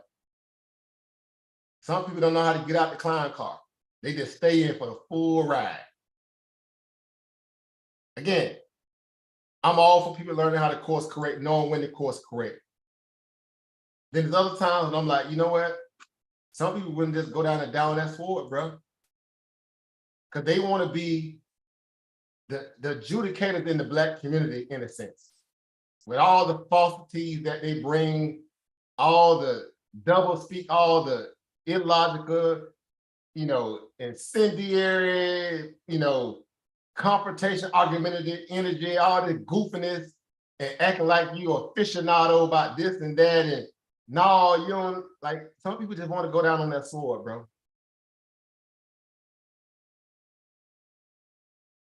And I'm like, we doing that now? We at that level now? Or let me just say it correctly. Y'all, meaning them, this how they roll now? This is what they, this how y'all rolling now? Like, make it make sense, make it make sense. And so you finna get a litany of flaming. A litany of flaming. I was throwing all that stuff in the chat the other day when I came across that feed they were doing that. I said, boy, it's explaining. There's some explaining going on. A lot of people on here have been putting on the cake for this dude. A lot of people in here today putting on the cake for the dude. I kept trying to post that in the chat for somebody to say something on it. And people on the panel kept trying to change the subject or deviate, deflect like they always do. They good deflectors. Well, they deflect quick. I'm like, look at this. Look at this. I don't know, bro. I was always telling y'all just, I was already to tell you that this is what it was. I was trying to warn y'all, like, y'all got to be serious, bro. Are y'all serious? Yeah. It's like the old saying, some people don't want to destroy racism and white supremacy, they just want a comfortable position underneath. That's true in the Black community. They want to be comfortable underneath the ignorance, the predatoriness, all the goofiness. They want all the dashboard. Just to say they sitting, in a position where, they can get a little, airtime. You need to trade more for airtime. Let that marinate. They throwing their morals, scruples under the bus for airtime. Like, this is some next level ignoramusness. That's a scenario. And it's just like, here we are. And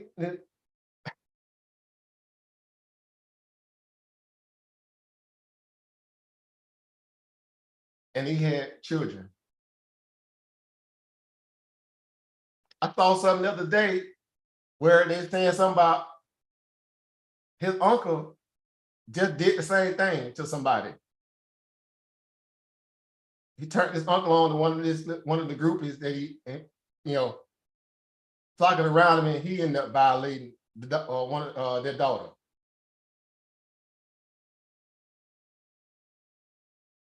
It's allegedly, you got to say that stuff on the net, but people got the receipts on that stuff. I'm like, wow. But then again, we know that, but they always called him. His own, running buddy called him Dr. Baby York. His ace Boone Coon called him Dr. Baby York. Only when he was mad at him. When he was mad at him, he was Dr. Baby York. When he wasn't mad at him and trying to re-platform him, when he got flued out, remember he got flued out? Do y'all remember when his ace Boone Coon flew him out? I'm asking for a friend. Do y'all remember when he got flued out? Nobody remember that one?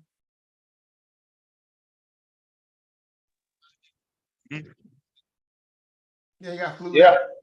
Yeah. Yep. Flew him out. Put that grip on him hard. Made him change his whole stand. Let me fly you down there, bro. Let me put you in the ghost, in the roads. Let's roll around. Let me show you that these Negroes lying on me and they don't know nothing about me. And literally about 2-3 months before that, he was banging on, Buddy was banging on him hard. Then he changed the script. No, I ain't gonna throw my brother in the bus for y'all Negroes. I ain't gonna throw my brother in the bus for y'all Negroes. Y'all wrong. Y'all always just Then he got flued out. I'm getting exclusive rights to cover my brother while he going through this. He giving me exclusive rights. Everything all good again. He was all good just a week ago. Flew him out.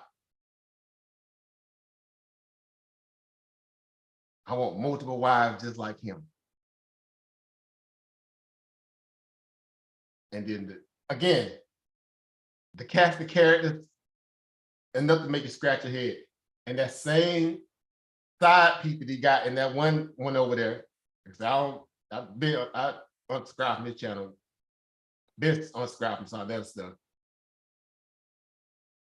she provided cover for them too. I found, you know, a soundbite where both of them was explaining that they, you know, that they were wrong after knowing that, you know, I was like, this is some, these Negroes don't throw away their more for airtime. They got no conscience.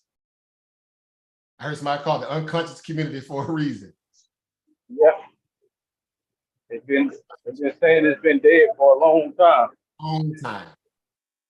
So much so that people resorted back going to what? The elders. Bro, we good. Y'all can have that clown show, bro. We out of the kickbox clown show, but y'all can have that. I go back to they still working on it in their own way. I go back I go to the source. I know how to follow Carver on his own Instagram page. Right. I know how to follow Bobby Smalls on his own stuff. Right. Little Jeff's gonna put out some or any other. We know how to go. They gonna create their own content. They got other places they can go get interviews at, and where people want to hear them speak. Notice how got to subscribe to Sarnetta. Notice how a lot of them fell back from being on that platform live anyway. Yep. Cause and get returned for that same reason. They saw the way that trash was going. Yep. So what about that? He used to be on there more than a lot. He right there. Barbara Hayruth to be on there a lot. They right there. You don't see them all, you know, up and down it. Every now and then they pop up, but it ain't at the level they used. Right. People ain't, them dudes got integrity. Them elders got integrity.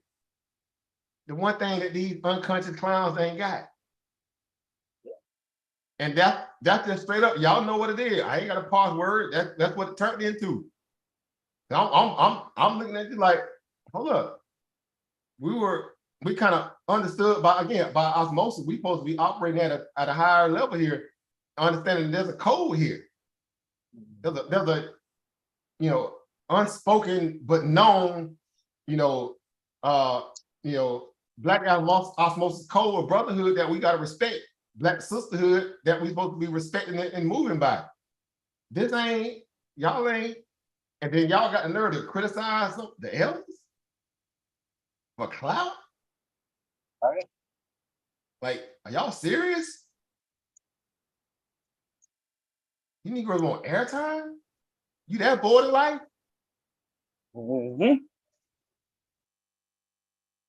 I was like, okay. And I'm like, okay, see, they're gonna die on this sword, and boom, here we are. They downplayed everything, then they say, well, you know what? No, bro, but see, we already knew this. I'm like, man, are y'all serious? Y'all no different than them ratchet, dusty women he got around him that right on the day he got, reprimanded to jail, they were posting videos that the Negro was out, charges got dropped. And then he said a whole lot of nothing. And that one little spiel he was giving about all that stuff about he's gonna sue and all this stuff, we're gonna take it to trial. And then when all that huffing and puffing was done, what he said, I may have to go sit down for a little while. Almost hollered. And I saw that, I was like, and he said all that to say that he's gonna go to jail. He had to say enough to keep the grip going in terms of those who may still want to get their status corrected or pay for a 2,000 credit cleaned up to know that he's still around, I like, dude, you can't be that. You can't be that. But then again, he might be. You can't be that inhumane, bro. You can't be that. You can't be that slow, bro. You can't be. Did y'all heard that? Was y'all? I'm sure y'all didn't heard it by now, but y'all heard the court case, right? The live court, right? I'm sure most of y'all did. Oh yeah. Oh yeah. That's why I say everything he said in that last post was instantly cleaned up and contradicted when it was before them what? Before them folk. Before them folk, all that stuff went exit stage left. I was like, bro, You know, because I didn't see that other thing he did until like literally the other day. I saw his his prequel. I'm calling it. I saw his prequel before. Before Yeah. that's what it was crazy. You know, I heard the court case before I saw his his prequel to the court case. Yeah, I think I sent it to you afterwards. After the court case dropped it already. Yeah, it was crazy The because recording. I was focused on that, in terms like let me see what they bruh. I was like, bruh, what is this?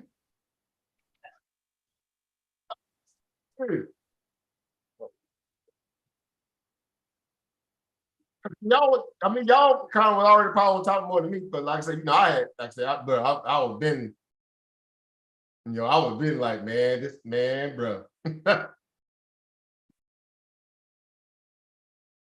Like who man is this? Cause they rolled with him all the way to that day. They rolled with dude all the way into that day. I'm like, how? Y'all had to actually listen to the judge tell him, never mind when he first got arraigned, everything that they dropped on him then was already enough to be like, bruh. They were like, bruh. Again, black men that got children antennas already went up. We already knew what time it was.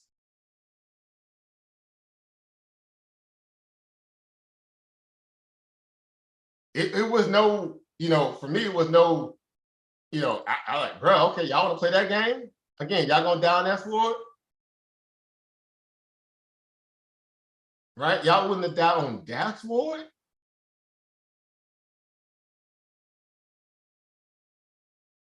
Right? Hold up. It was this one, I think. Let me see.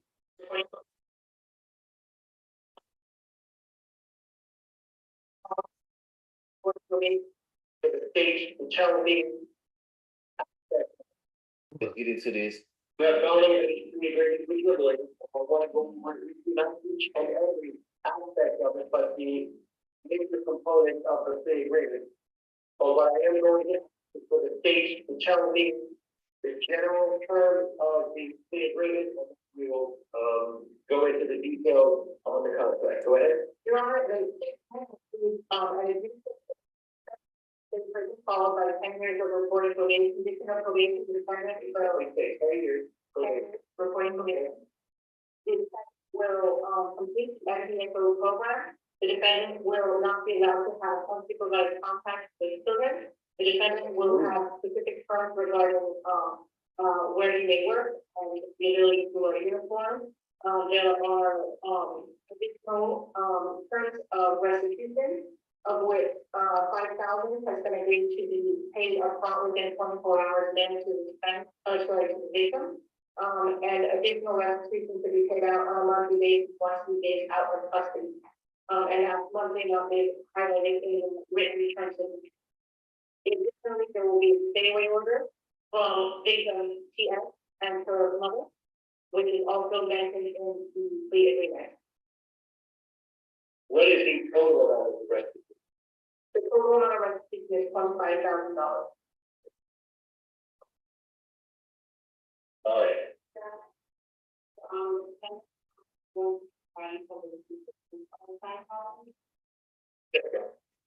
Okay. All right. Okay, so Mr. Noah, the terms of the plea agreement are, as the prosecutor just stated, that you are going to be making a plea guilty to the 2 counts of aggravated child abuse and 1 count of deliberate contributing to the delinquency of a minor. You will be adjudicated guilty, which is a criminal conviction on your record. You also understand, sir, that by entering into this plea that may subject you to involuntary civil commitments proceedings set forth in Florida statute 394.91 through 394.93. Okay. want to also advise you, sir, that you are going to set for 7 years in state prison. Said, yeah. But in the other, in this right here, in this here, it was blessings in abundance. The mother and the daughter and the prosecution dropped every single sexual charge. I'm saying it again. The mother, the daughter, my accusers, in addition to the state, the prosecution, all agreed they need to drop all of the sexual charges. So yeah, it's a victory, but it's bittersweet. It's a victory because I was facing life. No parole, no probation. Now you may say, how could this be possible if a minor was so-called molested and it was DNA evidence? And people say DNA don't lie. And I always said people do. Well, let's do this. The serologist, the ex by 10 years of thus far. Okay, thus far. So contrary civil commitments proceedings set forth in Florida statute 394.910 through 394.931. You understand everything that I said thus far? Okay. I want to also advise you, sir, that you are going to set for 7 years in state prison, followed by 10 years of reporting probation. In addition to any of the special conditions of probation, you will also participate in and successfully complete a mentally disordered sex offender treatment program. That you are also not eligible. Okay, you may, according to the state, you may be eligible for early termination if all of the conditions of your probation have been completed, that you have had no violations of your probation, and that you have not been arrested for any other criminal offense. Is that correct, State? Yes, there's no probation on early termination. However, there is a requirement that any modification to the agreement be issued by the state and court. Okay. All right, sir. Now, with respect to this plea agreement, I have on each page next to defendant's initials MN. Did you in fact affix those initials to each page? I did. And have we reviewed each and every component of this plea agreement, going through page 1 and through page 4? Now it says on page 4, having read the above mentioned terms of this plea agreement and having been advised by my counsel, David Terrace, I, Michael Note, freely and voluntarily entered into this plea agreement and agree to abide by all terms and conditions of this plea agreement, and agree that failure to comply with any terms or conditions within this agreement constitutes a violation of probation and subjects me to be sentenced to the statutory maximum penalties provided by law for the crime for which I am now pleading guilty. And then it has a signature over the name Michael Noah. Is it that in fact your signature, sir? All right. And I want to put my signature on this plea agreement in that I am now going to be ratifying this plea agreement as negotiated between the state of Florida and your attorney. But including your lawyer told you anything differently than what I proposed. Are you under the influence of any alcohol, drugs, or medication affecting your ability to understand? Is anybody forcing, threatening, or coercing you to enter into this plea?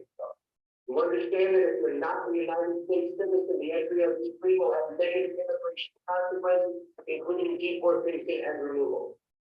You have the right here to have gone to a jury trial. The lawyer has the ability to compel the attendance of witnesses on your behalf, the ability to confront and cross-examine the witnesses.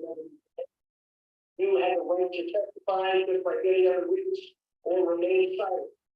Silence could not have been used against you if you went to a jury trial. You also have the right to appeal any mistakes that I would have made during the course of the trial. The right to hold the state of Florida, the burden of proving these charges beyond a reasonable doubt. Do you understand, sir, that by entering into this plea, that you are giving up all of these rights and we will not have a jury trial? You know, this is. Have you discussed this with your lawyer? We answered all of your questions. Are you satisfied with your lawyer's services and advice? Did the state provide all the discovery or defense? Yes. Did the defense review all of the discovery or defense? And did both sides build any physical evidence containing DNA that would exonerate the defense? No. And did both sides consider it to a factual basis for the plea? Yes. And the court has reviewed the arrest affidavit, made the finding that there is a factual basis for the plea. Mr. Noah, are there any witnesses or are there any evidence that you wanted your lawyer to investigate or mean to receive before entering into this plea? No. All right. The court finds that the defendant understands the nature of the charges against him and the consequences of this plea, that he has been represented by competent and effective assistance of counsel with whom he says he is satisfied. I find the defendant is knowingly, voluntarily, and intelligently waived his rights. All statutory fines, court costs, and surcharges will be assessed. Counsel will be waived PSI. Now, Mr. Noah, you do understand, as I mentioned to you before, that the state, as it is articulated earlier, remains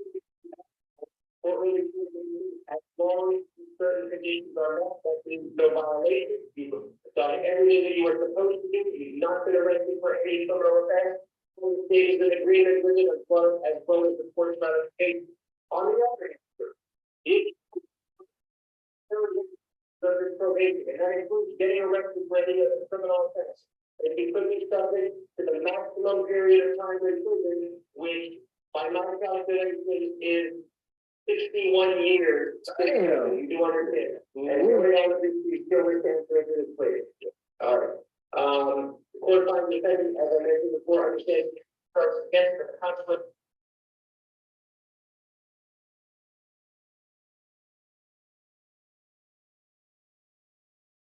I'm gonna take the plea because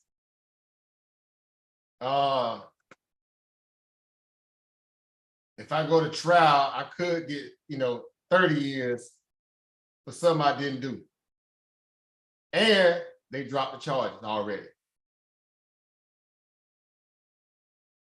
Like, it's some people out there. There's some people out there that got it real. Well, they want a leader so bad. They want to, be convinced that there's something out there just.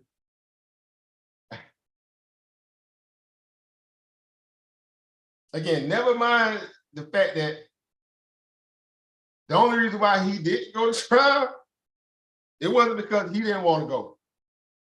It's because the mom chose not to put her daughter on the stand. That's the only reason why. That was the only reason why he didn't go. Right? Now, he could have forcibly said, I still want to go to trial to prove my innocence, because that would have been his chance to say that all the stuff that he was saying, the circumstantial evidence, and this, that, and the third, he was ranting and raving on that little video he put out on the day he was just, reprimanded. That would have been his chance to do so. He had everything he needed. It was open and shut, right? Brother Uncle be telling you what, trust the signs, right? He had all the signs on his side, right? Well, that's what he was saying. All the signs was on his side. Do you take a plea deal if all the signs on your side? No.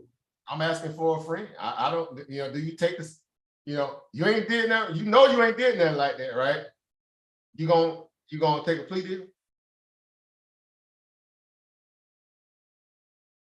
Now, strikingly so, I mean, this is the level of benign neglect, ignorance that you got in a lot of people in the community that was going down to the even the judge telling him what he was up to, and people like, no, bro, you gotta, no, you all jumping out the window.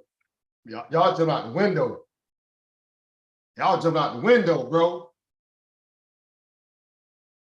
Y'all ain't no different than he is. Y'all jump out the window, bro. It's a black man. Y'all, I'm like, what?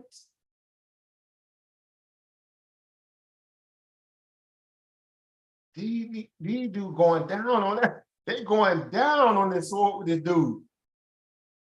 And trying to play it both ways so and when the time that he gets sentenced, they can jump off the fence real quick. No, bro, see, I knew this was, see, I told y'all he was already like, what kind of slimy Negroes y'all are?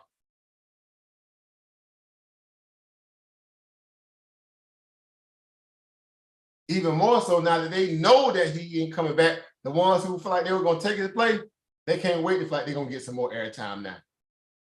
They're gonna always come out and say, see, I already knew it. I always knew it, guys. I always knew it. I was just telling y'all that, you know, the trust the process, bro, and trust the science. Like, bro, there's a code in the community.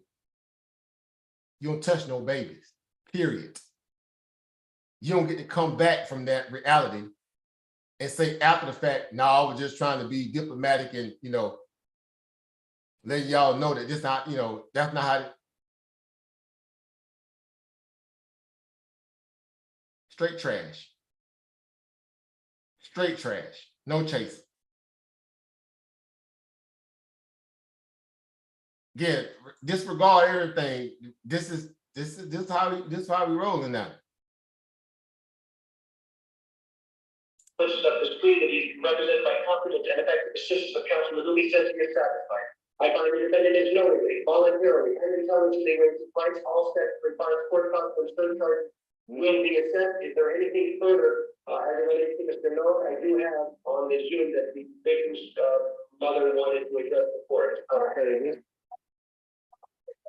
The victim's mother and will listed as victim Noah in the Zoom, and she's requesting pursuant to Mark law that her identity remain anonymous.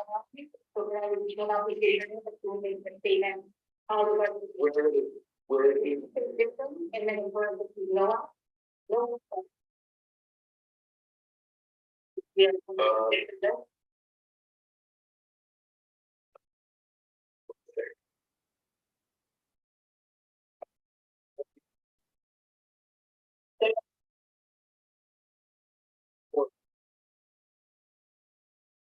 So what I'd like to do is, well, you don't want to give your name, so at this point, just go ahead and you can give us your clarification, just that. And not going out. This is the first time I have spoken publicly about what you've done for my daughter and I. We're suing the main family for the last 2.5 years. 2.5 years of pain, shock, history, PTSD, constant nightmares. I have my daughter here, and I'm not myself. My daughter, myself, my family is invisible.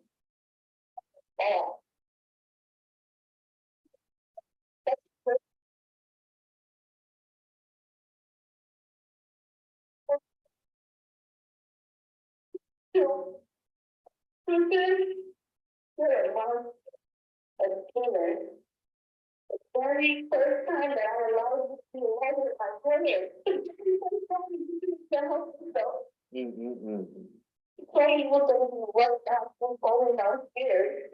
They're gonna grab the phone and take their kids and pictures. Tell me that you wanted to have a one-on-one talk with her about nothing. And as a responder that I was, and I believe that you were going to bring her right back. Something conversation with her that you promised me. That's something new. So going in to violate a child who trusted him to be ashamed of yourself.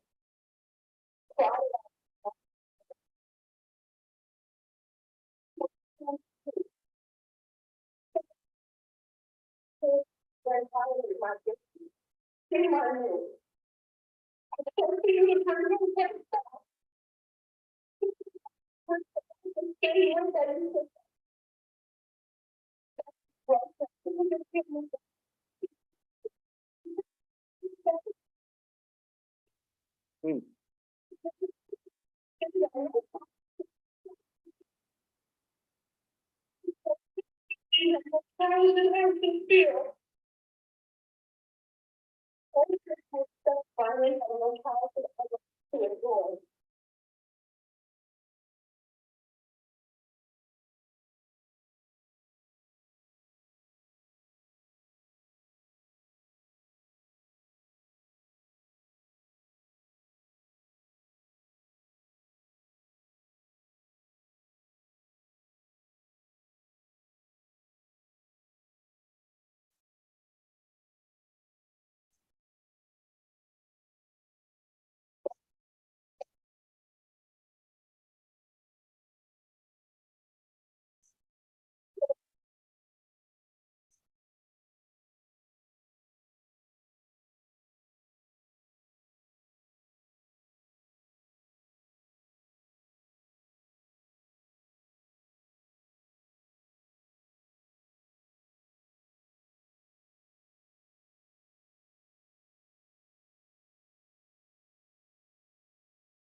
All we do is with innocent power and love. Personally, there's nothing wrong, but you know, I'm trying to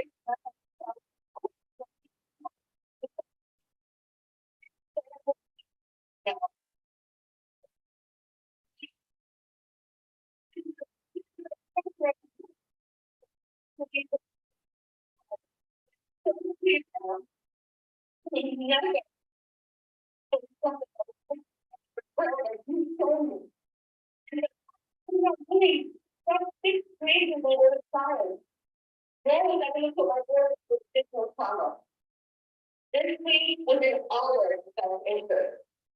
You and I both know the evidence is extremely substantial. But even with that, we refuse to have my child be tormented and he's done nothing wrong. All he holds is the truth. Or say this.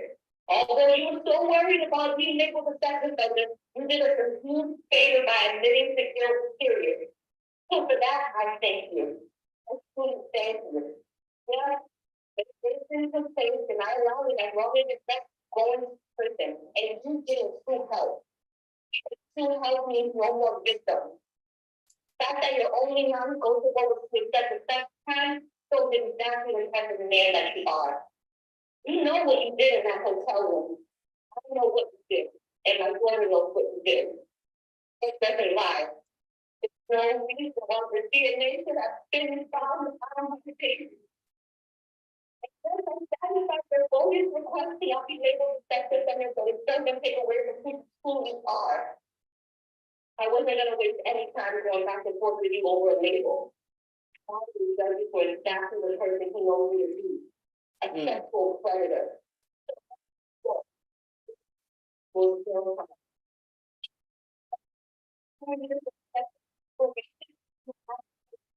That you need it. How sick mind and get the thoughts of being with children out of it.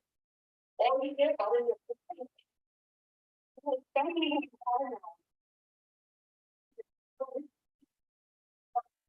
go out the secret. So self-centered. So I want to have a story on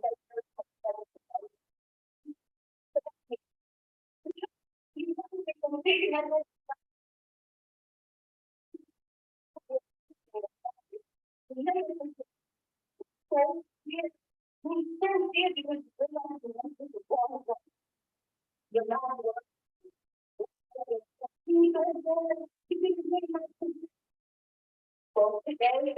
this. 2023 is my last words to you are. I could have been next 17 years of your life. Terrifying. For people,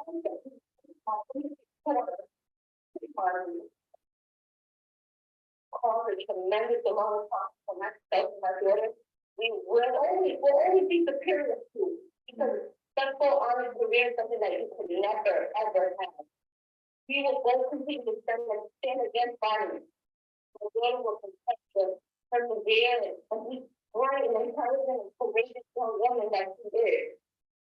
So my hope that I hope you enjoy prison and God bless you.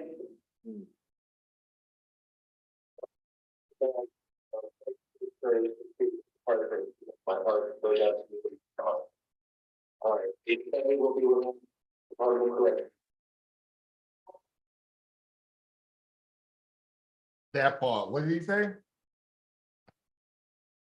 You'll be what? Remanded to. That means you go straight to jail. Do not collect $200. Straight to jail. But a post came out on Instagram that he beat the charges. Charges dropped.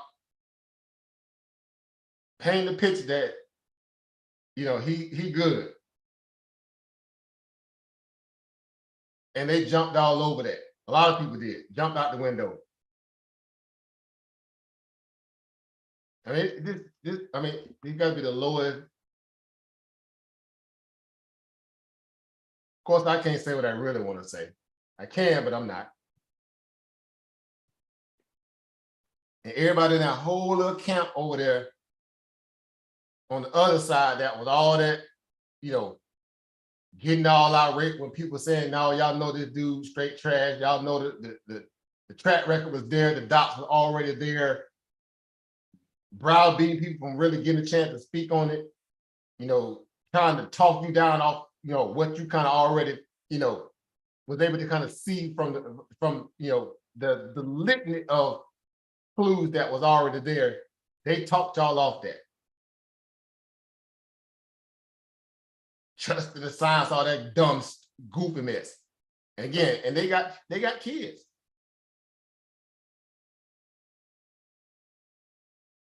Like, bro, you can hear the pain in that system, man. Look, ain't nobody finna be walking around here.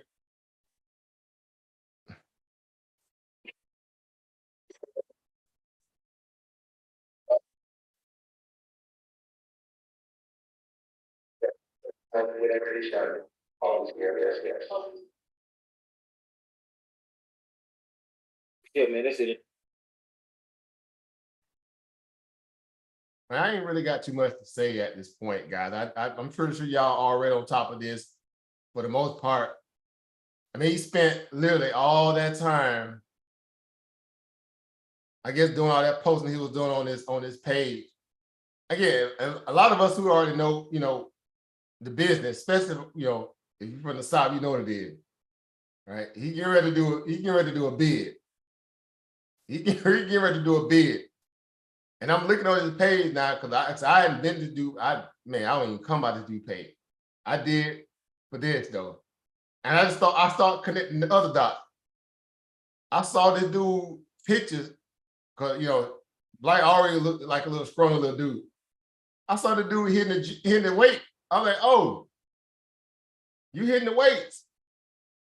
You ain't hitting the weights because you just on the strength. You hitting the weights because you get ready to, you know, when they have to lift a lot of niggas up off you. You hitting the weights because you're going to lift a lot of Negroes up off you. Oh, I seen the same picture. I'm like, yeah, he about to get into it. He hitting the weight because you're going to have to get a whole lot of Negroes up off you. And you know they don't play like that in prison either. Bruh, you the bottom of the totem pole. You get ever sent for messing with children. You pray you get solitary. The hardest Negroes in there don't play that, bro. They could have murdered the whole family, but if you violate a child, especially a girl too, if you're male, bro, you rat meat. You mince rat meat. you have to be in person confinement the whole time. You're in prison. You can't you can't walk the yard. You can't even go through the child line. You can't do nothing. They don't care about who you are, what you think you are. And there, look, I don't know where he's gonna be, what he's gonna do his boat time. I'm sure it's gonna be a level 4 max. I think that's a level 4 max crime, if I ain't mistaken. If it's in the state of Florida, bro, them ain't them ain't prisoners from Iowa. That's a whole new different swath of goons. If it's in the state of Florida. Majority, I'm sure it's going to be in state of Florida because he got adjudicated there, but sometimes they move people into, interstate or within the nation. But I think he's going to do it. If he ain't never had to go to what was that God, what's that one? We got several infamous prisons in Florida. If anybody know about it, what's that one right there? God, dog, I'm about to mess the name up. But everybody know about it because it's like it ain't at the level of Angola, but it has the tenets of everything of Angola. It's in Central Florida. I just can't think of the name. It's a little north of Gainesville. Like some of the hardest dudes, they get jailed, they go there. It's a whole lot. They don't play there, basically. It just missed my mind right now. I had a couple family come through there, right? The homeboy went through there, but it would be somewhat like how it is in Angola, some scenario, or San Quentin. That's how it is in Florida for that one. It's just missing me right now. But if he go there, it's bruh. Don't wait till he was pumping. He gonna need every bit of them. We're gonna need every bit of it. Every bit of it. And then we just obviously, doing this whole transformation, what that was all about. He was getting ready for prison. But the charge was dropped. He had all the DNA evidence that was going to exonerate him. He was just staying in Miami. I guess he moved to Miami, right? So that was the whole, I need to be closer when they come get me. Or when I have to turn myself in. But everything else that he's showing on the timeline showing you that what? That ain't finna happen. And he just put that grip out and kept that lie going as long as he could. I'm like, this dude here, he's straight trash. Anyway, I mean, pretty much writing on the wall here, guys. I mean, there's a lot more that I want to say. I know I will say it, on another conversation with this. But for what it's worth, guys, I've been done with a lot of the silliness that was going on in and around a lot of them circles, guys. I'm not finna be associated with none of that goofiness. You guys don't get a chance to have a moment to kind of make a stand, and then you try to play the after the fact game.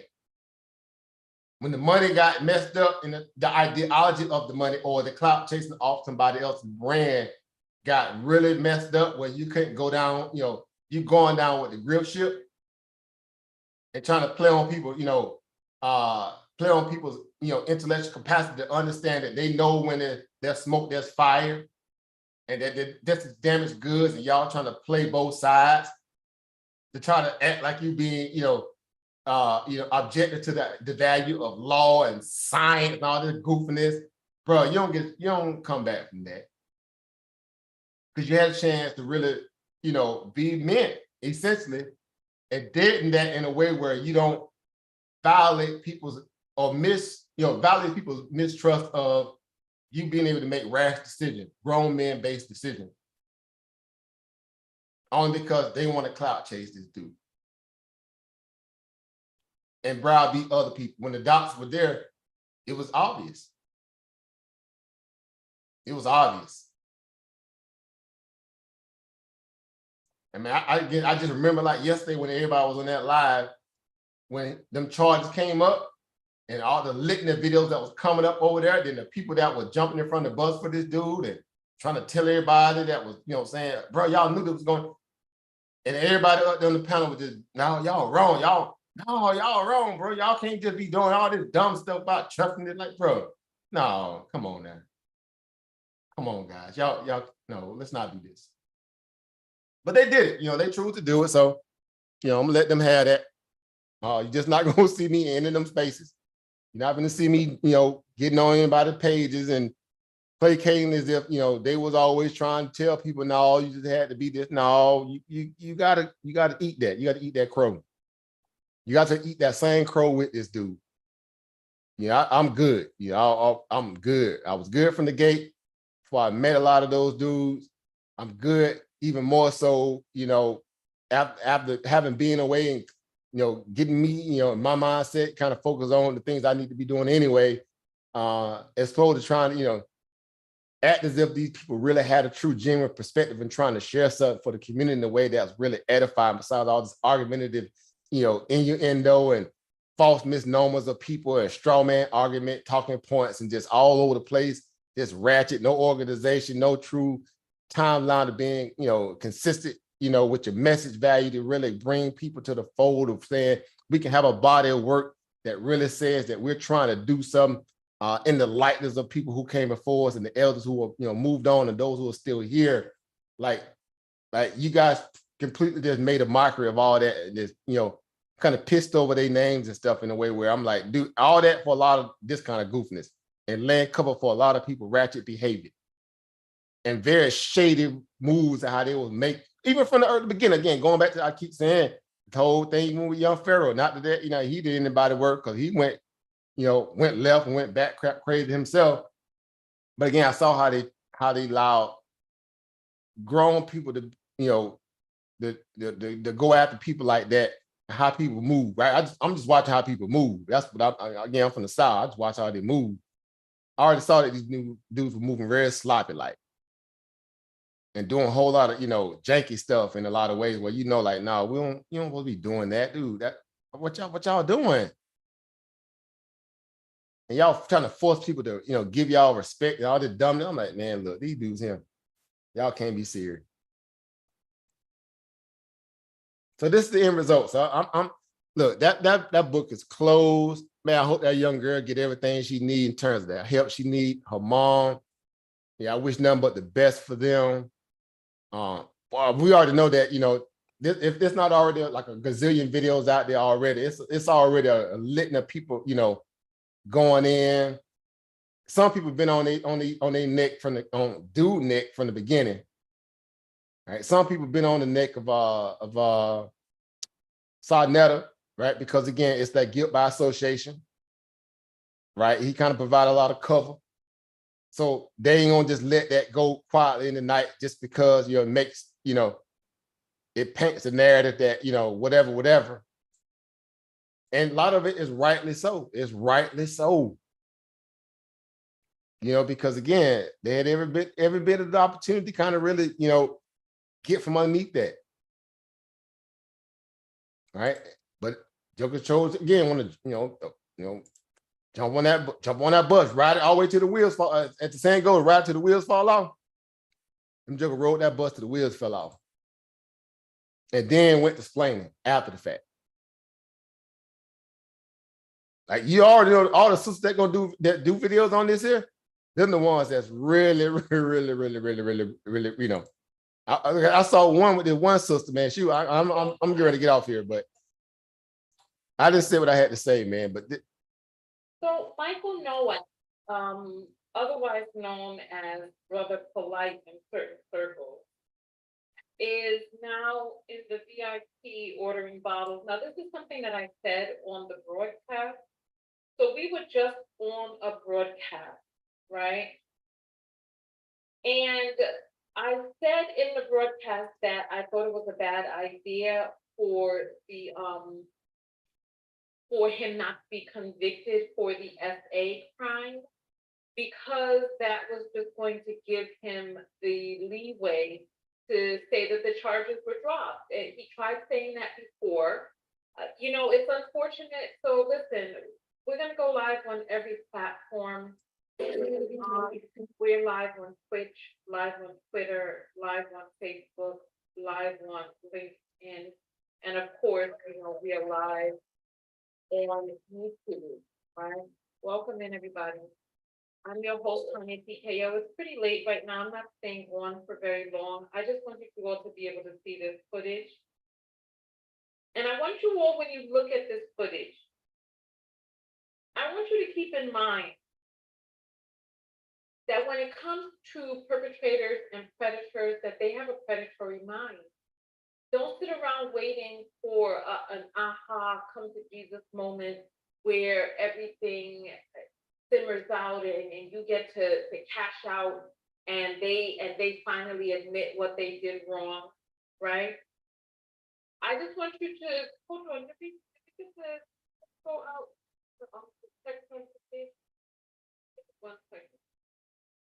1 second, right? Let me see if the text notification went out, because I personally, I'm disgusted, I'm stunned. I'm not surprised, because I had a feeling that something like this was going to happen. And you know, it's unfortunate that he dragged this mother through the mud. And this child, he hurt a child. He hurt a child. And at the end of the day, I want you all to see something, because I'm going to show you all something. The text notification hasn't gone out yet, but it should be out any moment now. Welcome in, everybody. Someone is saying they thought that he was canceled, right? No, as a matter of fact, I want you to see the number of people partying with him in the VIP, men and women, both. And so when I don't give people the benefit of the doubt, I don't give people the benefit of the doubt because I know that people lie. I know that people make excuses for other people as long as they haven't seen it themselves. And then when it happens to them, then they want everyone to rally around them. But come on, text notification. Let's get out here. I don't know why I went live on all of the platforms before it went out. I don't know why I did that. So welcome in. I'm your host, Tanya TKO. I am a self-love specialist from TanyaTKO.com. I hope you learn how to love yourselves and one another. On this channel, we use viral topics mainly because these platforms force us into using viral topics in order for our base to even see our messages. It's as simple as that. If you're not talking about what people are searching for, these sites will bury your content and hide it underneath other content because they don't care about what's best for us. They don't care about educating us. They don't care about none of that. All they care about is, let me see, all they care about is their numbers. They care about all of that stuff. So listen, we're here. I went live on all of these platforms too early because, okay, there's the text notification. It just went out. Let's go ahead. Come on in. Text notifications, put up your 1010s as you come in. And then we shall go from there. I'm going to play this footage for you. I can't play it. They're playing music, but you can just see everybody partying. I just want you to see that, right? I just want you to see that here. All right. So you see they're moving with the champagne bottles. He got a VIP section. He got all of these people. The bottle girls look over it. They don't look happy at all. But I want you to just see this shit. So this is him, the predator, right? And he's surrounded by men and women. He has a sign up that says those charges dropped, which is a lie. He struck a plea deal and he was adamant in his plea deal about not wanting to admit, not wanting to be charged for the SA crimes against this 14-year-old child, right? So I just want you to see there's women there. He's grabbing on BBLs and trying to tap hard-looking biscuits, and there's a bunch of women around him. There's men around him. He's happy to be filmed with him. There's men dancing with him and slapping five, and he got the bottles up and all this, that, and the other. And he has some fake sign that says those charges dropped, which is a lie. I just wanted you all to be able to see this because to me, the self-love lesson is really about, number one, there has to come a point in your life where you are okay with not getting the closure that you felt that you needed, without getting the apology that you felt that you needed, finding your healing on the inside, because sick people are sick and they're going to continue to do sick things. This man right here hurt a child. Oh, I wanted to show you something else. Let me show you something else here. So this is, oh, what is this? Hold on. So he has up something that says DNA don't lie, but people do. That's why all the S charges are dropped.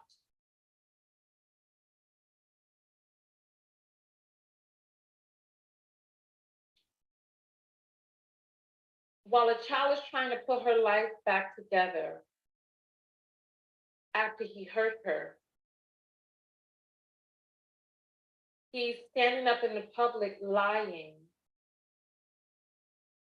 And people are too daft to do their own research, to look into it for themselves, to stand on moral ground and moral character and be like, this is not the type of dude that I want to be seen with. This is not the type of dude that I want to hang around. This is not the type of dude that I want to promote. And so this guy, he's making music, right? I can't play any of the music for you, but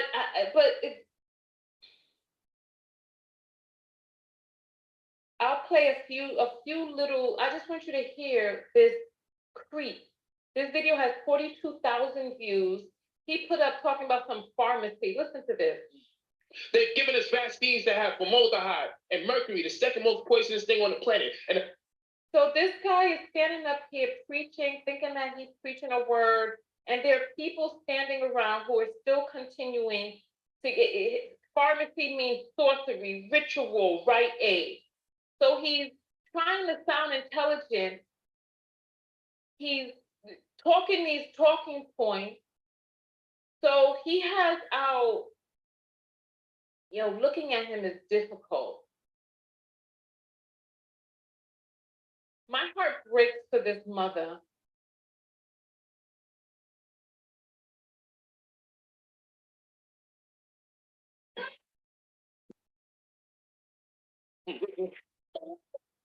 So this guy is from Brooklyn. He's talking about, so the title of this is, he's talking about you F with me, you F with the fam. He's talking about how the charges were dropped, about how they can't frame him, all types of stupidness. you know you got tips with that? I mean, there's much fun there. Why do you go around and I thought you want to share? So he's going on and on and on, and people are supporting him.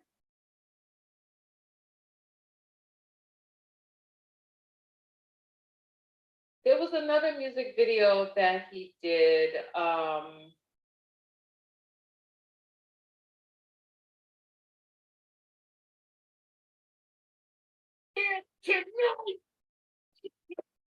This guy, this is just grotesque.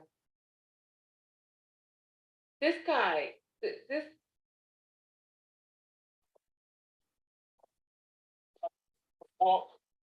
And I want to say, stop looking these debt collectors and these people so-called suing you. Come up with a one-sided interest. So he's selling debt collection, credit repair foolishness now, right?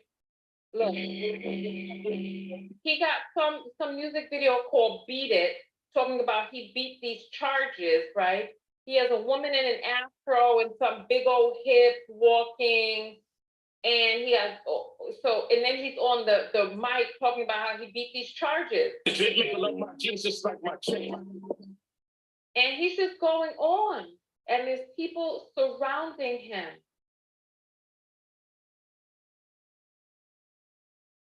This is embarrassing. Look, all of these people. Did no one here read the arrest record? Did no one here listen to anything? Did no one here watch any videos of people who covered the multiple court cases? He did not beat the charges. Creative? Come on. He took a plea deal and he held fast, wanting to drag the 14-year-old girl through a trial, right?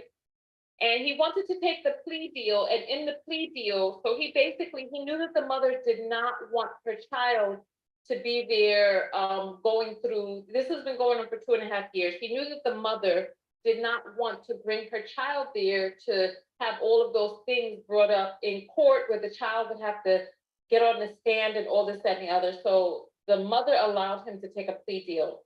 And one of the things that he negotiated was that he would not get labeled an F offender. And that he took a plea to the delinquency of a minor. Go watch the last video. And that's the thing. A person comes to this broadcast where I'm asking, did no one look at anything? No, the charges were not dropped. This man hurt a child. His SEMEN was found on the child. Her mouth was battered from the way that he pummeled it with his, actually there's certain words we can't even say on here. His phallus, he plied her with drugs and alcohol and then battered her mouth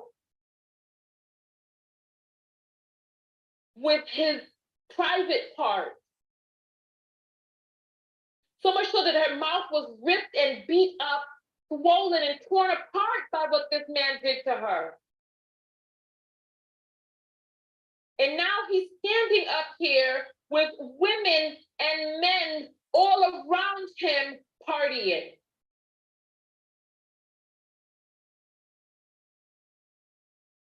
These people have no shame.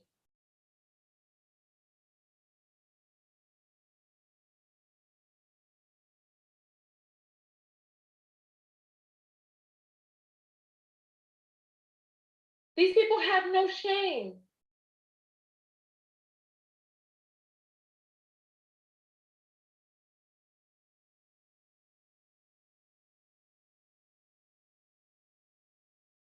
This is all I wanted to show you. He said he's going live tomorrow to brag about how the charges were dropped and all this other stuff. And this is embarrassing.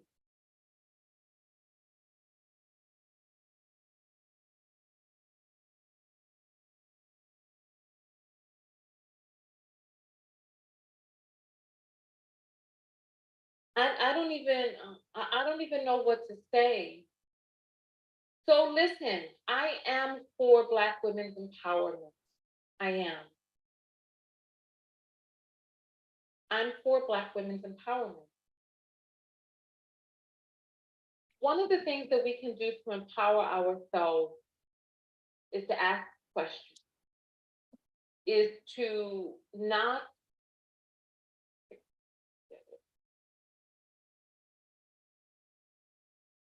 listen. He says he's from Brooklyn. Listen, I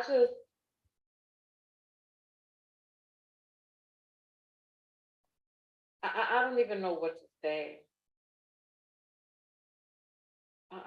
He's from Brooklyn, but he's down in Florida right now. It looked like he was partying in Miami. Money will make people fold on their morals and inner conscience. I wondering what's wrong with the mother.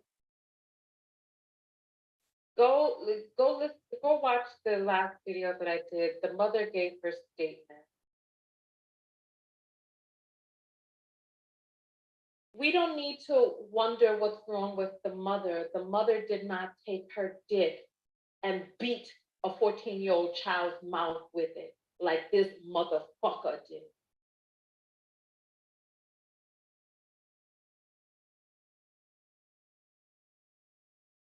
The only person to blame is the one who hurt the child. That's it. That's it.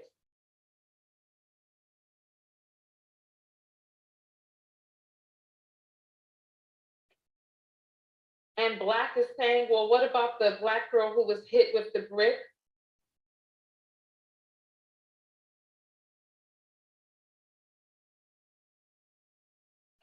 Some of you are so, I don't know what's going on with some of you.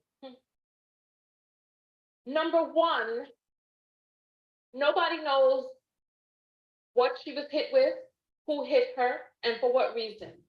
We don't know these things. We know that we were told something. We don't know what the truth is. Ask questions, get to the truth.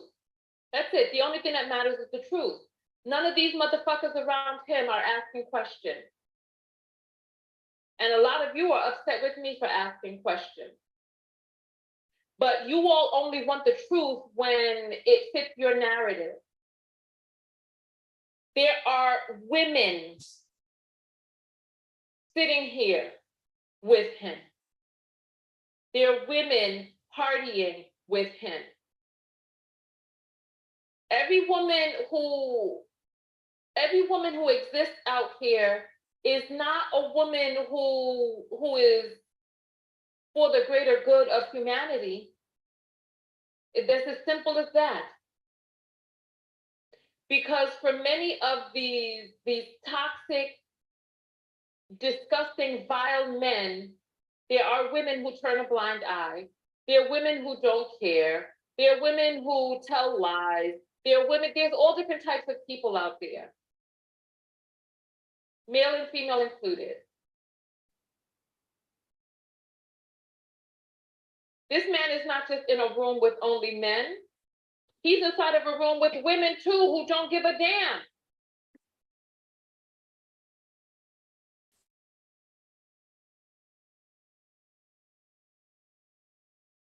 This is unbelievable.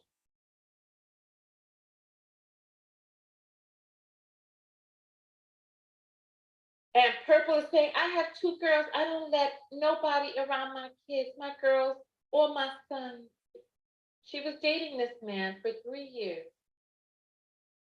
She says she never left him alone with the child. They went to go downstairs to the lobby to pick up food, and he took the child off the premises. If you can't date a person and they can't walk downstairs with your child, then you shouldn't be dating them. You shouldn't be dating them.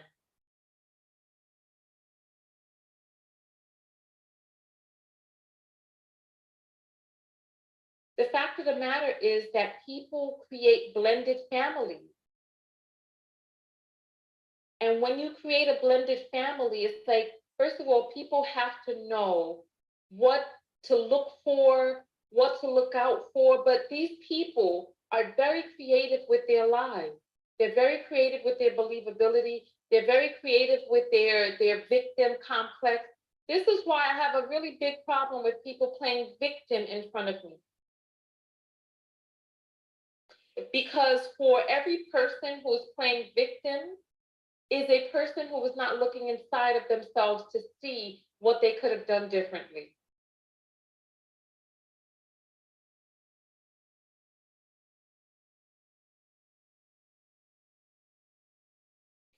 Black women are lying demons. Goddess Hathor, I just had to put you in a timeout. For everything that you can say about anybody, they can say the same thing about you. This is unbelievable. There's some of us that, for some reason, want to have this narrative. There's some of us that just want to have this narrative of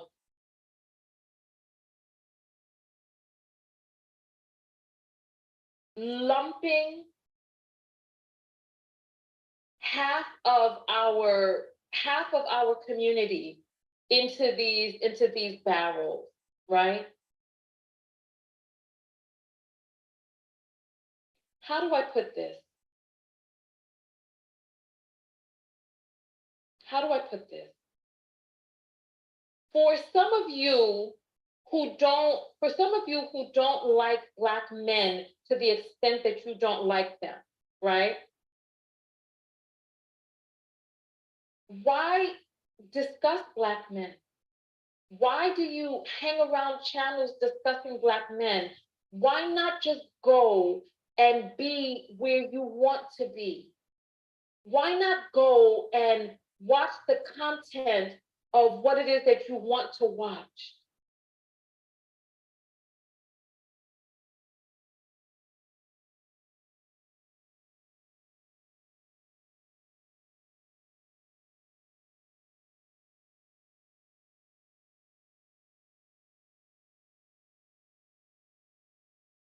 I was merely stating the opposite statement of the young lady who was stating that on the broadcast.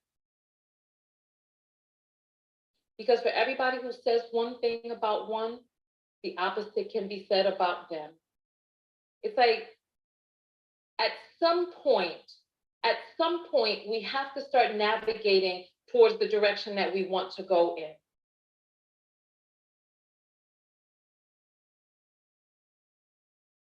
I don't understand it. I found out that the divestors have descended upon my page again, and their expectation of me is to either go along with their narrative, their point of view, or they're going to try to mean girl me down, call me names and all of that. When these testicle soft girls would not say that shit to another Black woman's face. We're talking about this particular man who harmed a child, and you're using this as an opportunity to try to lump how many millions of Black people? 20 million Black people into a narrative that fits your point of view. If you feel that way, why even watch content with them in it? Why not go, if you are divested, go watch content with your white men or your pink men or whomever it is that you like. Go watch that. Doesn't that make more sense? If you're so disgusted by them, why not go and watch that?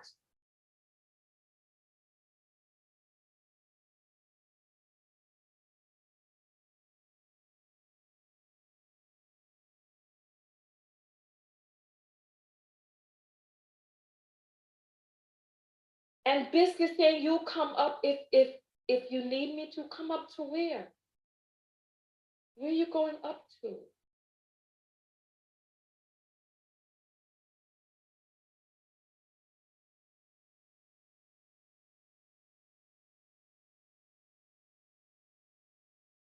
Shinkla is saying, I would make him a star on 1,000 Ways to Die. Snapped, Deadly Women, First 48, Forensic Files.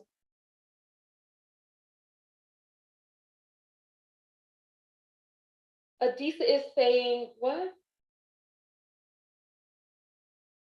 Listen, we do not call women bitches and hoes on my platform.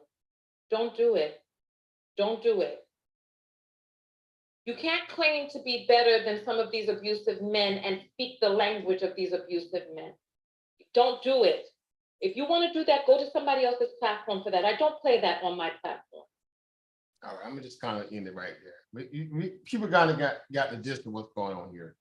And I just wanted to be able to have that narrative where, let the sisters speak on it, whether, we know these people or not, but it's always good to hear a woman's point of view because again, we're talking about mothers here, we're talking about aunties, we're talking about grandmothers, mentors, for women who obviously, have a bigger fight and when it comes to these kind of things, because we know that aspect really falls heavy on a lot of women for being preyed upon, taken advantage of, et cetera, et cetera.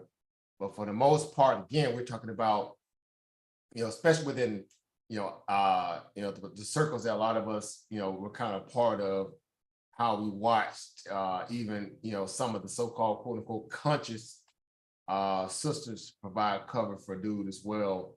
And they're supposed to be conscious, right? Which is funny when you use that word, right? Because again, it was all about this whole clout chasing value where a lot of the men obviously bullet a lot of the women off their squares as well, where they can't, have a woman, woman experience when dealing with information or allegations that came out now turned out to be adjudicated laws against this dude, where they felt that in their own, their own energy or their own spirit, where this dude was, clearly a dirtbag, took advantage of those young girls, and now he's kind of, playing it up as if, it's everything than what people heard when it came to that court trial, right? It's everything except that, forget all that, what y'all heard. I beat the charges.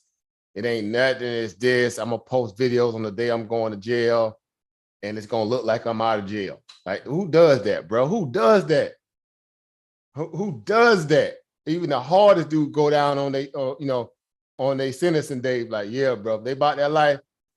Like, this is a whole other level. It's just a whole other level, bro. Make it make sense. Yeah. I mean, I don't know what to say at this point, guy. I mean, hey, we're gonna close out here, but I know, the family stuck with me a little bit here, got through a little bit of this here. I know y'all got more, more things to say in your own right. We may have to come back and revisit this. I'm pretty sure we will in some aspect of it, but it's just a scenario where for me, I got my own house a little bit. And I had to kind of make sure I let it be known where, for a lot of reasons why I was already kind of pulling back from a lot of other stuff anyway. Like, them dudes, they can have that, but they can have all that over there. Right? That whole, clownness and silliness, they can have all that over there. Right. So again, you ain't finna be seeing me popping up in them spaces, and He's coming out. It just can't happen, man. Again, you gotta let hit dogs holler, you gotta let sleeping dogs lie, whatever they say, let them handle that. I think what we're trying to do, what we've always been trying to do, is pretty much, known and solid at this point. And it's just, it's business as usual, people putting in work, they'll, again, as we know, their body of work will present itself and prove itself. We don't have to kind of placate or be in places where just because other people in there, talking reckless and being, the typical argumentative crew that they always are, they can have all that. Right. I'm good where I'm at. I appreciate, the group of people who I'm around within you guys. I'm comfortable enough, don't change. I'm not going to change. I know, I'm sure I don't have to say that to you guys. You don't need me to tell you that anyway. You're all your own individual adults, but we good where we at. So. Fact. Yeah. So y'all got any last closing remarks at the end of this, man? Again, I know it's been long, but yes, it's so much that we could say that we have yet to say. But I'm pretty sure, again, all you guys have your own individual take on this, but hey, the floor is yours, guys. If y'all got anything else to add to this on the way out here. Hey, brother, I would like to go ahead, brother. I defer to you. No, I'm just gonna say that I need to go and watch the first half. That way I can catch up. But I said my piece. Facts. Like I said, I know it's a lot left, and like I said, you guys was already on top of this from the gate. Again, he went from everything that he supposedly stood for to everything that we knew he was already trying to go to do anyway. He was a classic Nigerian scammer. Let's call it what it is, guys. He was a classic Nigerian scammer. Right? He got a chance to feed off the Soil brothers. You know, a lot of people accepted him into a lot of groups, and he came with that old, cloak and dagger kind of energy, and it was always about the grill from the gate. He stepped over a lot of black people who had good intentions, and that Nigerian side of him came out full circle, just like that dude. I know they clapped the other dude just recently. What was the guy's name? Hush Puppy. Something like that. They clapped that dude up recently. The feds got him. He was a notorious, scammer. He was scamming for tens of millions of dollars. And I mean, all these dudes got the same MO, man. They got the same MO. They come in talking, about their life, then they go sideways. And they do it and step over a lot of black people, right? They do it and step over a lot of black people, right? And because the second part of this is we're gonna hit that Jay Morrison scenario. I was saving that bacon too. I'm saving that bacon. We're gonna definitely get on Jay Morrison. Because that's the scenario too, where we saw a lot of people, again, going down on that same sword with him. People that you thought that were more level-headed than most chose to go down on that sword. That's a whole other kind of worms for him too. And it's just like, it's a never-ending cycle. It's a never-ending cycle with these dudes. And the people who choose to follow them to that level of they doing it from a whole new different level of followership. But yeah, we're gonna do that one too. We're gonna hit that Jay Morrison. We're gonna crack that can open as well. It's coming. We definitely gonna crack that can open too. But dude ended up getting everything he wanted though. He wanted the smoke. He wanted the clout. He got it. He went from on the street corners of New York trying to really be about that life, regurgitating a lot of the work of the other people who was already doing it. Of course, he was already, a true, clear, parallel of wanting to be a Malachi Z. York. He got what he wanted in the end because he ended up getting what Malachi Z. York got in the end. Like you couldn't make this stuff up. It was just a 2.0 version of it. We don't know how many other young girls in the wake. We just know about the ones that we was able to kind of, see on the periphery in the circles, in the Renintets and whatever. Go ahead. 52-week chart. Yeah, that 52-week chart, boy, it always come back full circle, don't it? Yeah. Oh, that 52-week chart always get them in the end. It always come back full circle. Right. As the charts have memory. It's money memory. It's time memory. It's the cycle of history. It's habits.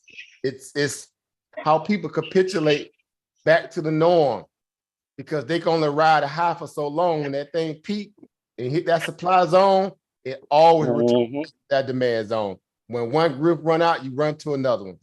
He done went from a lot of different grips in those cycles. Status corrections and crypto and gripping people money, hundreds of thousands, then into the millions.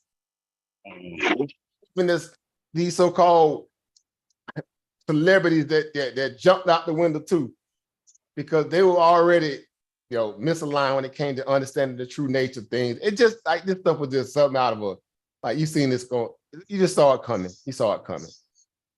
Maybe it was worth to him because a lot of people think about it, probably was worth it to him. Because he already knew, like, man, at some point it's all gonna run out. At some point, it's gonna crash and burn. I can go on hard. But again, he was so full of himself in the end. Again, he went to prison still grifting. Like what hero ever does that? He would put out a grip video the day in prison. I beat charges, I'm good, and all this. Who does that, bro? Like people don't know how to call, prisons to look up information on inmates and stuff. And he got the women around them old dirtbag women that was around him complicit in this, and they sitting around putting out videos on his behalf while he in prison. Try to prove people that he out, so people still can try to get that $2,000 coming into under their name anyway. All the business was set up in these women name, so they can keep coming in to support them because now they finna go broke. Because Central, boy. They cash cow in prison. How they gonna eat? They ain't producing a damn thing, boy, but the grip. How they gonna be, running around in these same circles? All the other dudes that were around him, they finna go after all the women that he had around him. Oh yeah. They finna go straight to all of them. Like, I'm getting locked up, bro. You look at you ate out. Mm-hmm. Ate out right now. You gotta buy down, get down, or go down. And the only one probably try to go down the ship is Almanette because she was the biggest henchman and all that. She was everything. She was what her name was, Jeff Epstein, woman that was grooming all them young girls for Jeff Epstein. Oh yeah. That's Almanette. Oh what? She the black Almanette version of that. And she a mother. And she sat there and groomed them other girls, saw this happening, sat there through it all. And then the other clowns sat there and provided cover for him so he can continue to grill and just run through the black community. Yep. That second one too, the Riot, same with her. Right there too. Yeah, she was right there in the beginning. You're right. I forgot most of it now. I definitely know Dominique because she was there from the beginning. When she ain't had no hair, she was just a base looking black girl that seemed to be, trying to do something on the conscious level. They were always, bigging up Dr. Sebi because that was the whole reality. It was a grift from the gate. Dr. Sebi gave him a lot of clout. Then he jumped from there. Everything that he supposed to been about turned sideways when he got a little bread because everything he thought doing after that shows you he wasn't about that life. Right. Y'all don't need to be drinking. Y'all need to be doing none of this. That's low vibration, blah, blah, blah. And soon he got a little bread. He went to doing everything that he told everybody not to do to get money. It was like, and Pharaoh did the same thing. Pharaoh was about that life. I remember Pharaoh from the Armageddon debate, man. We were sitting right next to, I sat right next to him, man, Brother Ron Green. And dude, bro, I remember that I was sitting right beside dude. Dude brought a salad to the debate. He was about that life, eating good. He's sitting next to us eating a salad. I am not making this up. I remember like yesterday, I got it. I was like, okay, brother, Steer, he's sitting there, at the debate eating a salad. He brought his own salad. And then it turned out, later on, I heard, he was on that lean, he was on drugs heavy, and he was just wilding, eating everything. Somebody said he bought a Ferrari or something. That's how much I just like people just went off and they did all kind of stuff and came back like, what happened? He done moved down here. He went crazy. Say he went crazy. Some people say something happened to him. Yeah, he did went crazy. I seen him right back on Sonetta about a couple months ago.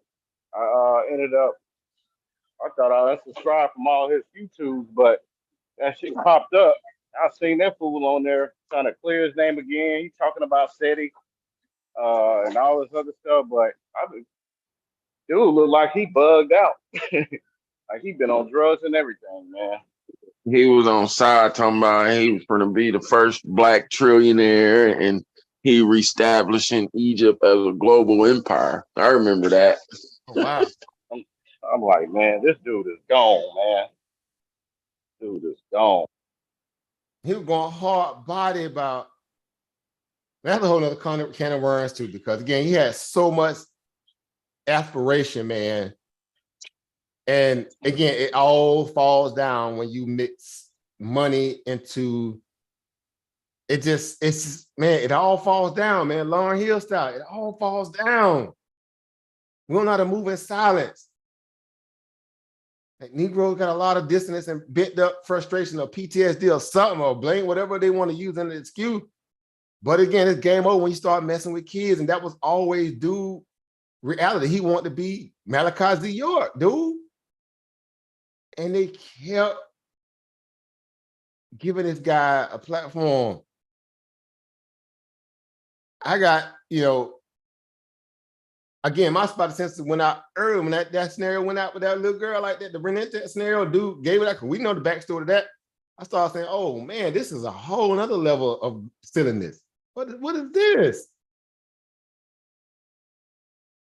And everybody like, no, bro, you don't know what it is, man. Y'all leave people personal business. The girl ran away from home at 14 years old. To be around this dude, y'all talking about that's his daughter, all this stuff, and he was all the time he was grooming that girl to be with her. They kept, and all of them over there, no, don't be saying that, all of them was saying that dumb stuff. Like, what? I like, man, I'm so wow. what y'all dumb behind. Y'all the most ratchet dudes on the planet, bro. Y'all the most ratchet dudes on the planet. You ain't got enough information to make a person that's really about that life, an alpha man, to sit here and sit around you to say, nah, bro, okay, I give you the moment. You might have had a slip. They kept going back down that sword. Just to have access to I guess, access to this dude. Mm-hmm. I'm like, bro, I'm good, man. I'm straight. I'm gonna go right back to where I came into this. The ones I was already come around anyway with the elders, and I'm good with that, bro. If I need any update information, I'll do it myself. I'm straight. I'm straight. You can keep all that science and all the other stuff y'all woofing about every day. Y'all can keep all that. Y'all can have all that there, buddy. In my Atlanta voice, y'all keep all that there, buddy. I'm straight. Mm-hmm. I'm straight. Ain't nothing edifying come from a whole lot of argumentative, narrative controlling, narcissist minded dude that want to sit around and get sweaty on online all day long for $7-8 talk about a whole lot of that. We got so much more bigger things to be focusing on as a body politic, as a community that's really supposed to be moving the needle, and they want to argue about whatever. So I'm good. So yeah, y'all ask twice about myself. Again, this is not me trying to direct my ideology on you guys. You got your own adults. Y'all follow whomever, however. But I'm gonna tell you right now, I'm done with all them channels. They can keep all that Dagger Squad. They can keep all that old Almond Raw Squad. They keep all that stuff. I'm good. I'm good. That you know what, that cycle has served its purpose or lack thereof. In some ways it had its moments, but that cycle is over. Over and done. Over and done. That's for me. I'm speaking for myself, of course. I gotta say that, but this is going live. But you know, I don't have to tell it or say it to anyone else. Outside of that, them cycles is over with. Yep. Ain't nothing fruitful coming from all that back and forth. Silliness in a way where, it's a whole lot of wannabes jockeying for space again for what they traded in more for airtime. I'm good. What was the saying that you always used to say? You ain't got time to be debating about trivial things, and no such thing as permanent friends, only permanent interest. Permanent interest. Hello. If I had some sirens right now, they'd be going off. I need some sound effects. And I've been saying that since the day one when I got, in a lot of these little space. I was already in my own lane, but that's it. Ain't no such thing, no permanent this or permanent that, man. No permanent friend, no permanent nothing. There's only permanent interest. When you show me what your interests are, that's all I need to, see. And that don't necessarily mean you have to automatically, bow your scenario to kind of fit within the narrative. If you have some value, I mean, there's some things I know that was edifying in it. There's always meat, in good perspectives, right? But the level that I'm spitting the bones in this case has to do with the value where I can allow, thanks to of so-called alpha men, to play this role of trying to be two-sided and two-faced and two-fenced about things that really matter that we're trying to overcome within the community. And a lot of that stuff was just that. Again, a lot of people were just trying to jockey. They were jockeying for space, for airtime. They was hoping other people downfall for all the wrong reason, but when it didn't go down the way they want to, then they jumped on the other fence again, start riding with them, and then they jump off when they have selected outrage and mad about this. It was just like, bro, how old are y'all? A lot of y'all dudes in y'all 50s. A lot of you dudes in 50s are acting like this. Mm-hmm. Right. I'm like, bro, y'all serious? And then they waited. So I said, I'm gonna wait with you then. I'm gonna wait. y'all want to die on this sword though. I mean, on this polite sword. Y'all want to die on this sword because they looking at all this right here, all these this did, all the women, all the they living vicariously through him. Ain't nothing about what this dude did that make me want to live vicariously by him. That's why I ain't look. It was easy to me after that stuff came out about what he was about, because early on it was about Dr. Savior scenario. That was my only value that I said, I appreciate the brother for that. I remember again, I went to that debate, the one that we did at Alhambra Ballroom, and they were serving vegan food. They were really, trying to be, giving people something wholesome to work, whether they were about that life or not, at least on that side of things. But it came from a place where you seen that, okay, yeah, if y'all about that life, y'all stay consistent here, that's great, because y'all trying to build, do something for the community. You had restaurants that was, trying to get people to eat healthy. You're trying to do things of that nature, and then it all went south. When they grifted enough money out of New York, it went to LA, out there, whatever, it all went south. Oh, just look at the pictures that he's posting though. Like, come on now. All went south. Yeah. Yeah, speak on that, Oba. I mean, you good. I mean, it was just funny to me. I was like, man, this is like that picture right there in front of the what was it, the Maybach or whatever, like showing off watches and stuff like that. Like, come on, bro. Like only celebrities and wannabes want to do stuff like that. That's I know I've been disconnected. I didn't even know about all this stuff right here. I'm serious. I'm not like, I can't when I found out what it was. I already knew it anyway. I went to his page and I started seeing all this updates. I was like, what this dude been doing?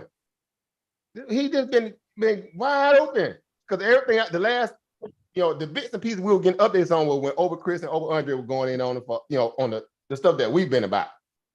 All the other stuff I didn't even know about all this other goofiness he was doing. Well, he was already headed there anyway, I'm sensitive, but I'm saying he took it full circle. And it just, he would try again. That's not Nigerian, man. That's the Nigerian all day, every day. You didn't even convince me otherwise. That's Nigerian all day, every day. Oh yeah, no doubt. Placating off again the Soul Brothers, plight, our whole reality of what we stood about, because all that stuff that you hear about today, we were the progenitors of all that. We pushed the whole narrative of all that stuff that the schools of thought that people kind of deviated off, and now they're doing all the other stuff. It was always us from the soil. Everybody came around us who were either not from the soil, placated off that, built the lane, started eating off us. And again, when it got time for them, when they got ready to do their grift and got full circle, and they got thrown on the bus and got jammed up, guess who it fell on? All Black people. All of us got to wear the shame of Negroes who came in and wanted to kind of parasite off us and play off the back of our plight and what we stood for on the genuine level, especially like for our ancestors, the Dr. Jane Hilary Clarkson and many others. Even the honorary ones who were about that life and stood on the soil and went down for Black people as a whole, and Dr. Ben and many others. Like this is the outcome of all that.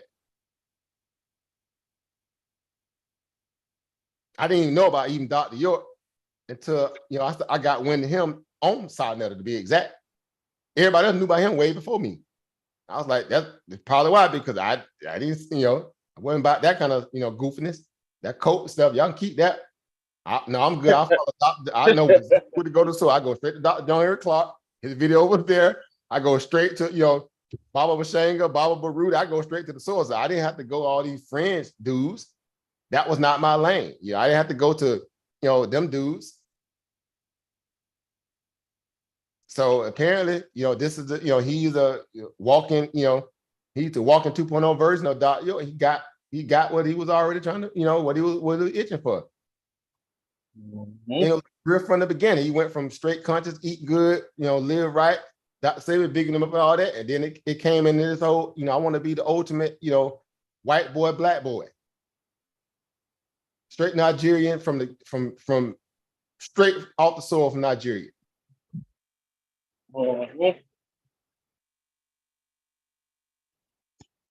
Clear as day. And all them dudes were just fascinated with this. This was what them was fascinated with. All that there. They vicariously, they wanted all this. And they placated and they provided cover. They wanted all this. They wanted one day for him to roll up in they hood or they set on their block, and him picking them up in one of this foolishness. But still, talking greasy behind him, of course, his back. I say that's the sliminess of the nature of what the people was. Let's call it what it is. That's that whole set was just a lot of just fakeness. All of it.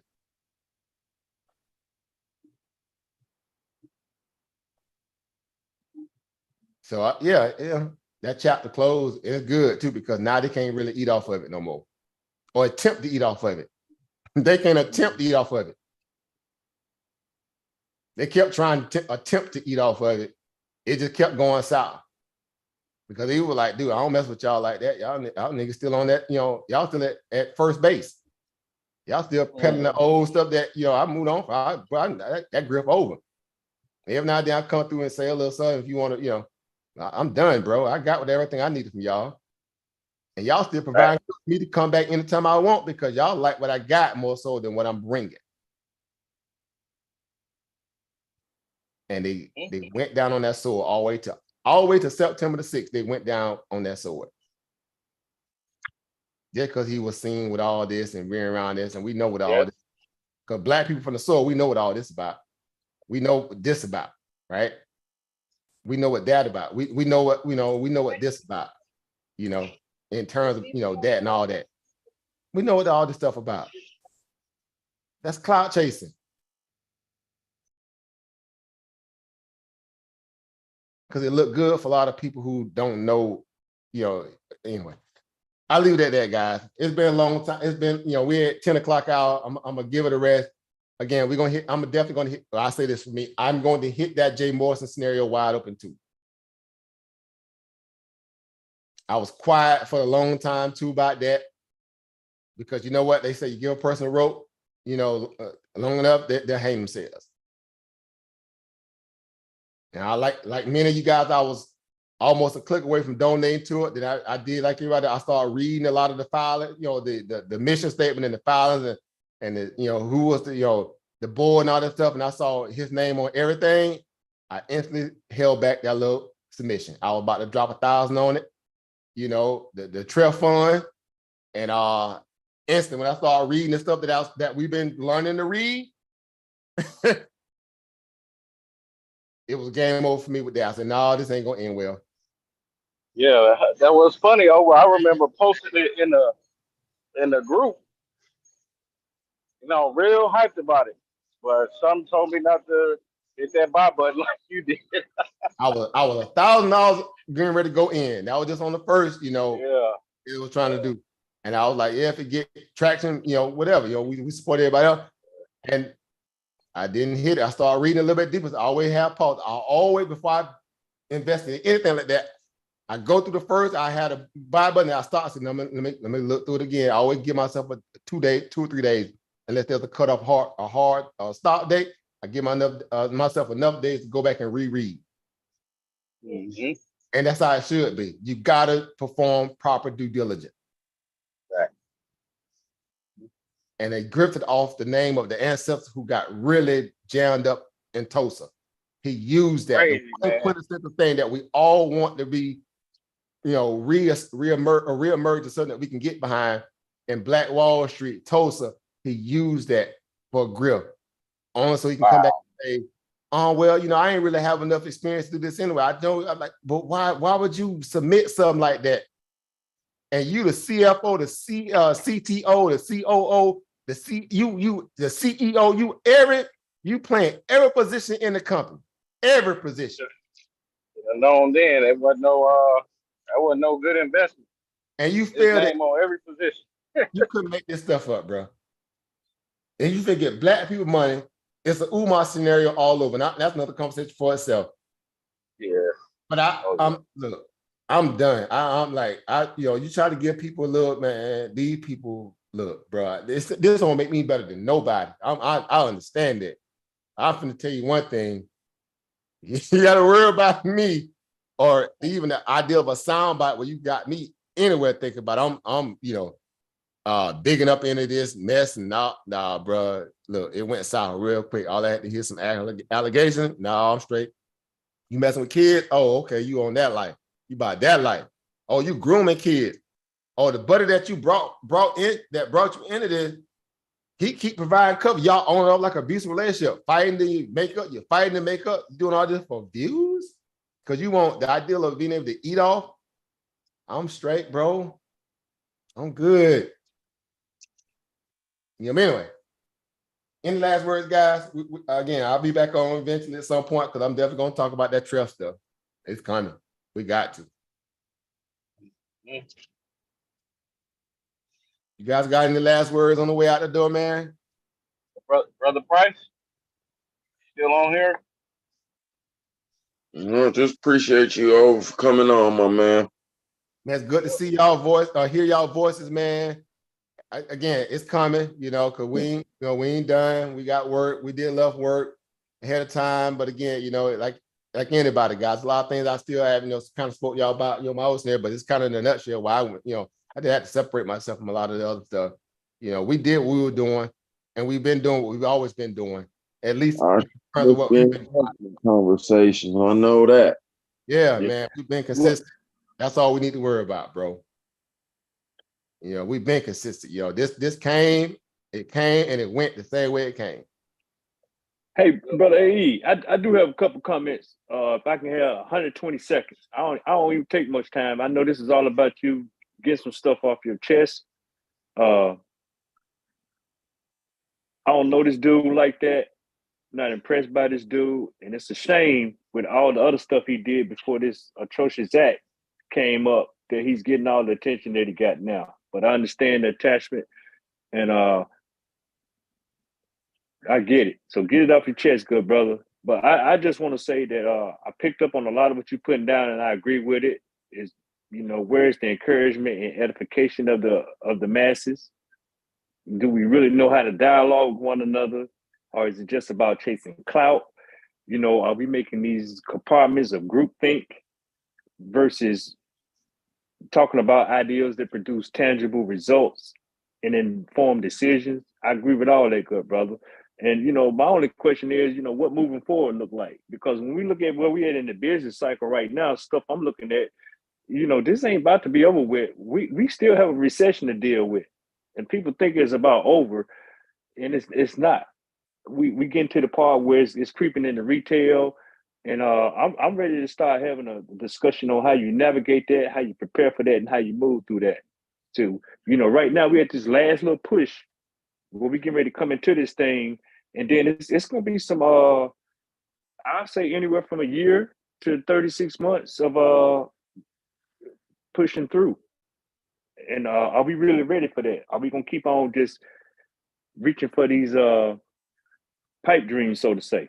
But yeah, appreciate everything you had to say. But I want to know what we're talking about moving forward. Oh, it's already coming, because again, it was just a matter of me going through a lot of things. And again, I moved into we moved to a new place and transitioning a lot of stuff that, kind of like when we were doing live videos, again, right before you kind of, got within the fold of what we were, within the group, we had, like we were saying earlier, you probably heard Sister Monica saying, we even put out a body of work of this stuff for years. It goes way back. Those early economic, urban economic empowerment days, in early 2017 into 2016. And again, for that, we've been consistent ever since. It's all of it, it's been about giving people real connectivity in terms of how to get primary source to do things, strictly in a way where you have ownership in your ability to grow as a person, right? When it comes to financial literacy, I should say. And the market, is just one of myriad of ways that we were, trying to get our people excited about this stuff. And again, we did things strictly the way we're supposed to do it.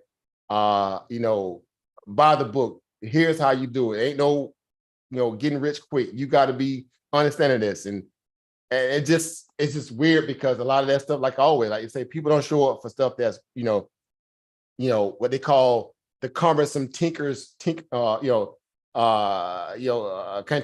way, I should call it, of trying to figure out how to become more astute when it comes to finances. That stuff is boring, right? And we put out so much information, man. Even during COVID, we really went ham, because everybody was, sitting home in front of computers. I mean, we just put out so much data, so much information, understanding how the system works, money, central bankers. We can go down the list of things we put out, and I can assure you, bro, you're in the right place. And I know you got so much to bring. You already been bringing it. Of course, I was kind of, on a hiatus when you kind of came in the fold, from what I'm hearing. But the few times I got a chance to speak to you, I already know you're a sharp brother. You already know where you at in this, what you bring to it. I can tell you, we're gonna get back to a lot of that. Whether you knew how we was doing it or not, I'm definitely gonna be excited to be able to share and build with you guys and learn from you guys in the same breath, because that's what it is. It's Ubuntu, right? So best believe we come with that, and it's just strictly what we know, to what it to be, what it is and what it to be, dealing with the government, in terms of the political side of the Treasury, the Federal Reserve, what's going on with all the the Wall Street happenings, in the sense where we're kicking this can down the road. It's the proverbial playbook of Wall Street. I mean, it's no secret here, right? It's liquidity. When there's a lack thereof, we have real true market corrections. When there's still a ghosting aspect of money is still lingering because the profits are now being aided into, the same way we have high credit debt for a reason, because people exhausted all the stimulus. Now they're using credit. When credit goes, guess what also goes? So goes to market, because the liquidity is just not there. You can't bring money out of thin air. And the one true backstop they got, it can't print money because it's having to fight inflation. Everybody's stuck now. That's when markets truly brandish themselves, reveal themselves. That's when the true recession happens. That's when the stagflation, people got to go and call it what it is. So we're already prepared. We literally talked about this stuff before. We were talking about this stuff last year during the spring. We was like, this is how it's going to unfold. We was talking about it in 2021, but it really became reticent in 2022. And everything we put out, it came into fruition. The only thing that we could probably say is that the level of the bear market rally that snapped back from the 330, we already called 330. We got into the 340. So we called that 330 way back in 2021. We're going down to about near 330. We mapped it out technically. We dumped all the fundamentals on why it's going to happen, and it went to 340. What we got down to? We got down to like what? What was the low of the SP? Got down to like 340 something, right? If I'm not mistaken. But again, it was I think it was 343. I think. Yeah, something like that. It revealed what, basically all the work that we did, putting out for that, it gave us what we want. We got the validation for the hard work that we put into it. We got what we wanted from it. And then everything else is just, again, a lot of the, it's market grift. It's the same thing. It's a grift in the stock market too. People don't want to accept that, but we keep it 100. We call it like it is. We won't give people grandiose ideas of what's not. But it's the only legit legal game in town where we understand that beyond the value of equity ownership in real estate or business ownership as a whole, entrepreneurship, that you have something to work with, because there's still price discovery in this. No matter, all the food and the food games that we got, that's just desperation, right? That's this desperation that we still having to see in the market that we have to take ownership of as well. It's still white vote being white vote, right? Let's keep 100, right? And you want to get people attention, you mess with their money. And so this is no different. So this is another snapback reality of a bear market rally. All the bear market rallies in historical value brings precedence back to this very moment. And we know what they're doing. It's not enough money to gloss over this point. And they fighting a whole other fight where you don't have the biggest cheerleader on your side. It's not on your side now because they got to put out the flame that they caused from the great financial crisis, right? All this quantitative easing for the last 14 years, it's all coming to a head. And you start to see for what it is, and we're not fooled by it. We ain't stupid. We understand. We see how they taking money out of the coffers of American taxpayers, giving it to Ukraine, giving it to everybody else, besides fixing the mess that they call. Why? Because they're not here to fix that. Because they have to grift off the American taxpayers themselves. That's what the whole money heist was. Came off the back of the Federal Reserve, then the bazooka dump they did under COVID. No different. They was beating people across the head with the virus. They confused people, then they turned around and grifted off their money, or the taxpayers that dumped all that money to the market. It didn't go to taxpayers. It went to Wall Street.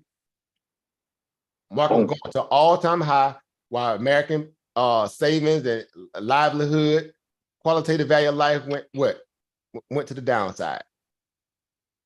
And people sat and watched it happen and was clueless for the most part because they didn't have the wherewithal to realize that this is what the system is all about. So we have what you call late cycles, and we have forward cycles. We're in what they call a late cycle of them basically calling this what this is. As you see on my screen, we did all this stuff well in advance for all this stuff even got to where it's at. We mapped it, we talked about it till we was blue in the face. We said, this is what to look out for. This is what we got to be conscious of. I'm putting some stuff together because, yes, you know, I know you had to get this off your chest, but hey, no, the fight still goes on. Yeah, it ain't even that. It ain't even that. It's not to get off the chest. It's just, hey, this is what I'm just saying because you don't. We've been doing it. We've been at this for a while. What I'm saying, and you kind of hear me giving you a little backstory on this. It's because most people who are on here who've been around, they kind of know the backstory, right? Because these were certain, and I was saying it because I hadn't been on so long, you know, and I need to have to say something about it because I was actually in the midst of some of these scenarios and these conversations and these people making these declarations of, you know, hey, this is how, you know, we see this and how we look at this at a time when we had a chance to stand up and be men. But they continuously went down on that. And so I just wanted to come on and say that because I want to hit this while the wound is still open, is fresh. Why? Because a lot of people, they want this to die down because it's a way of exonerating their scenario. But I'm doing it not so much to bring spot or the light on them. I'm doing it to say, hey guys, this is what was already known to be what it was anyway. For a lot of the reasons why, you know, my perspective on a lot of this stuff was always looked at like, dude, I'm not feeling this anyway. So I'm not being in these circles when normally I was in it for the reason I know I was in it. I need to make that very clear. My message has never changed. I don't do, you know, worship. I've never done that. I'd had my fights with all of them, you know, in a respective value from my perspective. And it still doesn't, you know, second guess what I already been about. You know, it's not like I'm just gonna do that just because, you know, for the platform aspect. You know, I had my conversation with Godfrey on some stuff because he feeling himself. I had my conversation with Unc because he just feeling anyway. Right. I had the ideal of, you know, again, Sonetta saying, come on the channel, speak about what y'all do, because hey, y'all consistent. We ain't changed our message. And I want to make sure I say that to my peers, meaning, you know, you guys and Sister Monica and over Chris, those guys who've been around that, you know, from the beginning in that, at least in that project of trying to bring something to the community. So it's not so much as just, you know, I'm just saying it because I don't want it to seem like this event is not, it's more like, dude, we already knew this was coming. That's how I'm positing in this. We knew this was coming. But guess what? Through all of that, our message stayed resolute. And that's what I'm trying to make today. We stayed on our topic. Hey, we deal with financial literacy. We deal with edification of our people. We're talking about health and wellness. Hey, we have moments where we went to the clown show and seen them over there clowning and acting silly. We partook doing certain aspects of that. But at some point, it got old. And when it got old, it got old. And that's what I'm saying, at least for me, it got old. Right? Because I didn't see anything that I could say, you know what, we are aligning ourselves with the elders, those who have left or those who are still here, where we can say we're pushing that mantle forward. So you have to fall back, reevaluate, regroup, retool, find out where people who really about that life, that's pushing a consistent message, who ain't, you know, bowing down for clicks and clout. You know, I just said, you know, I'm good for that. I'm good. I'll go follow TBA. All right. I enjoy watching intelligent people talk. And the Black Authority is one of those guys. I'll go fall back and listen to Professor Black Truth, right? My peers at this point in the game who's soon to be consistent, regardless of how people, you know, take their delivery. I don't care about all that because I care about, can we be consistent and keep people, you know, keep people who want to course correct on the right, you know, trajectory the way they can course correct. And that'll be, you know, where we need to be. So it's just that. But for me, it's always going to be about what you see on the screen, because that's just where I lay my, you know, I lay my head in this, because I want the greatness of me, just as well as I want the greatness of you all to have it in the same, bro. I'm no leader in this. I'm no one in this. I'm just like you guys. I'm equals in this game of understanding how to get to the bag, right? And we just doing it in a way that if we had the chance to do over at 20, 30 years ago, we know what we would be. It ain't even a debate where we know where we would be if we had a chance to get this stuff at 20, 30 years ago for a lot of us, right? But that's why we're here, and we realize that our people need to see at any little value of fighting to gain some kind of value of recognition here. It's going to have to come from us retooling ourselves the proper way. And that's just where we, you know, the lane that we're choosing. and trying to understand how the money works, how the system works, how all of this stuff function in a way where we don't have to have second guessing and people looking at us sideways. We ain't trying to sell no $2,000 courses. We ain't trying to, hit people across the head for 10 bands and 5 bands. Like some of them earn you leisure dudes. We're going to hit them too. Because some of them guys just really took this stuff and went to the whole nother level of grifting. And we're like, that's not what it's supposed to be about. You get to earn your worth by what you bring, get it. But a lot of that, we know that was the same stuff that other people using to get over on the people. And we know our people don't have that kind of money. They don't have $10,000 to waste on what could be. And I've been seeing this stuff. I'm like, whoa, I ain't speaking on it because you got to give people a chance to see this stuff. But then you say to yourself, you know what?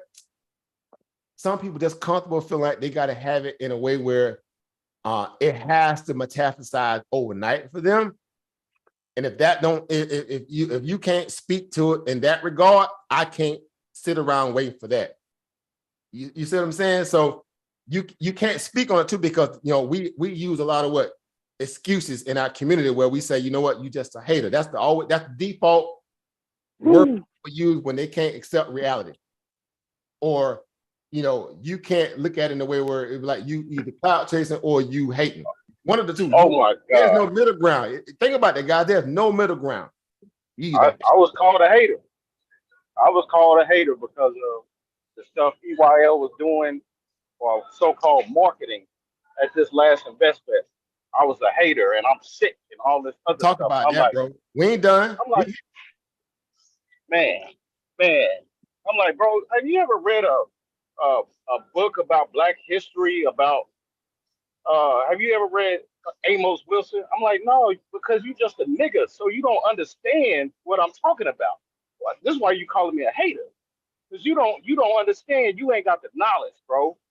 You ain't got the knowledge. That's why you calling me a hater, because you don't understand what this stuff is. I do. I do. Level. They take like, it a whole nother level. Everybody started out with good intention. Remember how the saying goes? The road to hell is paved with what? Good intentions. They start out one way and they end up the polite way. Not necessarily what he did, but it always goes that way. It started out with that's why the saying humble beginnings. Yeah, and that's an old school term, ain't it?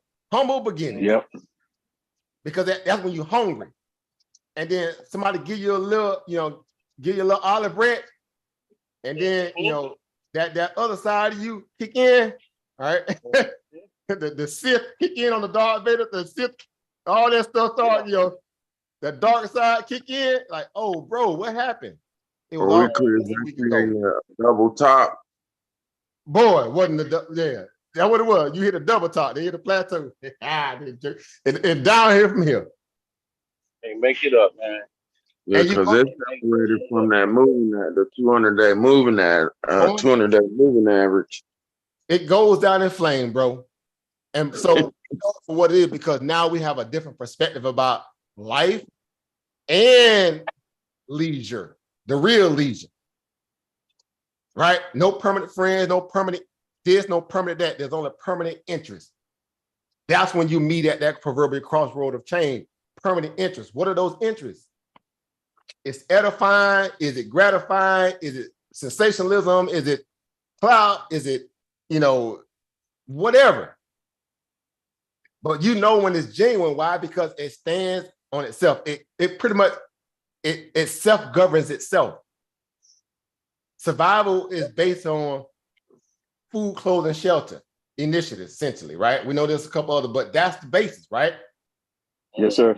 Functioning in that, if the majority of the things that you submit yourself to or submit yourself to are rooted in the opposing forces of those things, where you can't be consistent in terms of what that looks like. Because if you want people to see that for what you are, they're going to look to that. And then when they see you deviate, of course, not that you can't have individuality value, but at the end of the day, they always still going to judge you by how you move when you didn't have nothing, then when you got something. Facts. But they want their message to be consistent in terms of how you, bruh. character is more Y'all important than anything. give me 1 second. I'll be right back. Y'all talk real quick. Give me about 1 minute. I got to run upstairs real quick. 1 second. Yeah, it's crazy. I had Tony the Closer comment on my post on the video I dropped, and talking about, oh man, you gotta look at the context. So I went to his page and saw the interview that one of the co-founders of EYL, and I'm like, bro, that don't help the case no better. I'm like, y'all got a lack of self-awareness. That's the problem here. Got nothing to do with what he said in the video, or taking stuff out of context. It has nothing to do with that. Y'all lack self-awareness. Y'all haven't read no Black history books. And you clearly don't know what the Black community needs. Because your idea of what the community needs is off. So calling me a hater, I'm hating, all this other stuff. I'm like, hate on what? As if you don't know how to perform proper due diligence. Right. As if people don't know how to perform proper due diligence. Like nobody can research except designated people. Right. Like that's the whole nerve of a lot of the sword these people died on. And I'm like, dude, how y'all take this? How y'all sitting there telling people that if they don't follow your research methodology, their value of it is less. I'm like, bro, we can't be serious. Like you can't take that serious when you say, but then like always, you know what? We have this niche in the Black community where we like to give people, and that's just fine. We understand what it's like because we know what it's like to be ostracized, wrongly, misnomer, the stereotypical scenarios that kind of follow it. We have a value for giving energy about us. And that's just, it's innate. But in the same breath, at some point, you have to draw your line in the sand somewhere. Why? Because you realize we don't have enough time to sit here and spin our wheels in the soil. We don't have time to waste. That's one of my favorite, much y'all know me, why work twice as hard to receive twice as less? When you can work twice as smart and receive twice as much. We spin our wheels in the sand too much about, very minuscule things. It's like, that point where they say at some point we got to mature, hit pay dirt and go forward. We stuck. We constantly digging. And we self-sabotage and we breaking each other's shovels and we doing all kind of silliness and you got people trying to sell you fugazi plastic shovels. We got a whole lot of that stuff to kind of get out the community because as soon as somebody get a little traction that might have been, had good intention in the beginning, it seems to always go left at some point. Not always, but it seems to go left faster than most, more than average, I should say. Because like a lot of us, we were all, hey, the earning lead scenario was probably even that, it had great intention. And then we don't have it. Okay, yeah, a whole other scenario. Yeah. And I'm like, come on, bro. Because it's so hard now. You got to be comfortable. You got to be very, very, tepid on who you put your brand likeness behind or who you give acknowledgement to. Because it only take one time to say, you know what, I support what those brothers are doing. I support those sisters doing. As soon as if it goes left, see, you acknowledge that you support it. But as if, like anybody in the beginning of most scenarios that start out with good intentions, as if you had anything to do with how people themselves, these people moved in the end, how they govern themselves. Like how you start and how you finish are two different perspectives. Mm-hmm. Again, I'm sure the ancestors, when they looked at a lot of them grand slabs in Egypt before they took all that compiled knowledge together, before they even built that, the greatest, structures ever, it was a lot of people who were all over the place. This ain't gonna work, this ain't gonna whatever. So and then a lot of people who defected and started marrying foreign women on the throne and usurped everything that people stood for in the beginning. It's history, it's human. It's like, that's why you have to be very, again, reticent in knowing how to stay conscious in your own right. or meaning stay within the lane that you trying to you want to be remembered by. When people say your body of work, right, that has to stand for something. Because there's always a redemption story. Like a lot of us don't have the best background, this, that. It's not even about that at this point. Because you say, if we already gonna forgiving people, we already gonna forgive most people anyway. The same way we sit in the churches. And that's another conversation. It's just one grip from the next. So Jay Morris is going to become a preacher because he can't pay back the messed up their money. To become a preacher. They say it's a track record how it always happened. It's like dope dealers to lead the block. They got to find another way to get the guap the way they used to get it when they was on the block. What's the other faster way they could do that? That's how they look for it because they got comfortable getting it a certain way. If they never found no one that can really get in the game or they can start really taking that money on it, opening up businesses with it, then you know what they're gonna be doing. They're gonna get caught in a perpetual endless loop of trying to figure out how they can get it fast until they realize it's not really about that. But at some point, there has to be a cutoff switch or a kill switch, as I like to call it. Everybody got to have a kill switch, bro. Some people ain't they 100 miles an hour from what start to finish until it implodes brick wall. I like i.e. Polite, i.e. Jay, i.e. many others too, because you see how it's going.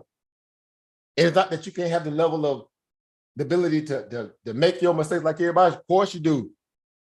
But you, along the way, you're garnering people's, I'm not really even call it allegiance, but you're garnering their support in a way where they want to see you succeed because they feel like when you win, we all win. That's something that Black people in America have genuinely. Meaning people who from the soil, right? Our immigrant brothers and sisters who come over here, they don't get it until they have to understand what it's like. They have to go through trial and error and trial by fire to understand what Black America is really about, right? So we got to spend a lot of time trying to get them on code. We got to get our coons on code. We got to get the grifters out of the community. We got to make sure people protecting the babies. We got to do all this stuff and still try to keep racists and white supremacists kicking our door and get their foot off our neck. Bro, why? Why we got to be the ones that's tested and disrespected, jammed up, overlooked, overassessed? I mean, it's endless. And again, it makes no sense. Like, how you gonna have upward mobility when you always got to stop every one step you make?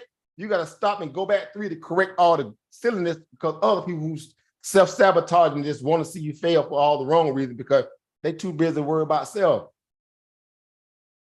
People come off the boat with a bag off our tax dollars because the government grifting for other voters because they know they ain't gonna get it from the Black people no more because they know they can't run that benign neglect policy no more on us. We smarter.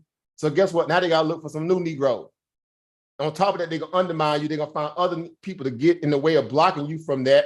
And we all over the way because we always so easy to distract that we can't stay on topic long enough because we worry about flash and shiny things. I.e. some of those same guys we just spoke about. Again, it's enough, and like enough is enough. And the way you do that, you just be silent. that's how you do that. You gotta, at the same go, you gotta deaden the noise. Well, guess what? I'm deadening the noise vocally, so it won't be no mistake. I'm done with all that goofiness. I was never like that anyway. I was always on my message. When I came into it, I was always on my message. I'm not changing. I'm no better than no one, but as I've always been, I've been consistent on what I feel like, where I want to add value to this perspective. That's it. That's it, period. But that, again, I'm speaking for myself. Again, it's like I said, it's not more than that. But I know people who've been around this community like I have for a while too, behind the scenes and shadow, not trying to be all in front of the camera, having chances to. Nah, I'm good, bro. I was good being a vendor. I was good just getting the knowledge. I was good edifying my people. I was good going to these blocks and teaching people. And I see that because I always say this, man, when I was doing those pop-up block classes, I was doing that stuff all over four different states. When I was up there in the upper Maryland area, I was in New Jersey, I was in New York, I was in Philly, I was in Delaware, I was in 5 states actually, Maryland, and all up in DC. I spent a lot of time burning a lot of miles doing my part to edify or give back to my people in a way where, I feel like, hey, we need this. And I ain't asked nobody to say, hey guys, you this is why I know. I'm like, bro, that's just a part of that's what you do if you serious about your people. Period. Because I don't want nothing from the people. I just want people to get serious about wanting to do something different than the norm. I'm tired of the insanity playbook, doing the same thing over and over, expecting a different result. I'm tired of that playbook. Men who really, about their life, most men already know that. That, bro, I'm good, bro. I graduated from that. We done with that. It's time to move on, bro. We got to move on. And that's where I'm at. Like, that chapter has served its purpose. They got none that's over there, guys, that y'all already probably don't know. I'm speaking for myself, but I'm saying that in a blanket statement to you guys, not to change your mentality behind that or sway you, because that's not what I'm about. But I'm saying ain't nothing new coming out of that scenario any longer, because it turned into a whole new different war zone. It has its good moments. I'm not taking away from that. But for the most part, it ain't enough for me to waste valuable time. Again, I'm time over money equation, right? I'm of that, t-shirt moment mentality. Time over money. I don't want to waste it. I'm not getting any younger, right? I don't want to waste it any longer on trivial things like that. Because that came into fruition what it was going to be anyway. Not, they got to come up with a whole different way. Anyway, I'll leave that alone. But anyway, guys. Yeah. Last words, family. I know I'm going, I'm right where I need to be. Look, I'm within in the circles of my people. I'm in the circles of y'all. I'm good. Oh, you ain't doing nothing but speaking facts, man. That's it. That's all you do. You just speaking facts. And if you ain't a strong enough person to take the facts, and you feel like you want to go ahead and follow Brother Polite, go ahead and do so. But sometimes you do have to grow up. That's it. Yeah, that's how I look at it, man. There's no even swiping anybody else, but sometimes you got to go ahead and say some names too, because they don't think it's real until it's real. And see, they trying to do it in an offshoot way. They trying to do it on the slide, so to speak.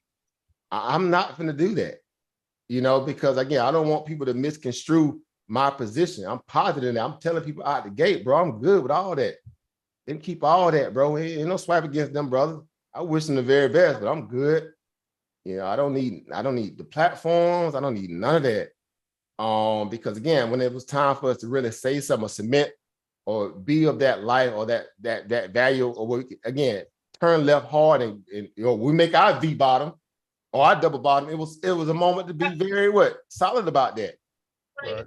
And a lot of jokers chose not to. They're like, okay, well, we're gonna keep trying to push this narrative, and we want to hold people up when they don't need to be held up, and we're gonna browbeat everybody else that got something to say about it. So much so that again, we control the narrative, so you don't get a chance to come on here to oppose us anyway. I'm like, what kind of mess is this?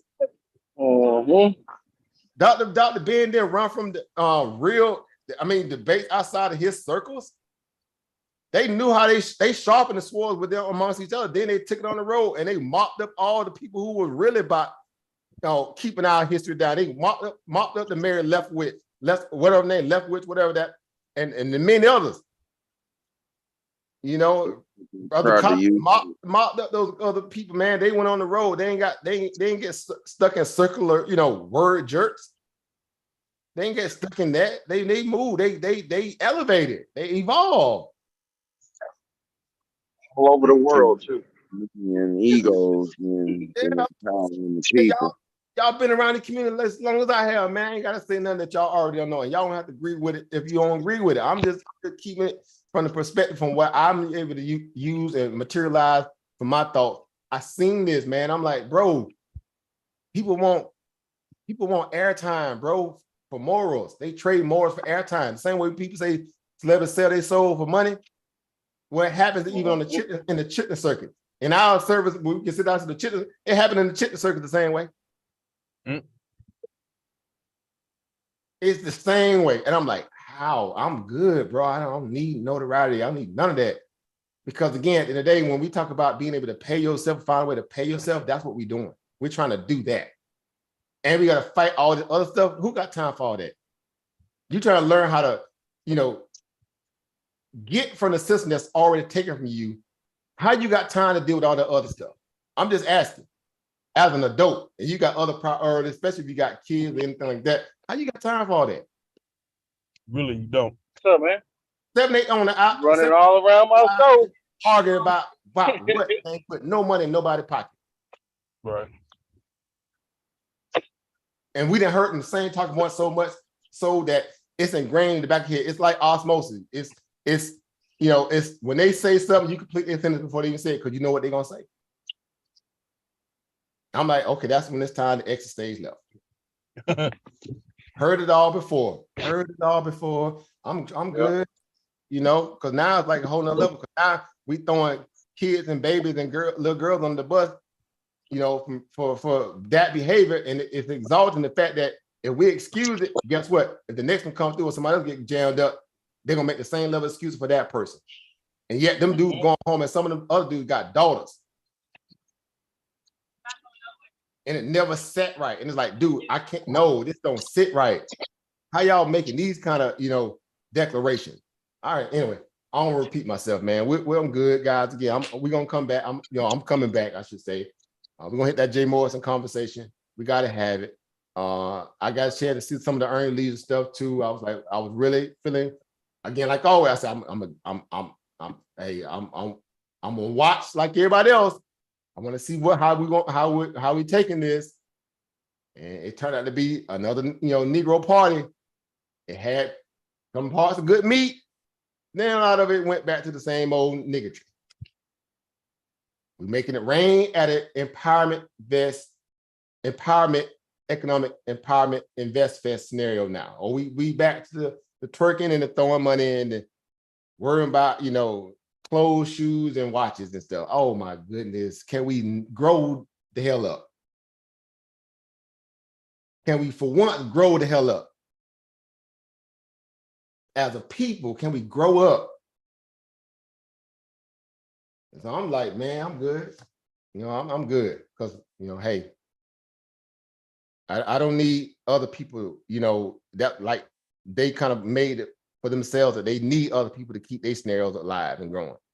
When everything that we're trying to do over here, that's literally, you know, dress right, dress. And we say in the military, dress right, dress. Hey, these are the dots, guys. Here's the books. Here's the information. Here's the information, guys. It's right, you know, a finger pressure away from off your Google. Here's the videos. Here's the books. Hey, here's the whole library of books that we got, financial books. Hey, get this stuff and go with it, bro. Run with it. So anyway, last words, guys. I'm about to go out. I'm about to go have dinner. I haven't eaten dinner again. Signs of the old time. You go down late at night trying to eat dinner, getting it in. But I definitely had this conversation for all the right reasons, not the wrong, but the right reasons. Again, Oba, thank you for coming on. Thank you for staying consistent. I appreciate you guys, man. I appreciate you all. You know, the whole fam, man. I do. I know you guys. Yeah. You know, Definitely. My God.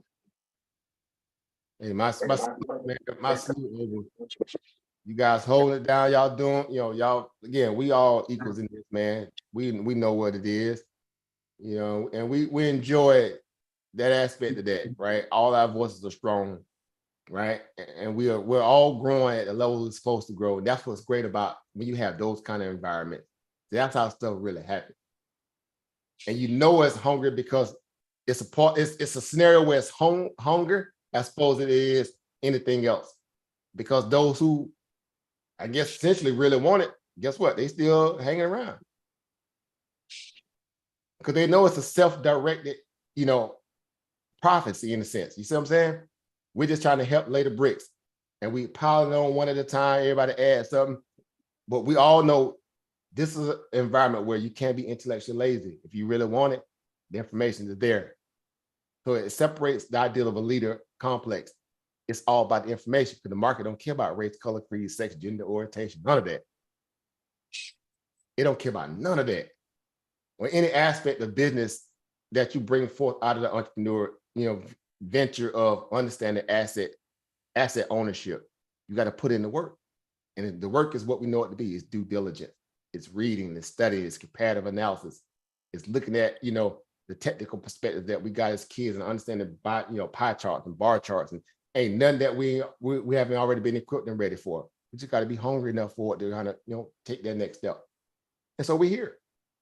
So I'm gonna stay in this lane. I'm gonna down. This is what I'm gonna down. I'm gonna just say that right now. I'm gonna make my declaration. I'm down on this sword. I'm not gonna down all the other stuff. I'm good on all the stuff. They can keep that. I mean, it's been a good run. It's been a good run. They do something revolutionary. Guess what? I'll big them up. Only through the body of the work, though, not the personalities. That's how I look at it. They got your body work, not the personality. They do something on that level, body work, not the personality. Other than that, I'm good. I don't need to be there in attendance every day. I'm skipping that class. I'm straight. Right. But anyway, that's all I got, guys. So, man, I appreciate you guys tuning in. Man, I appreciate the family stuck through the stuff on the YouTube. I know we had people coming in and out. Again, I know it's been a while since I've been online. Your brother good. There's a lot of things been going on. I have a lot of things going on in and around me in a way that, I haven't yet even talked to you guys about through family members and stuff like that. And it's just been a lot, man. So again, I'm comfortable in my space. I'm comfortable knowing that the people, meaning you guys, right? The fam in this perspective, you guys already been about that life anyway, because y'all know what we were trying to accomplish from the gate. Not that we haven't been equipped, we already know what it takes to get where we need to go. So it's good, it's good. I enjoy the fact that I know that you guys are still, 10 toes down in this, because y'all want it just like everybody else. Again, it's an individual journey made up of a lot of collective interests, meaning all of us together, because this is our permanent interest for a lot of us. So we know what it takes. And that's in itself, that says everything, right? It's the market. It's dress right dress. It's due diligence. It's, no funny business, right? It's let's go, so that's what it's about, man. So I'm signing out on that note, guys. Thank y'all for tuning in. Thank you for everybody that came through the live, all the hecklers, everybody too, the whole nine. It's been great, guys. Again, this is that Black Surrealism, right? It's the Black Surrealism, right? So on the way out, I'll do that. So I'm bunch of fellas. No Peace, doubt. profit. Right. That we gotta, the surrealism. This is what I'm, we doing away with this surrealism.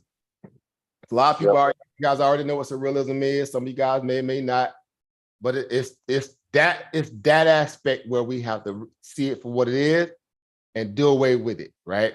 We know what the word surreal means, obviously, in this perspective, but within the Black community, it's the idea that we have to be able to really do away with it in a way where we got to separate, rational thought from irrational thought, right? The ideal of this fantasy from, reality. It's the same way when we look at the market and we separate a pumper from a dumper, right? From true, organic growth or price discovery based upon true fundamentals, based upon, true, work from the top down. We know how to kind of see through a lot of the BS, essentially. So I'm done with all the sensationalism and grandiose commentary about a whole lot of nothing. So that's just why I titled that tonight, because we seen one of these, grifters fall to the wayside. We saw it coming, and many more gonna fall too. Just stay tuned. Y'all ain't gotta do nothing special. Again, that one thing we did say over there through that dagger squad portal, it's that boomerang dagger. That part is real. People will find a way to boomerang dagger themselves. If they really wasn't solid, they're gonna boomerang dagger themselves. Right? And it's gonna show. So just sit back, keep doing what you're doing, don't waste your time waiting on it, but you'll know because it'll pop up in your feed, and you'll be like, oh, that's what happened with that. Okay, I see. Yep. Right. Good luck. That's all I can say. All right, so that's it, man. So that's it. So I'll see you guys on the next one, man. Thank y'all for coming in. Thank you for tuning in. Hey, we got more work to do. Again, I'm getting back in the groove of things. My office pretty much about set up. It's it's been a journey, right? But hey, ain't nothing changed. The message is still the same. It's just more growth in terms even with that. So I want to thank you all who've been solid and standing this fight yourselves, guys. So hey, we'll be at this stuff again. So no worries there. All right. All right, so that's it, guys. I'll see you on the next one, man. Peace, power, profit to the family. Knowledge brings power. Power equals profit. Ain't no, fast way to get to the bag, guys. We got to be able to leave something behind. We know what it takes, and we just, methodically, one brick at a time, guys. Let's get it. Yes, sir. Peace, power, and profit. Peace, power, profit, family. I'll see you guys on the next one. Peace, everybody. All right, peace.